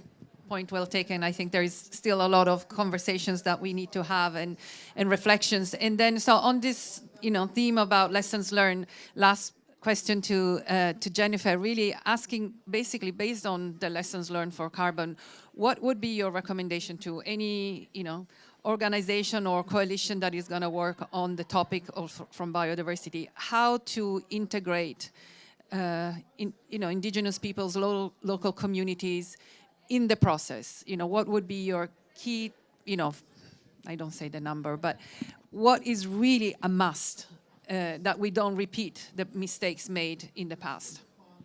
Okay. Okay, I said I had the list. It's a good thing I opened my notebook We to are the list. taking notes, by the way. You don't see the note taker is sitting in Amsterdam, by the way. Hi, she's there. Yeah. So I think the first thing would be to recognize the two words. I already talked about this earlier.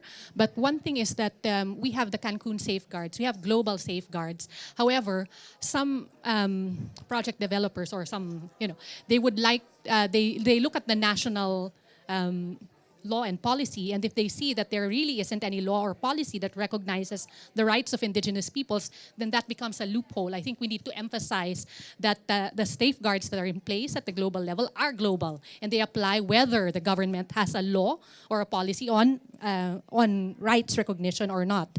The second is that indigenous peoples, the evidence is quite clear. They're proven as good stewards of nature. So how do we make sure that they benefit, and how do we minimize the cuts along the way? Because it costs a lot, no? There are so many barriers to indigenous peoples benefiting as directly as possible from the financial proceeds of a project. So how do we make that as close as possible? How do we eliminate the complexity, the over-complexity in terms of the measurement, in terms of the, all of that? How do we make those community-based so that indigenous peoples are rewarded appropriately? Then we have, of course, you already mentioned this, partners versus beneficiaries, transforming the language instead of the language of beneficiaries and vulnerable populations, disadvantaged groups. We recognize the value that they have brought into this world of carbon sequestration and biodiversity conservation. And then, of course, free, prior, and informed consent is very important. We've seen in the Philippines, we're one of the first countries to have a very specific law and policy detailing the free, prior, and informed consent process. But what we've seen is that many are trying to circumvent this, the requirements.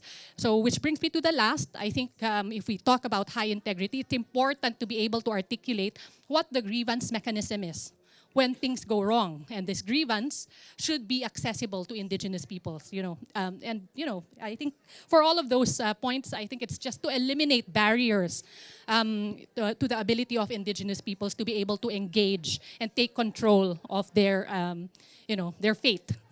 Thank you. Thank you. And every word that Jennifer said counts. Control on the fate, for example, are not just random words, are very carefully selected. And many of us have been working in this space. We know this is really important and the process is key.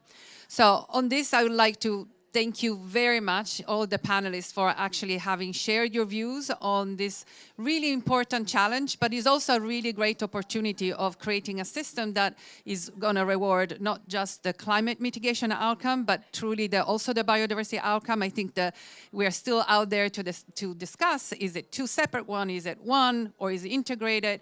And maybe it's all of the above, and then we need to be flexible and case by case. So there are a lot of people here that actually are very active in this space. I'm not gonna finger point to you, but you know who I'm talking about. So we are 5 minutes to go. So I would just maybe stop here so that you actually have a little bit of time to mingle also with our amazing speakers. I just wanted to quickly tell you there are a couple really interesting reports out.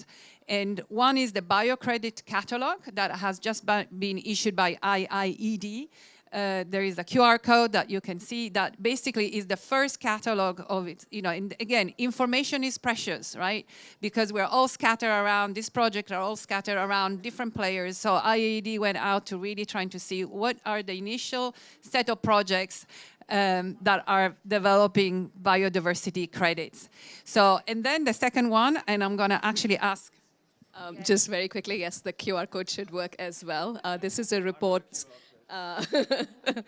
These reports were released last Friday. They talk about what is the demand analysis, so both the drivers and an estimate of both three different scenarios, conservative, average, and very ambitious on what the demand could look like for biodiversity credits. And the second and equally important piece is if you are a potential buyer, what should you be aware of in terms of risk mitigation as well as claims guidance? So those are just reports for you to look into. All right. So thank you very much. These are our contacts. If you are not on the LinkedIn of the NCS Alliance, please follow us. And a round of applause to all our panelists. And thank you so much for sharing your views, your ideas, your suggestions, your experience. This is a work in progress. So thank you very much. And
Well, good evening, everybody, and welcome to the Nature Positive Pavilion for what is this, I think it's the 38th event that we've hosted here so far this COP. And as you see, you have a range of F&B behind you, so hopefully that will lure more people in as we go along. The event itself is being hosted by Bloomberg NEF, and you see the subject matter is on the board behind me, zero emission vehicles. And your moderator for this occasion is going to be the Chief Executive, Deputy Chief Executive Officer, forgive me, of Bloomberg NEF, Albert Chung. Albert, would you take the floor? Thank you. Thank you very much, and thank you for the promotion. Thanks everyone for being here with us late on this day here at COP28. Appreciate you finding your way to this venue, I think, which is probably the biggest challenge of the day, so thanks. So we have actually a really nice program lined up for the next 45 to an hour. And there's kind of two parts to it. So first I'm going to share some of the findings from our Zero Emission Vehicles Facts Book, which is a publication we do each year to coincide with COP. And I'll say more about that in a minute. But more importantly, we have a panel with 3 guest speakers, which I think promises to be really interesting, and they're really going to dig into this question of how to unlock the next phase of growth for EVs. And most importantly, we also have food and drink, which is, I know at COP is particularly important. So afterwards, I think we'll hang out here and chat a little bit more. So let me jump into the fact book. So we do this report each year to coincide with COP, as I mentioned before. And the objective is really to provide a fact base to drive discussions around the zero-emission vehicles transition globally. And it turns out that's pretty important, because if you Google news about EVs at the moment, you'll have half of people saying EVs are the easy part, it's already done, no need to worry about it. And then you have the other half of people saying EV sales are falling, it's a disaster, and nobody wants them. So I think more than ever, we need this kind of fact base to really drive discussion. So that's really what we're trying to do. The fact book itself is available publicly, and there's a link actually at the bottom of each slide here, which you can use to find it. And it's about 100 slides, so I'm just going to try and give a few highlights today. So I'll kick off by talking about market drivers. So this is really, what are the enablers for the EV transition, and how are they looking at the moment? And then I'll talk about market impact in a minute.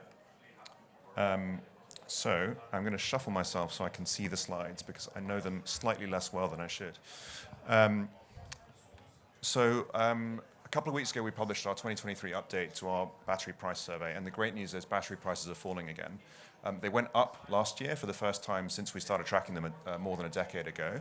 But thankfully, thanks to falling commodity prices and increasing investment into the supply chain, they're falling again, which is great. So we saw a 14% reduction in battery prices over the course of the last 12 months. And we now expect that to continue in the next couple of years. So we think that little hump is now behind us. So that's a really important enabler. Another one is charging infrastructure, and I attended a really nice roundtable today hosted by WBCSD and CalSTART on this topic of how to really unlock more progress on charging. And the good news is we're seeing progress there as well. We think 1.4 million new public connectors will be added this year, and investment is actually doubling, we think, this year to $30 billion of new funding for public charging, particularly on the fast and ultra-fast side. You can see from the colors that China and Europe are really driving that transition, but the US is doing a lot as well. So that's all sort of good news so far. This is sort of good news. So this is government commitments to completely phase out the sale of internal combustion engines. And you can see there are many, many commitments, almost 70 government commitments, some of them at the national level, some of them subnational. And those commitments now cover about 40% of the global car market, which is great news. That right-hand chart includes interim ZEV targets, because as you know, the US and China don't have an actual phase-out target, but they do have interim targets. So that's very positive. The slightly less good news is that number hasn't changed very much in the last couple of years, so we're slightly stalled at that kind of 40% level. Then we'll ask the same question of the industry. So automakers also have phase-out targets for selling internal combustion engines. And those targets, so all of these companies listed here have some kind of target to phase out ICE sales. Some of them are only for Europe, and they're not global. Those targets cover about 30% of the market, so slightly less than the national targets. And again, that hasn't moved either very much over the last couple of years. So it's good that they exist, that's great, but we're not quite seeing the progress that we'd like to see there. Sales, however, are growing, and I'm sort of slightly delaying the punchline on where we actually are with sales, but this gives you a bit of a clue, is that several automakers are now running above 20%. So 20% of their revenue is coming from electric vehicle sales, which is a really important marker for them to be able to really report to investors that this is a mainstream part of their business now. And of course, there are some that are at 100%. Some famous names that you know of, like Tesla and BYD, that we've removed from this chart because they make everyone else look bad. But these guys are growing, and they're going in a good direction. So those are some of the market drivers and how we see them changing. And again, there's 100 slides of this in the report, so please do look at that. And how that shakes out in terms of actual sales and then emissions is kind of where I want to spend the kind of second half of this talk. So in terms of actual passenger EV sales, this is cars essentially, and we expect the market to grow from 10 million sales last year to about 14 million this year. The first half of this year already saw kind of more than half of last year, so it's sort of trended in the right direction. But growth is slowing, so this growth to 14 million this year would represent about a 35% market growth, which is good. If you're in a market that's growing at 35% a year, you're in a good market. But the year before it grew 60%, and the year before that it grew 100%.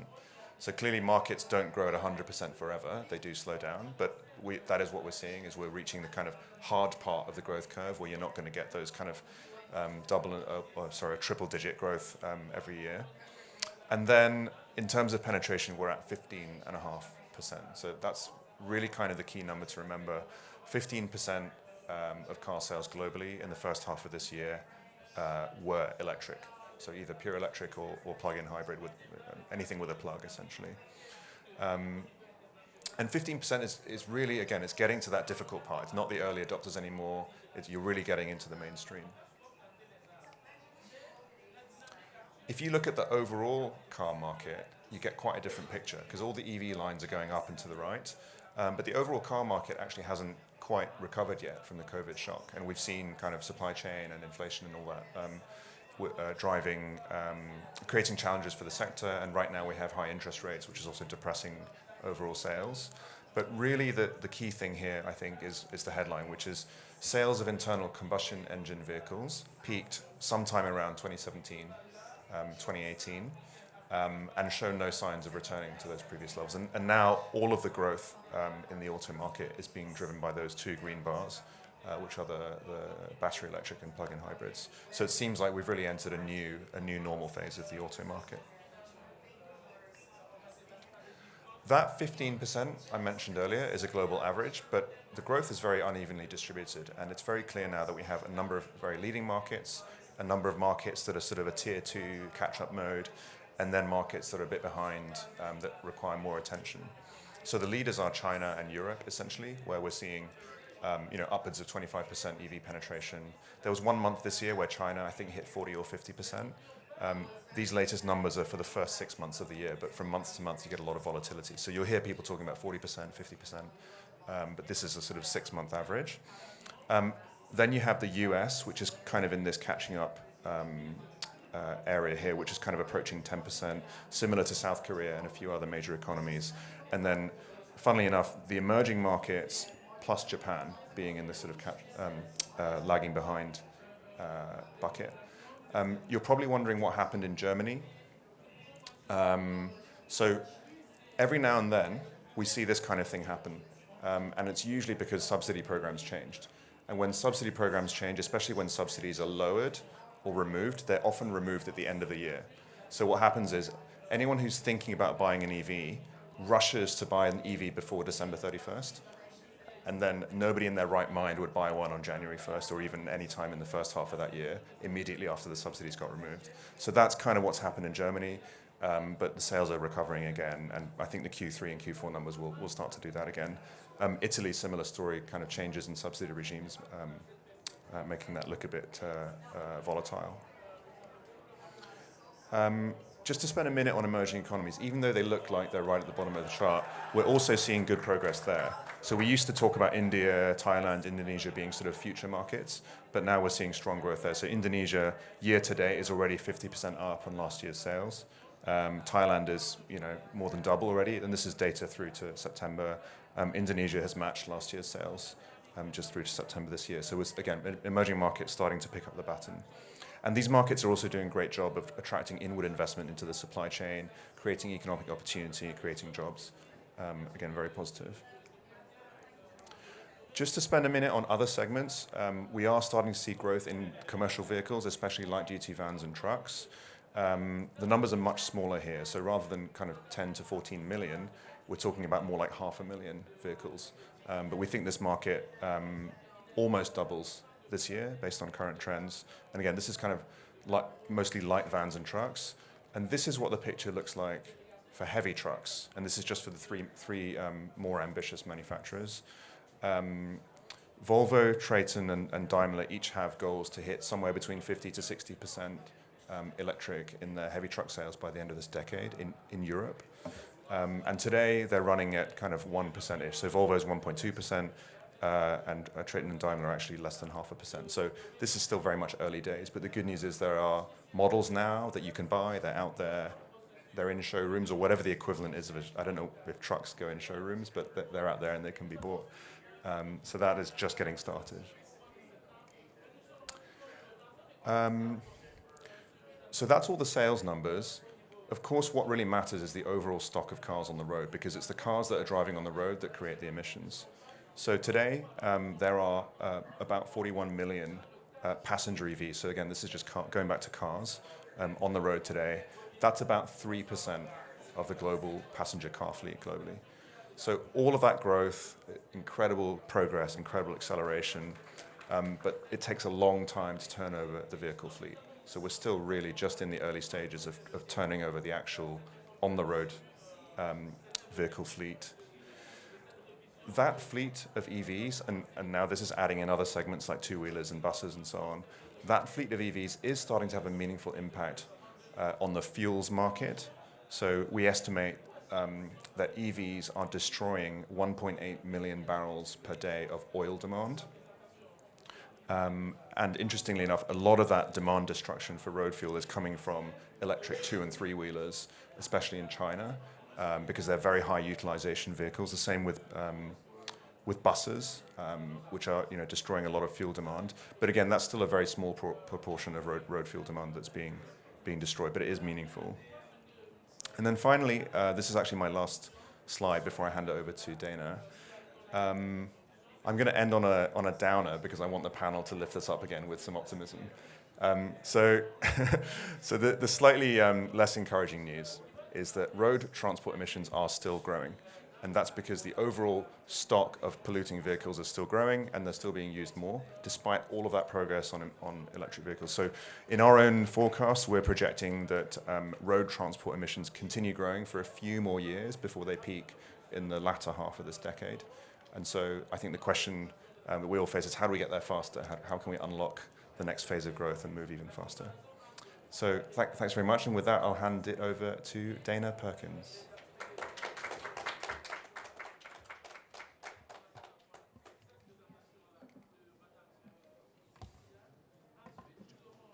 So I'm going to welcome our panelists to the stage in just a second, but we are here today. Really, the conversation will revolve around two different aspects of the transportation transformation that is taking place. So one comes down to consumer adoption and how do we move that peak closer to today's date and see road transport emissions come down. And then the second part will really revolve around air pollution, which certainly should be something of a motivator for consumers when they're thinking about vehicles, but also some of the interesting solutions and ways to make air pollution something that is well understood as it relates to vehicles beyond the tailpipe. So I would like to welcome to the stage Lucas de Grassi, UN Ambassador for Clean Air and also a world champion from Formula E, along with G. Aronson, who is the CEO of ENSO, which is an innovator in tire pollution and different tires, alongside Fiona Howarth, who is the CEO of Octopus Electric Vehicles. You and I can share a mic.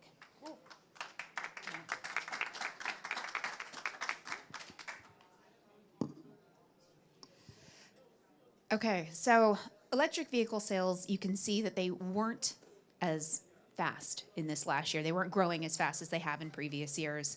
And we're actually seeing in the US, companies like GE and Ford have moved down their projections on how many electric vehicles they're going to put out there, and they're citing consumer demand. Now, BNEF's research would state that the consumer demand maybe isn't cooling as fast as the GE and Ford projections would show, but even with any cooling consumer demand, I want to know if those on this panel are worried that that might become true. Sure, okay. I tell you what, I think that the cars have come so far, and I know that you show this, you show the reduction in the battery costs have come down so significantly, like 90% since 2010, and the cars have got really good. You know, when I got into this again 6 years ago, there were 5 cars that could go over 100 miles on a single charge, and 2 of those were super expensive Teslas, and the other 3 were pretty selectively chosen by people that really wanted to drive EV because they were noticeably EV. Now there's like over 30, 80 different manufacturers, and actually consumer demand is only growing. As people discover these cars, they discover them, their neighbors are driving them, and the appetite is high. And it's really catching, right? If you drive one or your neighbors are driving one, they love it. And I think it will only grow, actually, as the more people discover them. And then alongside, obviously, the charging infrastructure is really building and growing a lot of confidence too. So I don't worry about it. So, Fiona, you're joining us from Octopus Electric Vehicles, where you're the CEO, and this is an incredible company that is changing the way that consumers think about ownership of electric vehicles and tries to remove a lot of the friction associated with it. And what is interesting to me is, as somebody who, you know, now knows how to charge and set everything up, I realize it's actually not that much friction, but for so many people, it's a huge barrier to jump into the market. So I want you to talk a little bit about engaging with consumers. A lot of what you do is trying to gain the trust of companies and then ultimately the drivers that will be driving those around. Why do you think this is a central part of Octopus Electric Vehicles' strategy? Yeah, thank you. That's right. So yeah, I'm the CEO of Octopus EV, and we make it easy and affordable to switch to clean green transport. In the UK specifically, there's a scheme that you can set up for your employees, if you're a business, called a salary sacrifice scheme. And that enables your employees to basically pay for their car every month out of their salary, and they save income tax and national insurance because they do it out of their gross salary. So people are saving 30 to 40% every month on the car. So although they might be higher in cost as an upfront price, actually their monthly rental, it makes it cheaper than taking that petrol diesel car. Now, obviously, some of the questions that you get are, you know, what about the battery degradation? What's this going to be worth in 3-4 years' time? When you're leasing a vehicle, actually, we take that risk. You as a consumer or a driver aren't taking that risk anymore. We're taking that residual value risk. And therefore, actually, just after the contract ends, it becomes more like a phone contract. Actually, after 2, 3, 4 years, you can hand the car back and you can just get your new vehicle. And it's just super easy. We just take all the pain away. In fact, we include your servicing and maintenance in that as well, because that's completely covered. You don't have to worry about, you know, we get questions around, will I have to replace my battery? But actually, if that needs happening, we're going to do it. But we don't think you are, but we're going to take that risk on as well. And also insurance, the whole works. It all comes in one package, and it's out of your monthly salary. In addition to that, though, we can install you a charge point at home. So it's a bit of a wild west out there in some places at the minute. It's like, do these people know how to install charge points? Have they ever done it before? Actually, you want trusted, credible partners to be able to do that. And we've actually set up a team to do that now. So Octopus Energy Services have a fleet of installers, not just in the UK, now in other countries as well across Europe, and we're expanding that out. And that they can come and install chargers for you. We have energy tariffs that have been designed so you can charge up in the middle of the night for a fraction of the cost. Saves you 80, 90% versus the petrol and diesel you'd be paying for, because it's a really low overnight rental cost. And then actually in public charging, in the UK, we had this huge explosion of charge point operators, CPOs. And you used to have to get all these RFID cards. I don't know if you've been driving an EV for a while, but you might have like in your wallet a number of RFID cards or loads of apps. We used to turn up and then people have like 20 apps on their phone depending on which charge point company it was that they were pulling up to. Actually, we've integrated across all of them, or actually enough to give us 60% of the UK market is covered by a single card, a single app. And you can do integrated billing, so it's like all simple. You can see where you've been charging. If you're an Octopus Energy customer, you can also have it on your Octopus Energy bill, so it's just part of your monthly bill that you pay for your EV charging as well. It's just super simple. So whether it's discovering the cars, so we have experts to help you discover the cars. We're funding the cars through these schemes, through your employer. We can get your charge point installed, your home tariff, and your public charging.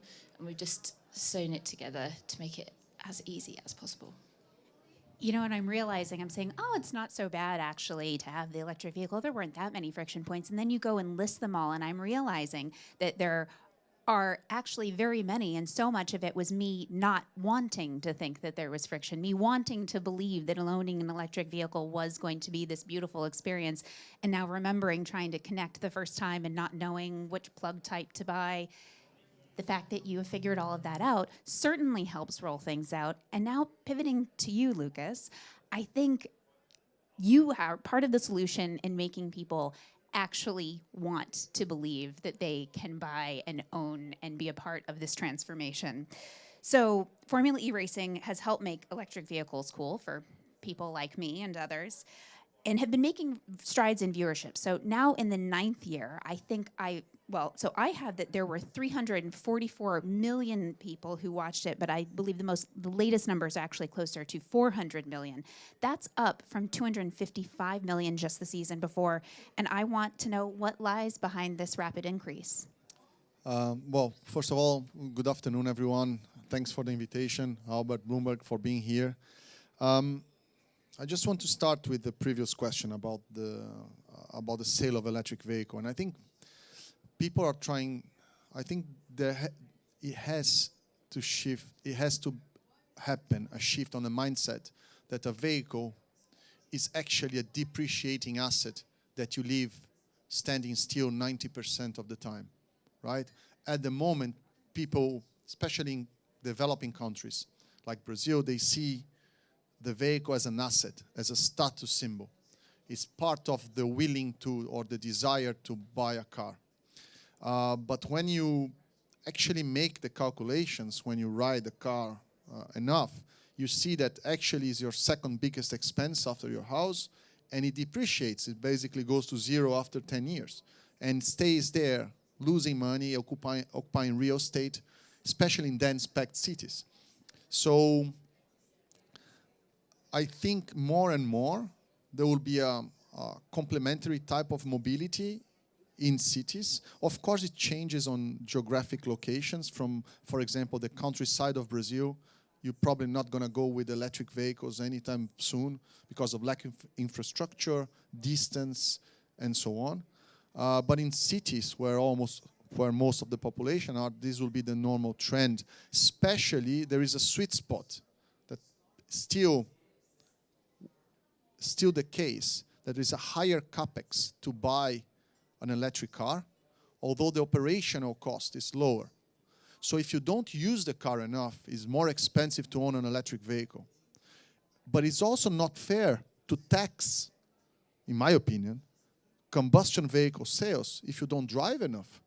As we see, the pollution and the consumption of oil does not come from passenger vehicles, or comes also from passenger vehicles, but the subsidies, I think, is completely insane. You give a $5,000, $10,000 subsidy to buy an electric vehicle that you're going to drive 5 miles a day.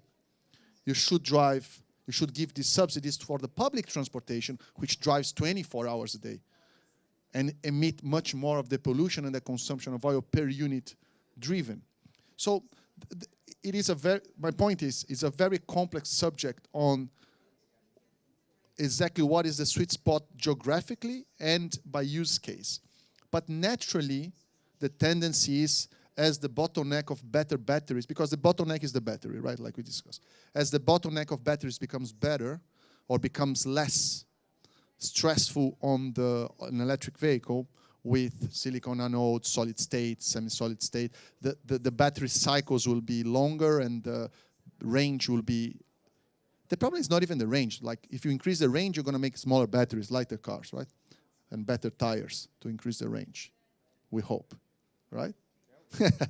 And so it will become more and more electric. The point is, by physics, it will become more and more electric. So I'm not worried about the maybe short-term increment sales of combustion vehicles. Then in Formula E, sorry to extend on that answer, and then in Formula E, when we created Formula E 12 years ago, nobody even spoke about electric cars.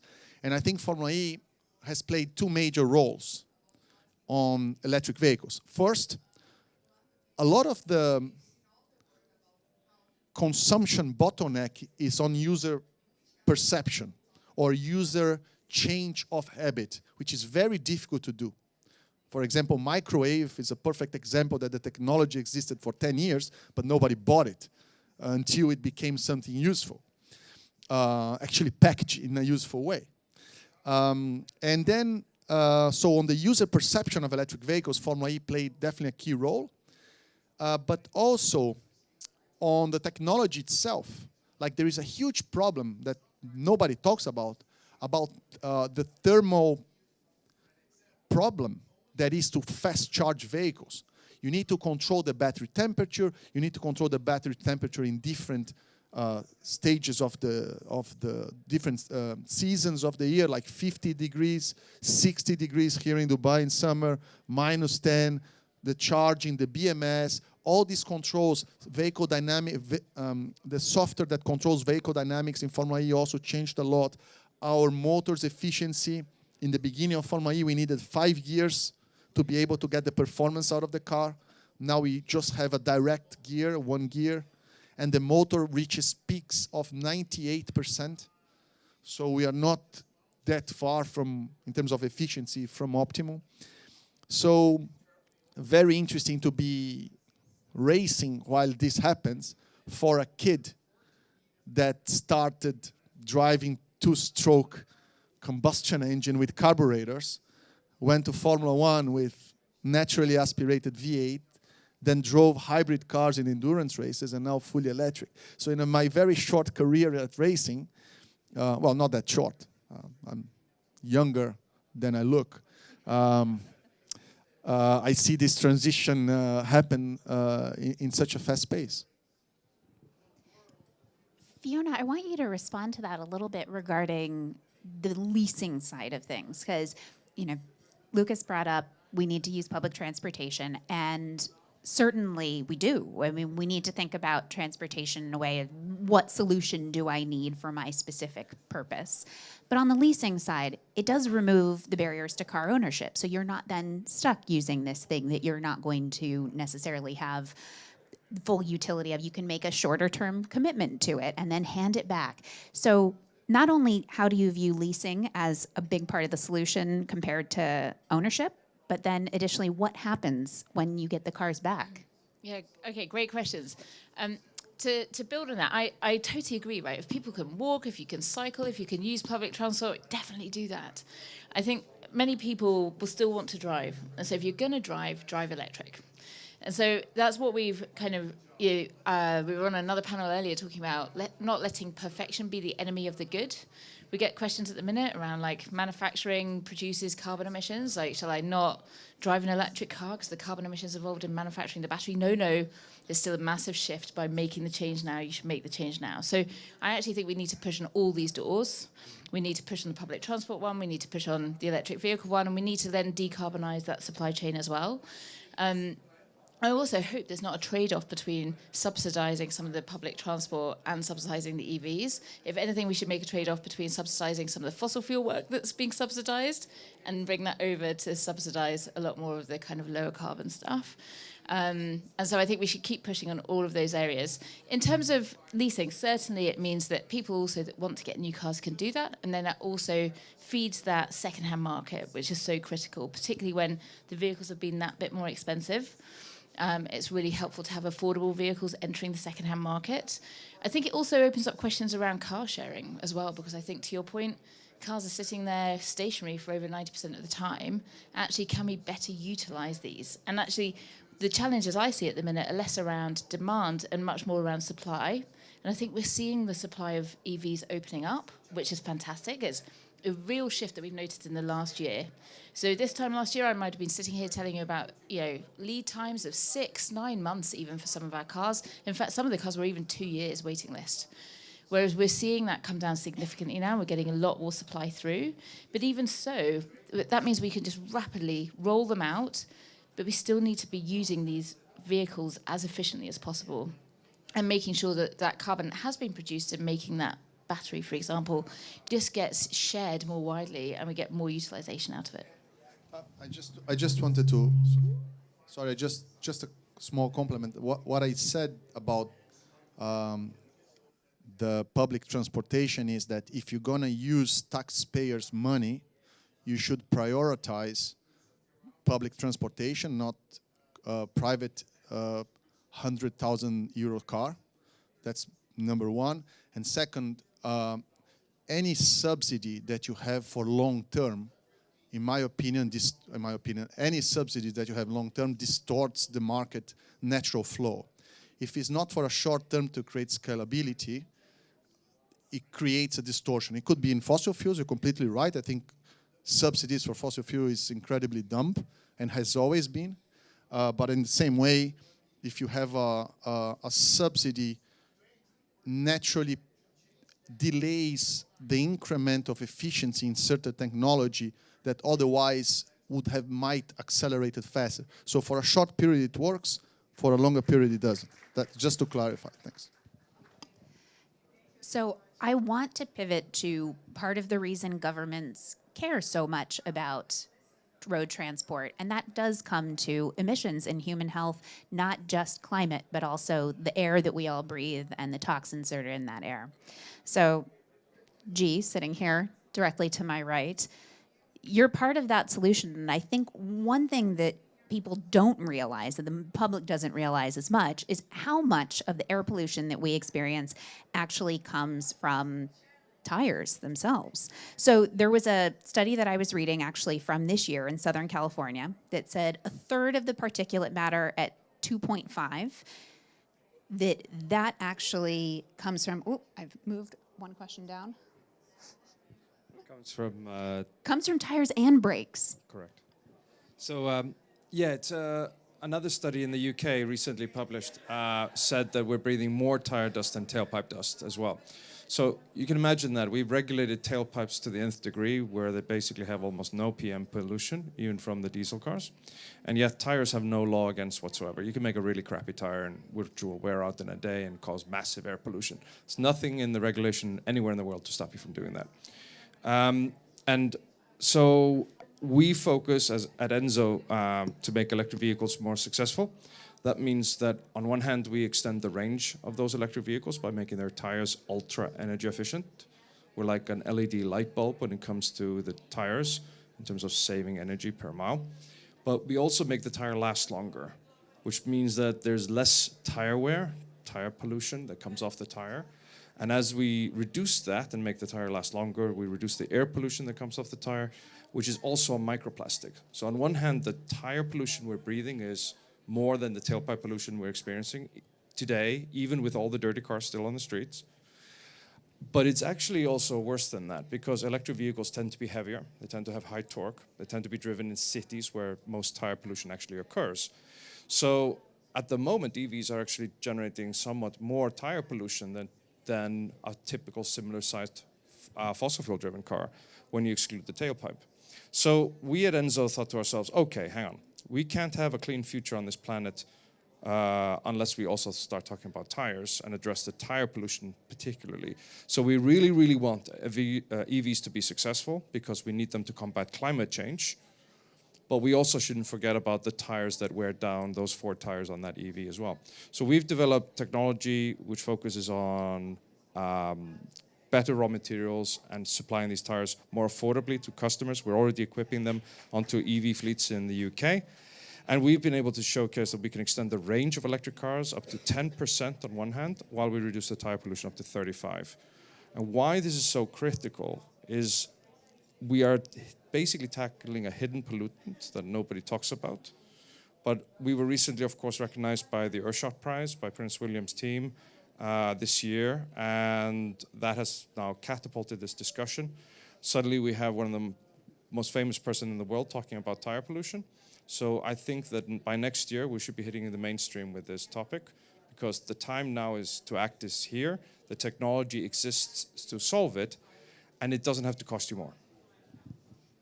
So Prince William cares about this issue and has helped publicize it, but I want to know who or how do you get this at scale? Are you working directly with the auto manufacturers, or is your press really focused on the end consumers and saying, hey, you've bought this car, but the next time you change your tires, these are the ones you should buy? So we focus, we work with OEMs to develop the products. A number of OEMs are working with us to support us on this journey.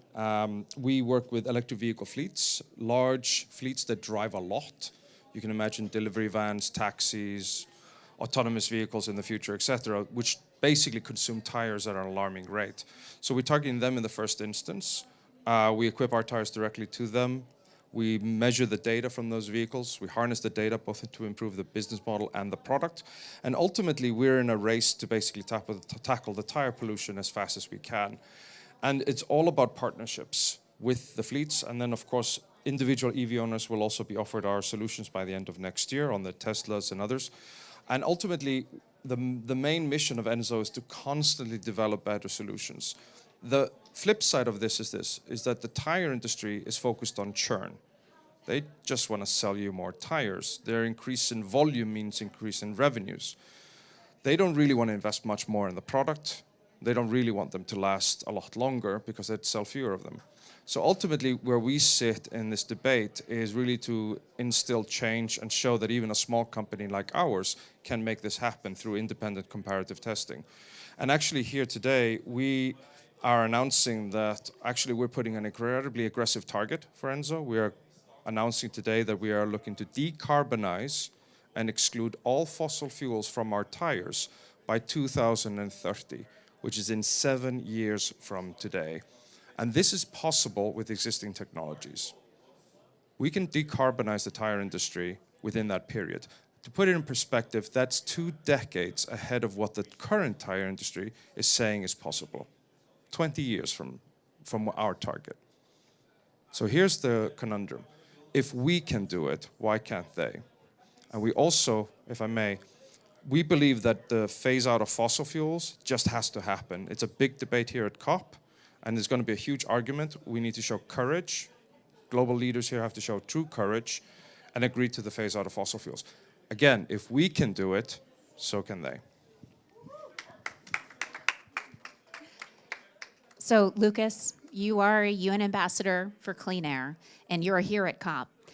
This is an incredibly complex issue, air pollution. What are the ways that you go about trying to fix this? What is your priority? Because invariably there are a lot of directions you can go in. So from the 1/3 pollution that tires and brake cause, electric vehicles, they don't need brakes, right? So electric vehicles, they have their motor is also a generator. So actually when you are deaccelerating the vehicle, you're basically inverting the poles of the engine, of the motor, to actually create electricity, so it charges the battery back. So actually you never need to change your pads or your brakes in a Tesla or in any electric vehicle. In fact, the Formula E race, our Formula E car, is the first race car ever that in the race you don't touch we don't have mechanical brakes on the rear, we don't have a disc, it's only magnetic driven. And in the front, we still have brakes because of safety. We use them in qualifying because we're not able to reach, we are able to reach more than 1,000 horsepower of braking capacity, and the battery cannot take much more than 1,000 horsepower. So you use the friction discs to help the braking. But during a race, you become inefficient if you use the mechanical brake. You basically, by using the disc, you are transferring kinetic energy into heat. And you much rather transfer that kinetic energy into battery again, into battery charge, right? So we don't use the brake at all. And that's actually the big step from the last generation car to this generation, is to have the four-wheel drive and two motors. And all the electric vehicles solve this part. Going back to the air pollution, the real problem for tires or for anything is that we don't, even for pretty much anything, any product or any service that we have, we don't price correct the negative externality of anything. If we just price it correctly, what it would take for a product or a service or whatever, in the whole life cycle assessment of that product, the choices would come naturally to use his tire and not another tire. He wouldn't have to stay here promoting his tire because it's better than the other tire. It would just cost less on the long term, and the company would succeed straight away if globally we could organize a price for external for a negative externality. Yeah, right? that would be nice, but we're already cheaper because we sell directly to customers. We cut out all the middlemen that try to take the part of the profit away. And that's actually, we're basically a vertically integrated tire company, just like Tesla is a vertically integrated EV company. We focus on electrification, we sell directly to customers, we harvest data on a continuous basis to make a better product and a better business model, and we flug it to the customers at a cheaper price to our competitors. So yeah, it would be great if the externalities were priced in. I would love that. It would just make me even more competitive. Yeah. But ultimately, the way that we have constructed our model is identical almost to Tesla, because that is how scalability happens. You cut out the crap and you sell directly to customers, and you incentivize yourself to do so as well. And this is really the secret of how we scale innovative solutions in the climate space, because sometimes we just have to go directly to the customers, speak to their hearts, show courage, and then scale. And all about scale. The tire industry makes 2 billion tires on this planet. Technology exists today to make 1 billion tires on this planet. We could halve pollution if everyone adopted the best technologies. That's just another example that if we price a negative externality, he could even charge a lower price, or he would have a higher competitive advantage over his competitors and grow even quicker than he would grow now. But that is the same example for downstairs discussion about carbon offsets, carbon removal, plastic bottles, the straw that the turtles eat. It could be anything. Literally, if you just price the externality, people will make the rational choice. Normally, not everybody's rational, you can argue. People do the rational choice of getting the best value for what they're acquiring. So for me, again, there is a lot of complex policy around the subsidies, incentives, and the right structure of pricing, and then individual freedom of choice will make the market much better, quicker. Fiona, I'm going to give you a couple of different ways to answer this question. It'd be nice if we could stay on the policy side, but if you want to talk about other consumer-facing or technical issues, I want to know what is next for Octopus electric vehicles, in that I know you are thinking about more. So what is that next barrier that needs to be fixed? And it may sit outside of your company. It may be a policy intervention. Okay, I'm gonna, oh gosh, there's so many ways to answer this. One is, actually on the policy side very quickly, it's very exciting in the UK that the zero emission vehicle mandate has gone through Parliament in the last couple of days. And that means that there is a stepping progress through to 80% of new car sales need to be zero emission by 2030. So although whatever you might have heard of the UK government moving their milestones, actually not much has changed. Legally now, 80% of the new cars in 2030 have to be zero emission, all the way through to 100% by 2035. That's on passenger cars. There's a similar one for vans. It's slightly further behind, but similar trajectory. So I'm very excited about that, which gives confidence to charging companies to roll out charge points more quickly, the grid to commit to more grid infrastructure and some of the changes they need to make for that charging infrastructure. And then also on skills. So I think this is an area for innovation. So we need more skills both in terms of making the cars, installing charge points, and looking after the cars once they are on the roads. So this is becoming a potential pain point. As we're rolling out more EVs, we need people to repair them and to service them and to do all those other things. And actually, that hasn't hit a number of markets yet that are starting to transition very quickly. So if you looked at, say, when Tesla arrived in the UK, you know, it's classic startup, right? You get out there, you find product market fit, you sell, and then you're like, oh, great, it's selling. What else do we need to do? And then it's like, oh, we need a kind of, you know, after sales service. We need parts. We need a way of getting parts out to people. We need people to service them. We need people trained on doing that. Chargers, yeah, it all works. So then they backfilled, and actually the service levels from Tesla have increased rapidly over the last few years. But now this is other new manufacturers. And that segues nicely into the kind of wave of manufacturers that we're seeing. So obviously Tesla to me is like the Apple of the EV world. I think you've probably all heard that one before. But now we're seeing many other brands arriving. And if you look to China, for example, China is phenomenal. Like companies like BYD are phenomenal. Like I think they made like 1.5 million EVs last year. They're on track for about 3 million this year. You know, the capacity is huge, and they are selling them in China, but now they're also selling them in Europe. And so whether it be BYD or any other number of the Chinese car manufacturers or any of the other international ones that are arriving, MG is already selling at volume in the UK, which, if you didn't know, MG is a Chinese manufacturer behind it. And so all of these different companies need to sort out the after-sales service. And so there's a whole skills piece that needs to be looked at. And that, I'm using UK as examples, but this is going to be an international challenge as we look to those skills. And then if you'll bear with me a second, I think there's a third area that I'd like to tap on, which is around innovation in smart charging. So as you know, Octopus EV is part of the Octopus Energy Group. We have our Kraken platform, which enables us to have flexibility. So in a world of renewable energy hitting the grid, you want to be able to store that renewable energy for when you want to use it. And of course, we're better than our car batteries. So by 2030, again, a UK example, by 2030, we expect about 10 million EVs on the roads in the UK. 10 million EVs discharging back to the grid at kind of a home charger rate is the equivalent of about 70 gigawatts. That's more than our peak energy consumption in the UK.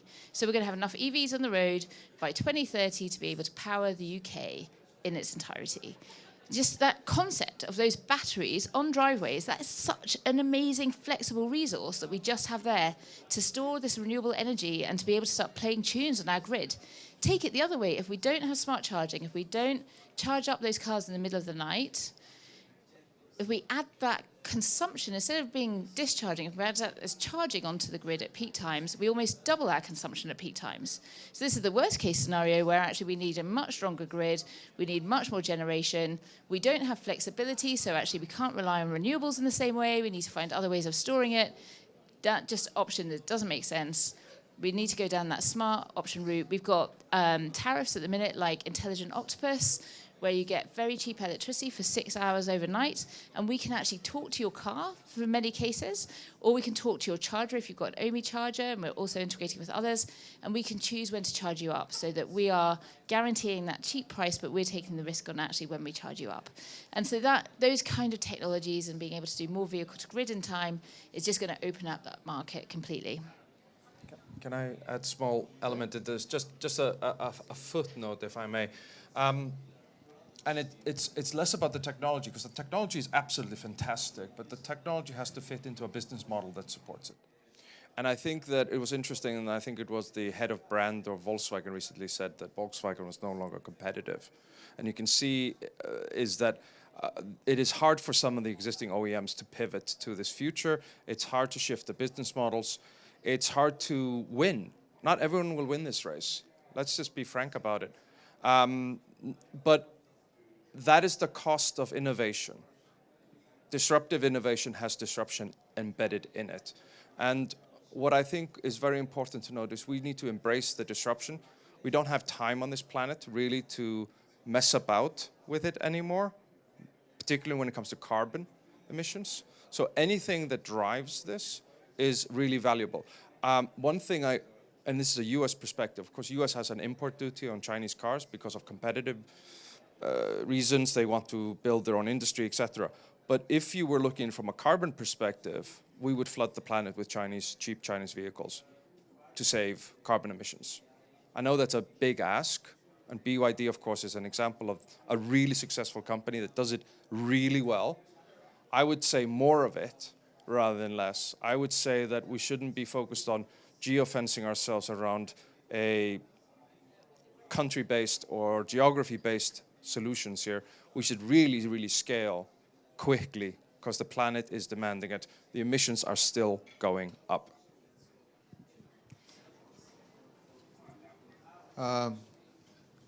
Yeah, but just so, how it would make it better to have more Chinese cars in the world? So we could scale more electric vehicles faster and make them cheaper and therefore make them scalable. So we could scale the deployment of electric cars faster. Because one of the biggest hurdles with electric vehicles is the cost of buying them. They're still more expensive. And everywhere else except China. In China, they are actually quite affordable. And yet they're not able to export them because the tariffs in many instances make it unaffordable to export them to the US. But isn't China one of the main carbon emitters in the world because the electricity are mainly based on coal?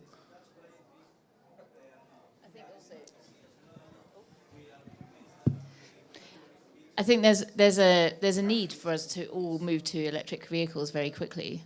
And so in terms of us being able to do that and not drive on fossil fuels in areas where we're filling them up without I completely agree. I'm just trying to understand how burning coal to smelt iron into steel and then using that electricity, which is mainly out of coal, that's why it's so cheap. That's why it's cheaper to smelt iron in China than in Brazil with Brazilian iron ore, because electricity there is so cheap because you put so much carbon output. And actually producing an electric car in China, if you look at the total lifetime assessment of that vehicle in carbon production, only makes sense if the car drives over hundreds of thousands of kilometers, plus putting it in an oil tanker and transporting all the way to the US would make how much more sense than actually try to evolve the technology and produce it locally from renewable sources.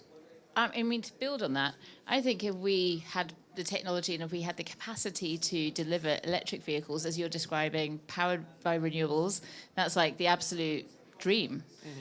You know, that would be fantastic. I think to G's point a minute ago, the kind of pace that we need in this change right now is that we take the capacity that is there, and I think the Chinese have developed a huge amount of experience and knowledge and supply chain in terms of doing those cars right now. I think a lot of the other car manufacturers are investing significant amounts to keep up and to grow that capacity, and I think many of us are backing them in that journey to be able to do it as quickly as possible. So the vast majority of batteries do come from China, those that are actually used in electric cars, regardless of where they're actually manufactured. BNEF did look into this, and usually the break-even point from an embodied carbon to emissions standpoint is roughly around 2 years. Certainly, if we do it on a clean grid, that's even better. But electric vehicles are still more efficient from an overall emissions standpoint than their internal combustion engine counterparts. Now, another interesting and potentially encouraging piece of BNEF research that came out was the fact that China also installed more solar capacity in this past year than the rest of the world combined did last year. So when we think about the tripling renewables goal, we see how the vehicles, the electric vehicles, and the automotive space converge when we're talking about this as an entire system transformation. So in any case. By the way, just to pause for a second, how amazing is that? And I just have to say, how amazing is the work that you guys do generally in terms of your stats and the research that you do, because I think it really helps move the industry forward, and it does debunk myths and really gives perspective to everyone in the industry. So thank you. Well, so then let's talk a little bit about the tripling renewables goal, and let's stay in that. That's a central theme this year, and actually very open-ended. Do we think that that's the right goal for this COP? I really think it's great, but I'm even more excited about the follow-on goal, which is to double the energy efficiency by 2030. Because can you imagine what would happen if we suddenly got twice the kick out of the energy we have today? We double energy efficiency by 2030. This is why also we have to make our EVs more efficient. If we make EVs more efficient, they'll just be more successful. We use less energy per mile, we can drive further, we save money every mile we drive. It's fantastic. Lower the total cost of operations, they'll beat every fossil fuel car in TCO. So ultimately, this is the target that I got excited about. Of course, 3 times renewable energy is great, but I really got excited about doubling the energy efficiency. I'm a nerd like that. Yeah, I mean, I think it's fantastic. I think with all of these goals, I think we set them and it gives you an opportunity to reframe your thinking. Okay, how do I hit that? I don't think we should always be tied to it, though, because we should continue to stretch ourselves more and more and more. And so hopefully next year we'll be like, hey, can we do even more than that? What would it take us to reset that goal again and again? Because I think we just need to keep stretching. How often have we met the goal early? What do you think?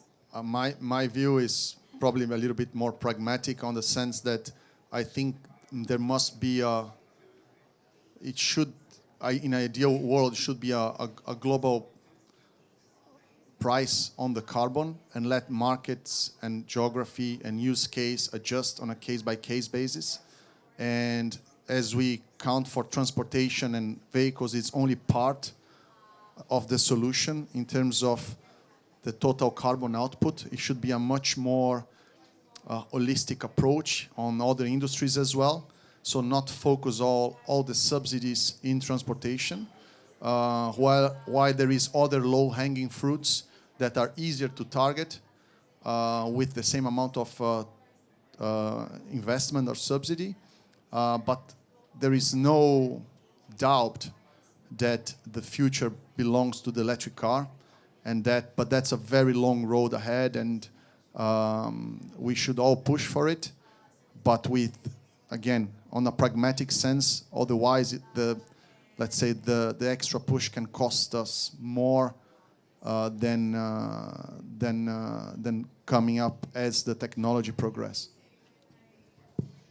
So the last topic that I want to hit upon that is very much aligned to scaling is the financing of projects, of innovation, and trying to come up with these new business models. So Octopus Electric Vehicles is part of Octopus Energy. And perhaps you can comment on actually whether you think that this business would be where it is if it wasn't a part of such a well-known renewable energy company. That's a really great question. I think... So those of you that know our group CEO, Greg Jackson, he is a machine and he works incredibly hard. And he basically has this vision around like transitioning, like being a post-transition company. That's what he talks about now. So we've got like the energy supply business, but he also talks about being the Amazon of energy, right? Amazon started out as a bookshop online. Now it also has like AWS and like has retails everything under the sun. It's, you know, AWS in itself is like an $88 billion revenue business. It's phenomenal. And so actually in the energy world, we started out as an energy supplier. We also have a tech platform now that supports this flexibility that we license out to other utilities. It's got over 50 million end user customers. We've got a renewable generation fund with over $7 billion invested. We've also got my business. I'll come back to that in a second, but also make and install heat pumps. We've recently done a big launch around that new heat pump that we've designed ourselves, designed and manufactured in the UK. We're installing solar panels. And the thing is that we've built this brand and this relationship with customers, and we have now permission to talk to them about other parts of our decarbonisation journey and how do we simplify it and make it easy. And this company is like less than 8 years old. We launched it less than 8 years ago, and we're the biggest electricity supplier in the UK with a phenomenal NPS score. It like totally pulls trust up across the whole industry. In my world particularly, we set out actually as a broker in the leasing space. We didn't lease our own cars. It was very difficult to give the level of service that we expect at Octopus. So an Octopus on Trustpilot, it's like 4.8 out of 5 on Trustpilot. It's rated as excellent, and I could not give that level of service when I was broking cars. So actually, during lockdown, we set up a leasing company. And actually, to be able to set up that leasing company, we had to have a parental guarantee to be able to get that initial funding that we had. The initial £5 million funding line 3 years ago, we delivered our first funded car in November 2020, so almost exactly 3 years ago. It was a busy time during COVID. And during this week, we have just announced a launch with Lloyds Bank. Lloyds Bank are providing a funding facility for us to do $700 million worth of loans, of funding cars. And so actually that gives us total funding in the electric vehicle business of $1.5 billion to fund our cars on top of the other funding lines that we've set up over the last 3 years. So that's a phenomenal achievement that we've been able to go very fast. And I think it's a combination of that financial backing, but also Greg has this thing, this relates to targets, where you turn up to Greg and be like, Greg, I'm thinking about launching this thing in 3 months. And he's like, great, do it in 2 weeks. And I'm like, I can't do it in 2 weeks because of these 3 things. And he's like, those are the 3 things you need to go and focus on, fix them, and then you're really ruthlessly focused. And it might be 4 weeks instead of 6 weeks, but you've beaten your target by 2 months, which is fantastic. And that kind of, backing and kind of that attitude. And he's like, what are you worried about? What's going to go wrong? And he's like, well, that's not a problem. We'll fix that. He just removes the fear. But in addition to that, he doesn't. He empowers people across that team. So it's not that he's sitting there saying, I want you to do X or Y. He comes to me. I joined the business, and he's like, what do you want to do? And I was like, well, what do you want me to do? He's like, but what do you want to do?